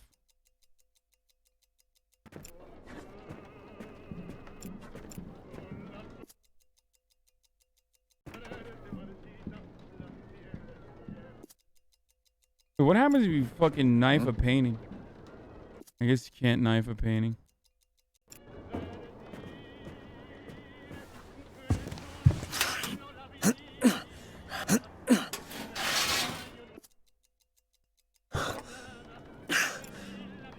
I have no idea what this does, but...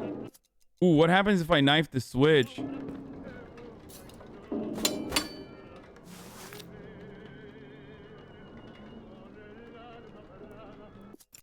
Why can't I... Oh, what happens if I spoon the switch? Not gonna work. I'm gonna knife the flower.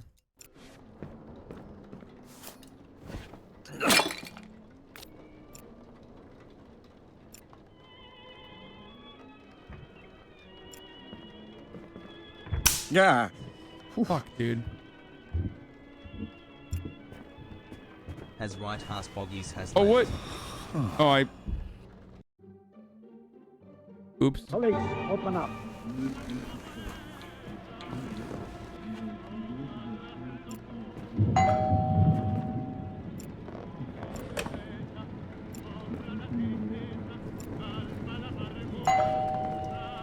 Come on, I know you're home. Open the door.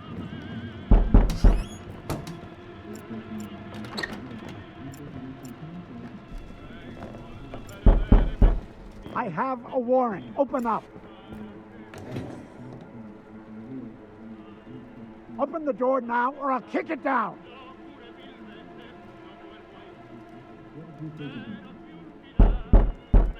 You asked for it. What's he gonna do if he fucking sees my dead ass wife? I wonder. I want to watch. What the? Ma'am. Ma'am?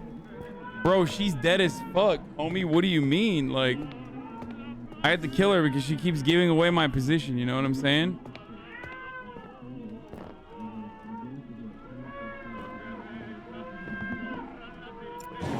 Hello?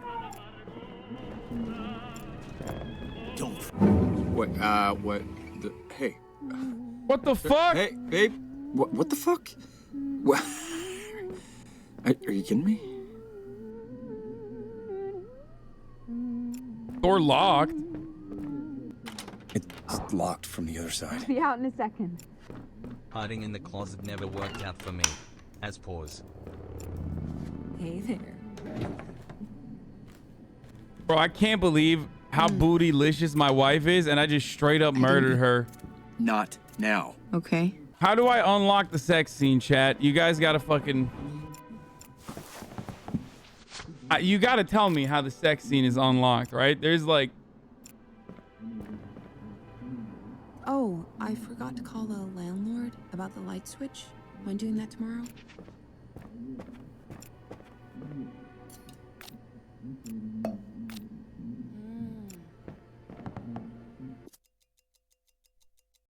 You already missed the sex scene, I'm a galal nerd. Oh. There's something over here that I... Okay, never mind. Hosso.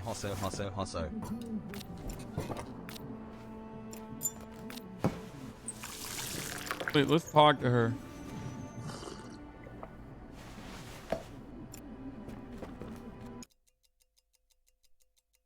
Look, I know this sounds weird, but the day's repeating itself. Uh-huh. Prove the day's restarting? How am I gonna Great, prove let's it? see it. Wow me. Let's see. Technically, is this time travel? What? Wait. What is it? Choose what to prove with. Let's see. The dessert. I know you made my favorite. I told you this morning I had something special planned. Not exactly Nostradamus to guess I'd make you. Right, yeah. Let's see. Wait, let me lock the door, and then I'll say that the cop is gonna come in a little bit. Wait. What is it? Let's see.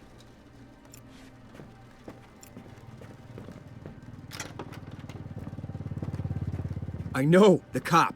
Cop? The cop will be here any minute. You called the cops. No, I didn't call the cops, but he's coming anyway. There's a cop coming. That's your prediction? Dude, the choice... The choice of speech is so stupid. I need you to believe me now, babe. Well, have you got something else? Let's see. It's locked. The book that she's reading. What about that painting? Oh, What that's about so it? stupid. Yeah. Nothing, I guess. Okay. Oh, our favorite song's gonna come on. Let's see. Ooh, the radio. I can tell you what is gonna play. Babe, they play the same stuff over and over and over. Yeah, I know, but to know what's coming on right now? There are 100 ways to know what's on the radio. What else you got? Let's see. Impress me, Nostradamus. In a few seconds, we'll hear thunder. Yeah, we just heard the storm roll in. Thunder in a rainstorm. What'll Bro, they she's think of too next? smart. Let's Yo, see. fucking debate lord wife, dude. Okay, just die then, okay? Just let the cop fucking murder you then. How about that? The anticipation. I'm gonna let the cop murk you. Fuck you, dude, okay? Fuck you, dude. If you can prove it, I mean, it'd be kind of cool. Fuck you, dude. Wait, why can't I take them? Take the fucking pills. What about the pills? What about it? Not sure. I'm not sure. Let's see. Oh, I know what it is. Oh, come on. Surprise gift. Surprise gift. Surprise gift.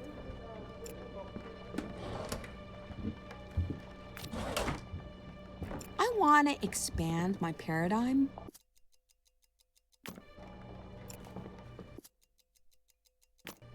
This present. Look, it's clearly unopened. But I know there were baby clothes inside. I just bought them today. How could you know?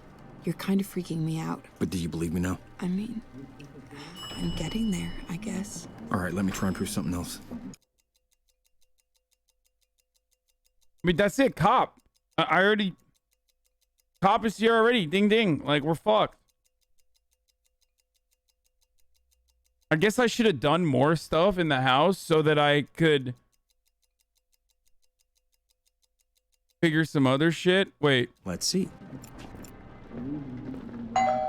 The light switch. In the police. Wait. Open up. Is that him?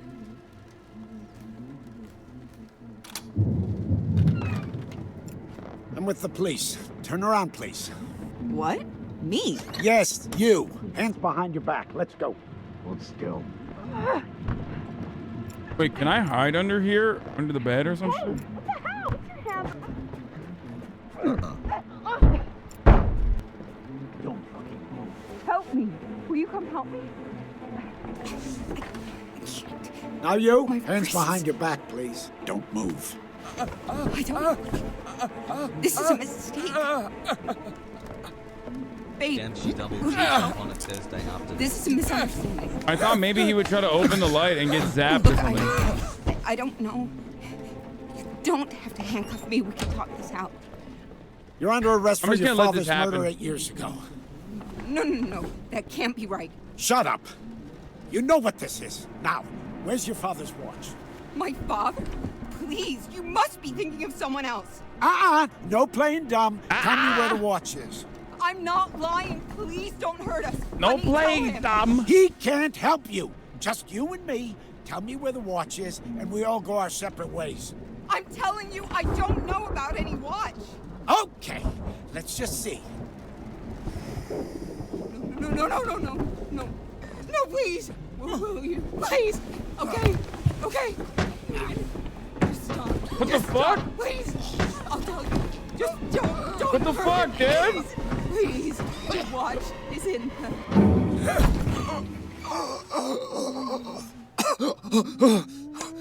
Where's the watch? Oh, fuck, that was brutal. Oh, God. You're okay. You're okay. That was cool. I'm glad that we did that. Okay, lock that fucking door, dude. Save us some goddamn time. Bum-ass wife hopefully won't open the fucking door. Hey there. Just the... I didn't hear you come in. Best night ever. Guess who made dessert? Let me know when you're in the mood. Yeah, I will.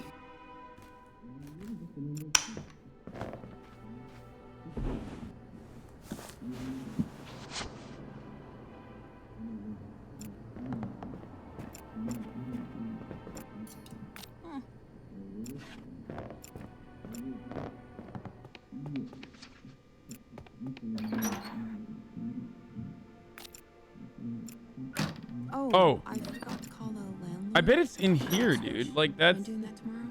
That looks sussy little baka right now, but I guess I can't open that.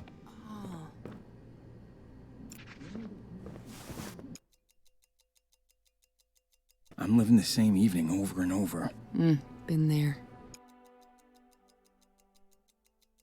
Look, I haven't figured out how this all works. For example, if I go back to this... What? Why?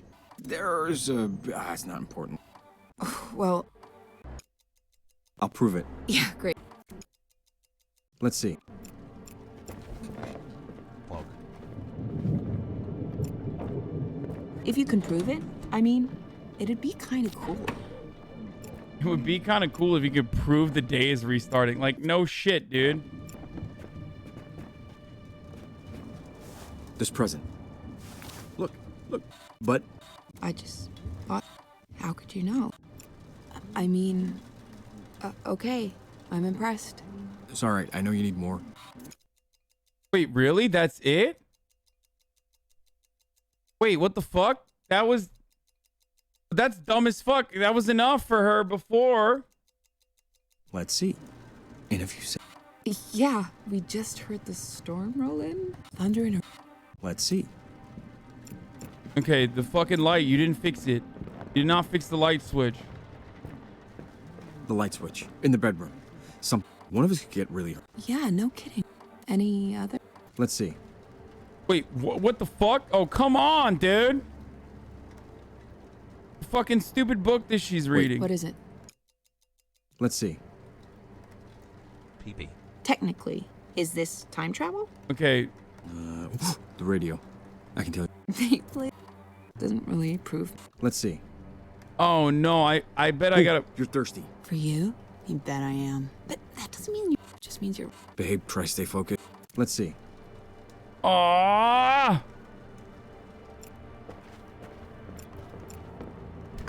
I want to expand my paradigm. The dessert. I know you made my favorite. I know? Oh, shit. Yeah, you did. Okay, something else. Let's see. There's nothing else. There's literally nothing else. The watch. Just tell her the fucking watch. You know what? Forget it. Great. Then the next couple of minutes. Is this what... The cop, he's gonna accuse you of killing your father. What? My dad had a heart. You sound... Look, I can't explain. Trust me. What? Just please. Okay. Can you? Are you kidding? He's gonna hurt. Just me. Hey, if you want... Will you just go downstairs? Come on, dude. Oh, too late. I heard the...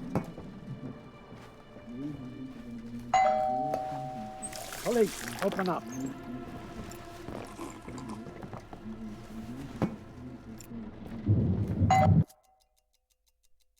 Is that him?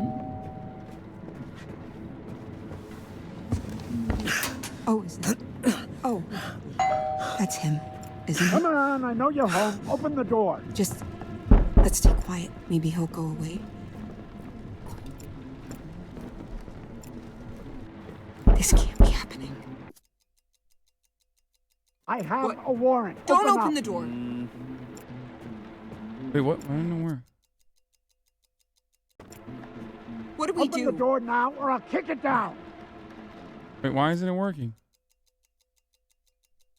Oof. This can't be happening. You asked for it.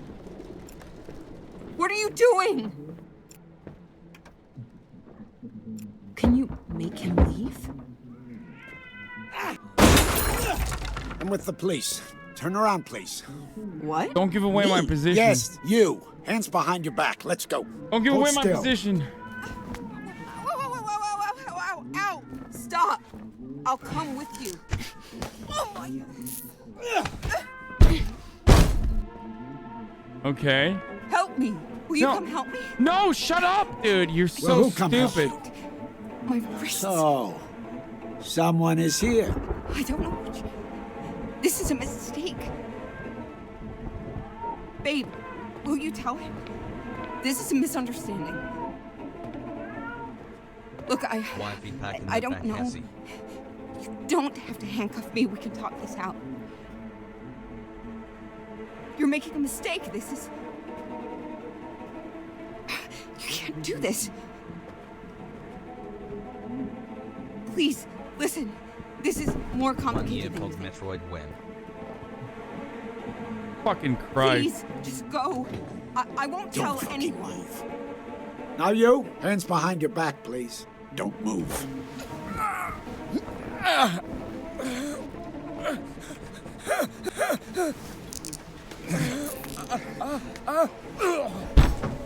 Okay, I fucked up again. He's gonna kill me. You're under arrest for your father's murder 8 years ago. No. That can't be right. Shut up. You know what this is. Now, where's your father's watch? My father? Don't fucking Please, move. You must be thinking of someone else. Wait, what? Jesus. All right, I'm good. I'm good.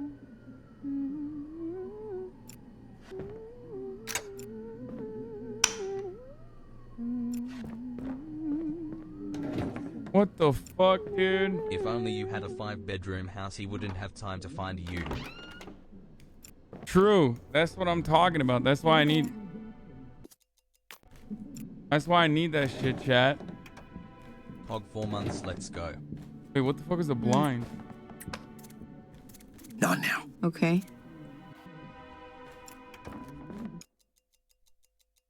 In the next few... What are you... Wow, we 16 months. He's gonna... Okay. The cop... What? Why does... Babe, I just need you to tell me... A watch? Resubbing so you can get a 20 mil house. Stop. Where's the watch? You want to watch your tone? Tell me, please, where you hit it. Oh, fuck off. Hey! We're done here. Wait, what do you mean we're done here? You've been lying to me. What? About your... What? I don't know what you're talking. Almost a year, Dios mio. Well, what about your... What? My father died. I don't want to talk. She said, watch your tone, dude. What a pun. How's the book? The book? Not now. Fuck, she doesn't want to talk about the book. I'm stuck in a time loop. So... Yes. Jeez. I'll prove it. Yeah, Only great. 2 more months until 12-month brain Let's rot see. sets in. Remember me, chat. Technically, is this time travel? Hasan, grant me mercy. Wait. Call the cops. What is it? Lock the door. Then talk to You know your what, wife forget and it. get her Great. talking.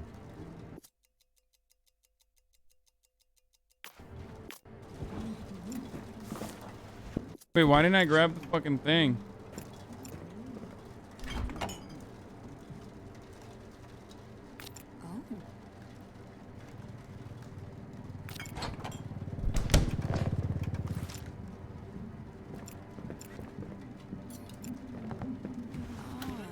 Wait, why can't I prove it to her? Come on, The dude. definition of insanity is doing the same thing over and over again and I expecting can prove it. different results. Take your time. Sounds like Asshole. you've got all night. Let's see. The radio. I can tell you what's gonna play. They play the same 15 stuff months of watching you over try and big and brain over. something you need to Doesn't just really play improve normally. much. Let's Let's go. see. In a few seconds, we'll hear thunder. Yeah, we just heard this story. Thunder in a rain. Let's see. Is this your new house, Azan? Let's see. Is there a Okay, I Hasan? did both of those The things who wants last to time and know it worked. PS Like your she was wife got a dumpy convinced by the Mazel tov. present, so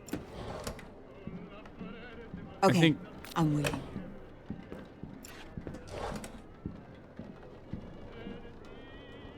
wait, where the fuck's the present? I want to expand my paradigm. Where's the present? Wait, what the fuck? Did I? Oh, I have it. Oh my god, I'm so fucking stupid. Come on. I want to see a miracle.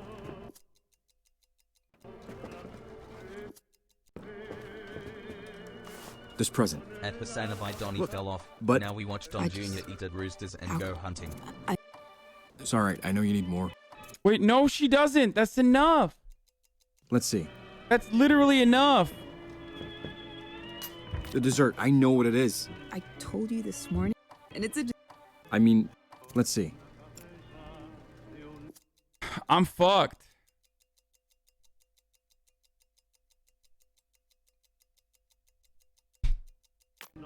Oh, the light switch, the light switch. Let's see. The light switch in the bedroom. One of us could get really... Yeah, no kidding. Any other? Let's see. Wait, really? Please just try something new. You barely asked her about her past. Wait, What is it? you know what? Forget it. Great. Oh, the fucking door is ringing, dude.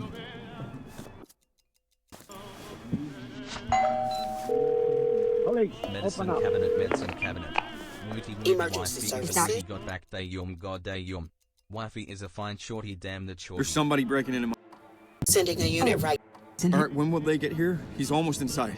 They should be there. That's Come on, I know Get you. She can't Sir, rent you out if she doesn't get know to a you're safe- there.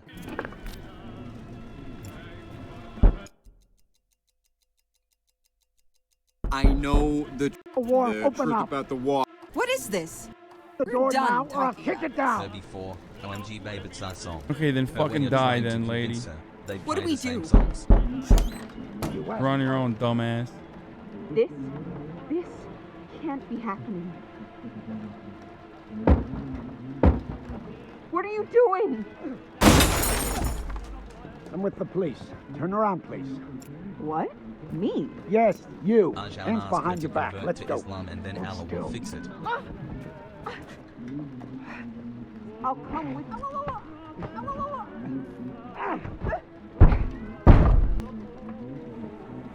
Help me. Will you come help me? Well, who come help you? My wrist. So, someone is here. I don't know. Hello? This is a mistake. Police. This is still less Come on out. Will you help? you bought a house. This is a misunderstanding. Please come out. Look, I don't know. Don't have to handcuff me. We can talk this out. You're making a mistake. Don't fucking move. You can't Now do you, this. hands behind. Don't move. Please, listen. This is more complicated than you think. Please, just go. I won't tell anyone.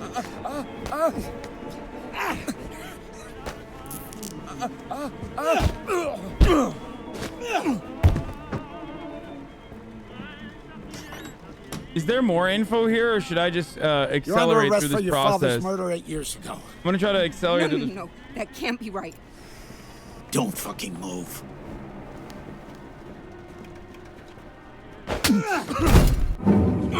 Hold on. Oh, he's a fucking prick.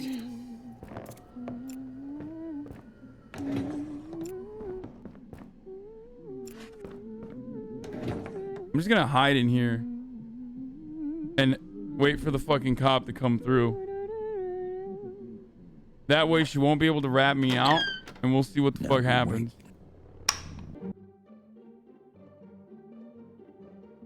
I wish I could get a knife first though, because I feel unsafe, you know what I'm saying?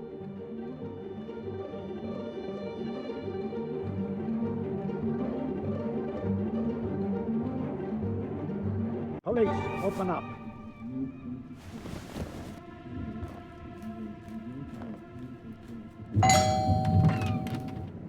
I'm with the police. Turn around, please.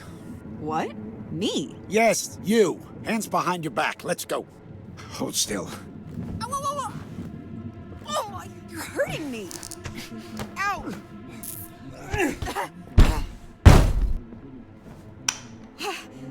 I don't know what you... This is a mistake. Got a booty though. I don't... You must be... Look... Got a wife with a booty. You don't have to handcuff me. We can talk about this. We will. I don't know who you are, but I am not who you're looking for. This... Anyone else? It's a mistake. Come on out. Please. Please don't hurt me. Anyone else here? Husband, boyfriend, girlfriend. Oh, that's progressive. He's at work. He'll be here any second. All right. Just us then. 8 years ago, your father, a gun, Father. ringing bells. Why are you asking? Father. Come on, skip this part. Please. I swear. Yeah, skip it. Oh. You're gonna give me his watch. Only question is how much you make me hurt you before you do. I don't know about any watch. Keep lying. See how creative I can get. Help! Help! Be honest with yourself. You knew this would happen. There's no cavalry coming. Nobody's gonna save you. If you want to live, tell me where the watch is. This is your very last chance. It's in the vent in the bathroom. There's a vent in the Under bathroom? the medicine cabinet. Good girl. It's there. I gave you what you wanted. And I won't tell anyone. I swear. You find it? I did. Okay, now will you let me... What are you... Easy now. Deep breath in. No. No! What the fuck, dude?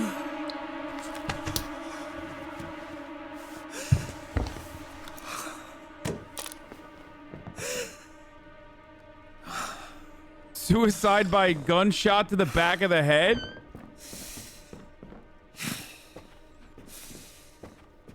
Wife dead.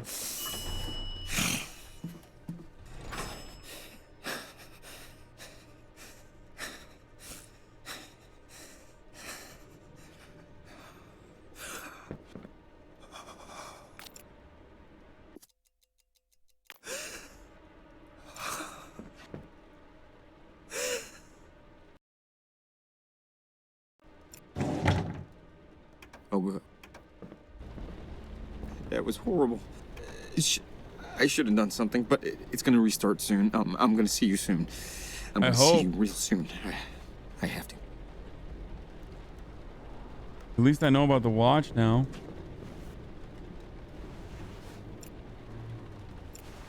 Huh? Wife. Dead. Huh?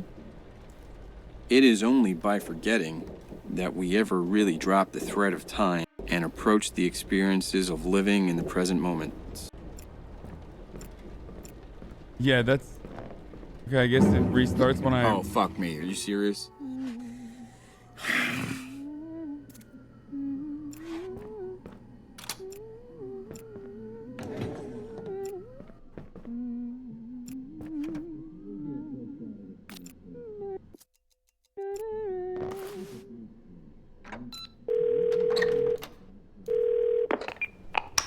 Emergency.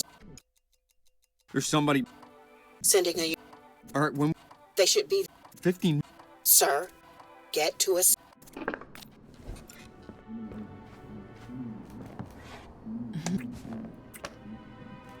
I didn't hear you come in.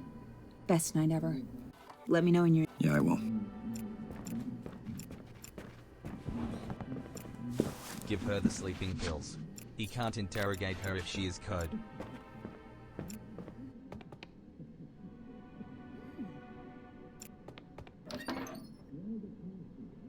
Where's the vent? Oh, there it is. Hmm? What are you doing? Why would you do that? You're gonna So ruin this the was her apartment father's because watch. all because you... Must be I don't even worth know a lot of what money. you're looking for. That's it. I'm out of here. My father-in-law's old pocket watch. You are such an asshole sometimes. Wait, what? Babe?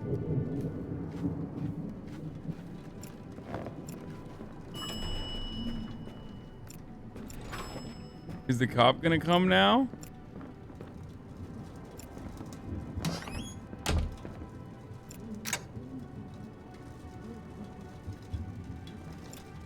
Excuse me, ma'am. Yeah? Follow me to your apartment. I'm with the police. Oh. All right. I mean, I fucked it up. Thank you. What's going on? I have a warrant right here. This will go easier if you cooperate. Wait, Hold what? still. Bro, she walked out of the apartment with no fucking shoes on, you know what I'm saying? What is going on? Help me. Will you come help me? Don't fucking move. My wrists. Wait. No. No, please. Please don't. Stop. Stop. Again? Oh, for fuck's sake. Damn it. He's too strong. I gotta find another one. Come on, get in there.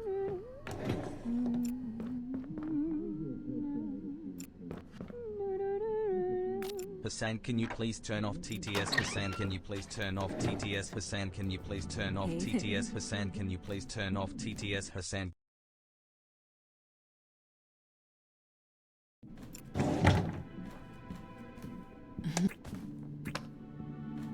I didn't hear you come in. Not. Okay.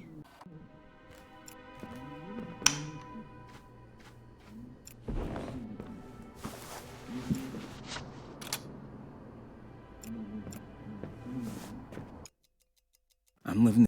Mm. I'll prove it. Yeah, great. Let's see.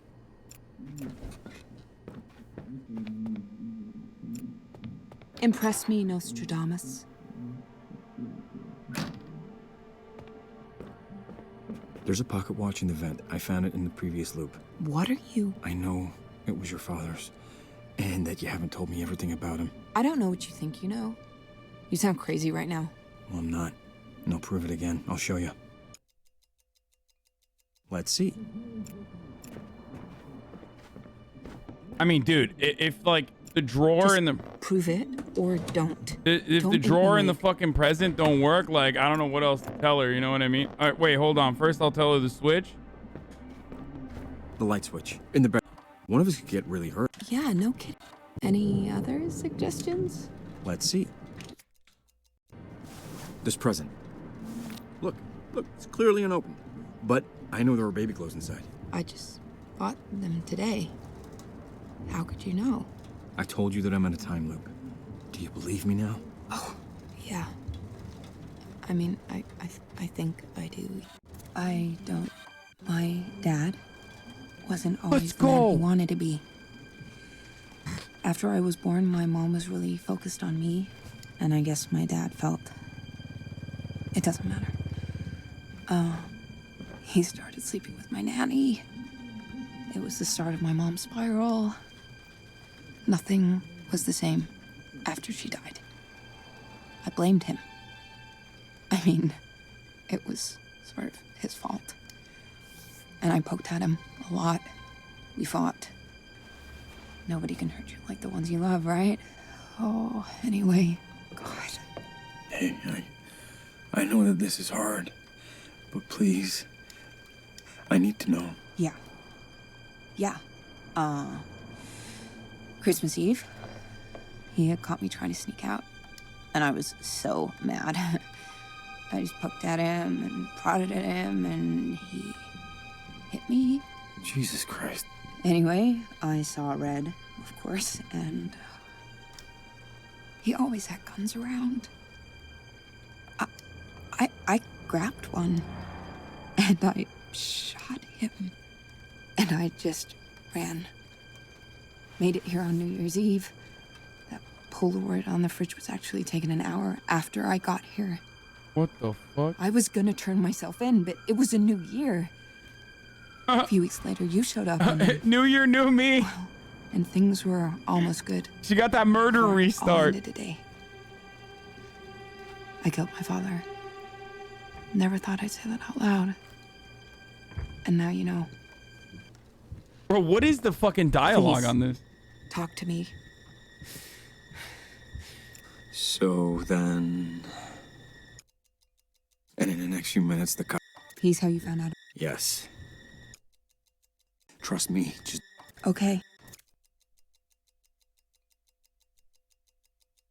How'd you get the watch?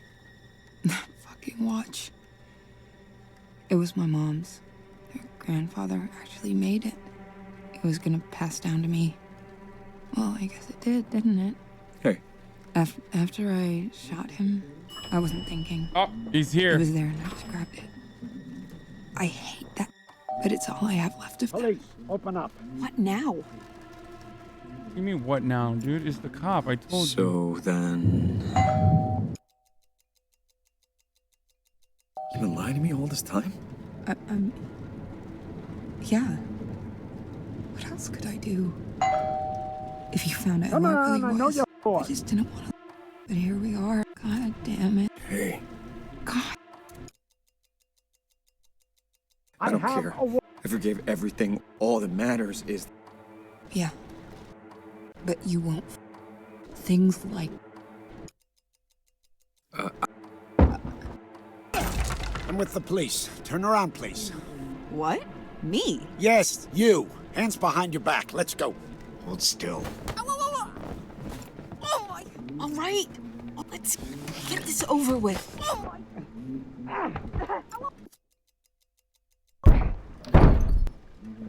Don't fucking move. Help me. Will you come help me? I can't. My wrists.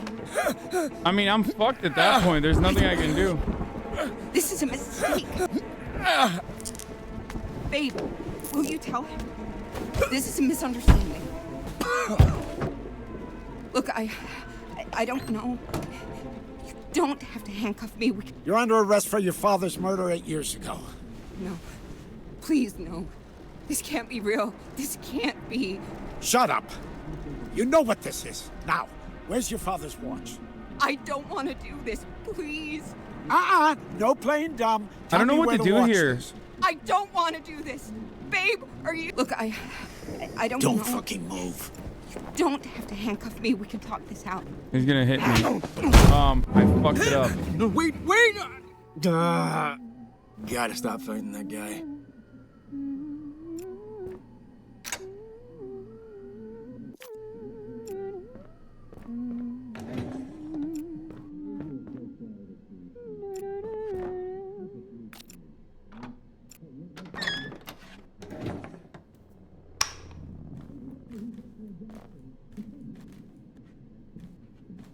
Oh, fuck.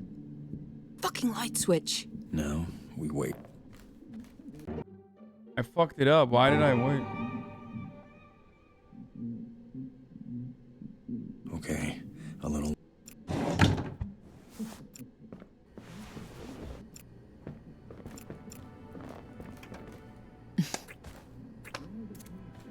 Not now. Okay.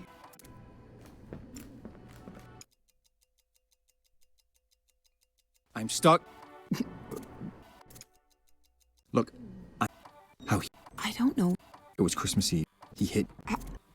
I couldn't. Look. Oh God, look. I couldn't. I didn't. Please, talk to me.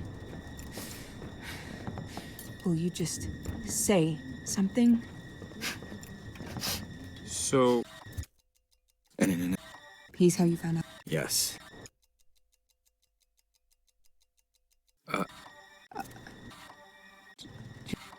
I wanted to tell you. I just don't care. I'm sorry. I know it doesn't matter, but I am. Will you just say something? Anything? I can't take this silence. God. Where's the grit? Oh, there it is.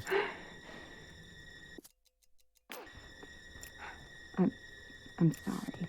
I can't be here right now. No, dude, chill. Chill.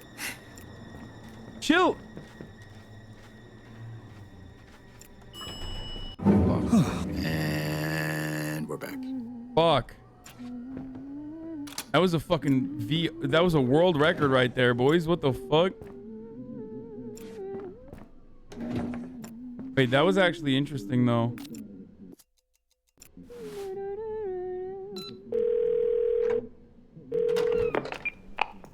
Emergency, sir. There's somebody breaking in. Sending a unit. All right. They should be there. 15. Sir, get to it.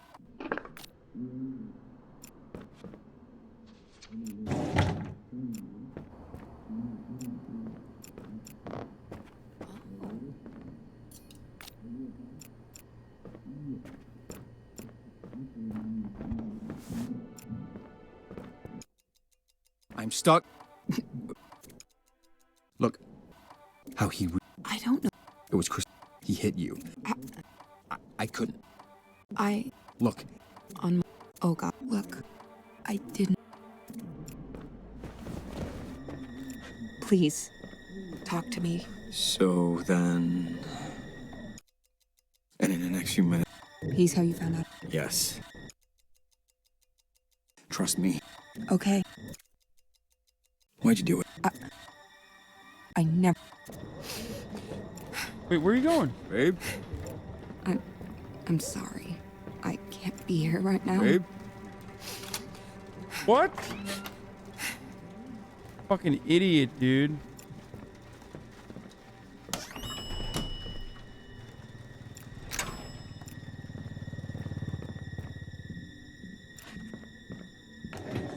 Alright, well, I mean, we'll just see what the fuck's going on with this. New vibes, you know? Excuse me, ma'am. Sorry? Will you follow me to your apartment, please? I locked the door. I'm with the police. Wait. No.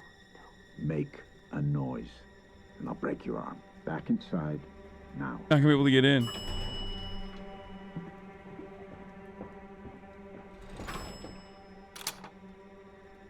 Wait, what? Oh, she has keys. What's going on? I have a warrant right here. This will go easier if you cooperate. Hold still.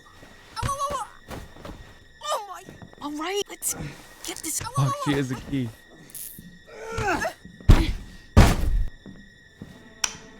Help me. Will you come help me? Well, who'll come help you? My wrist. Fucking snitch, Someone dude. is here. I don't know what. This is a mistake. Here, I know what to do. Don't. Here, all right. Now you, hands behind you. Don't move. Look, I don't know. You don't have to handcuff me. We can talk this out. Come on. I know what to do. You're making a mistake. This is. I know what to do. You can't do this. Don't fucking move. Please, listen. This is more complicated than you think. Okay, I know what to do. Okay. Fuck you! Oh.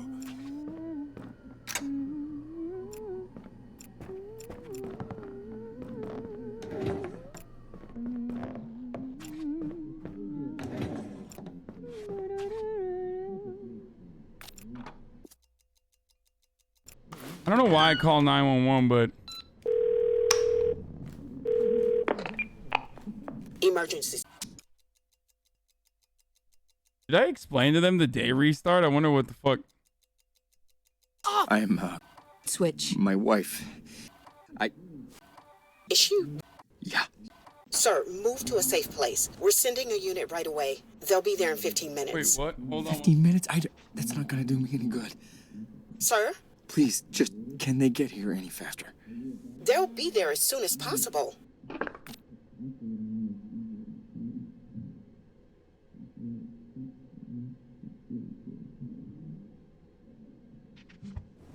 Now we wait.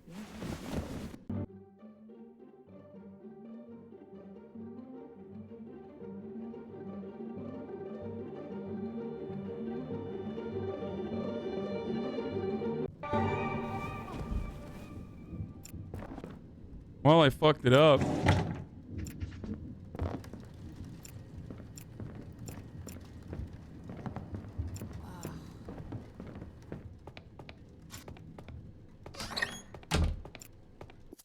Oh shit, I didn't grab the fucking...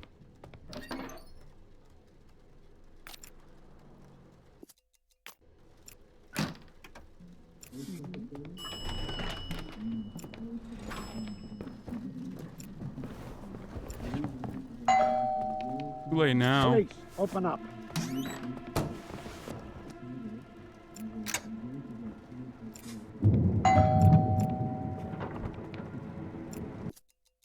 I'm with the police. Turn around, please. What? Me? Yes, you. Hands behind your back. Let's go. Hold still. Hey, you're hurting me. Oh my.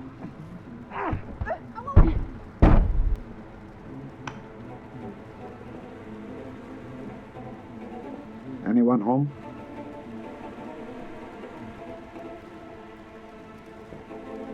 Hello? Police? Come on out. I can hear you. Come on. It'd be easier if you just come out. Open the door. Now.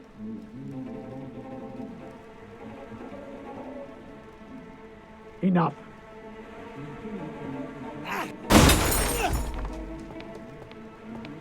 Don't fucking move.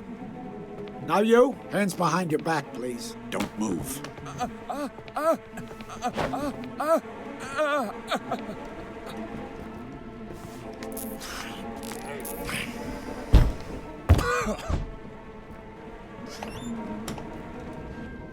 You're under arrest for your father's murder 8 years ago. No. That can't be right. Shut up. You know what this is. Now, where's your father's watch? My father? Please, you must be thinking of someone else. No playing dumb. Tell me where the watch is. I'm not lying. Please don't hurt us. Honey, tell him. He can't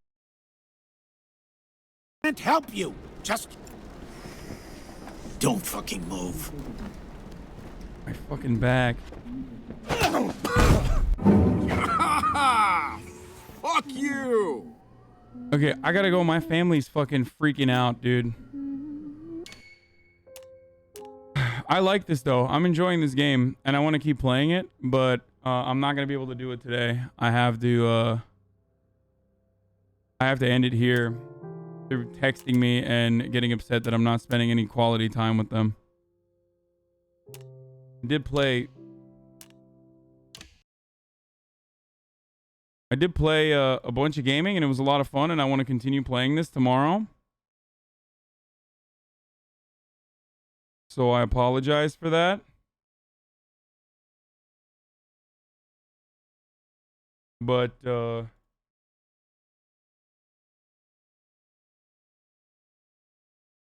on that note, I gotta...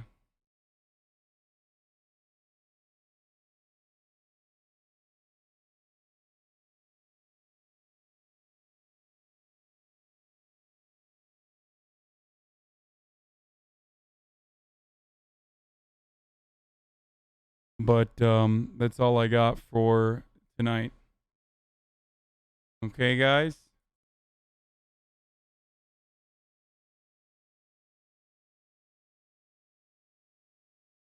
And I'm going to end it on a different note this time. Hold on.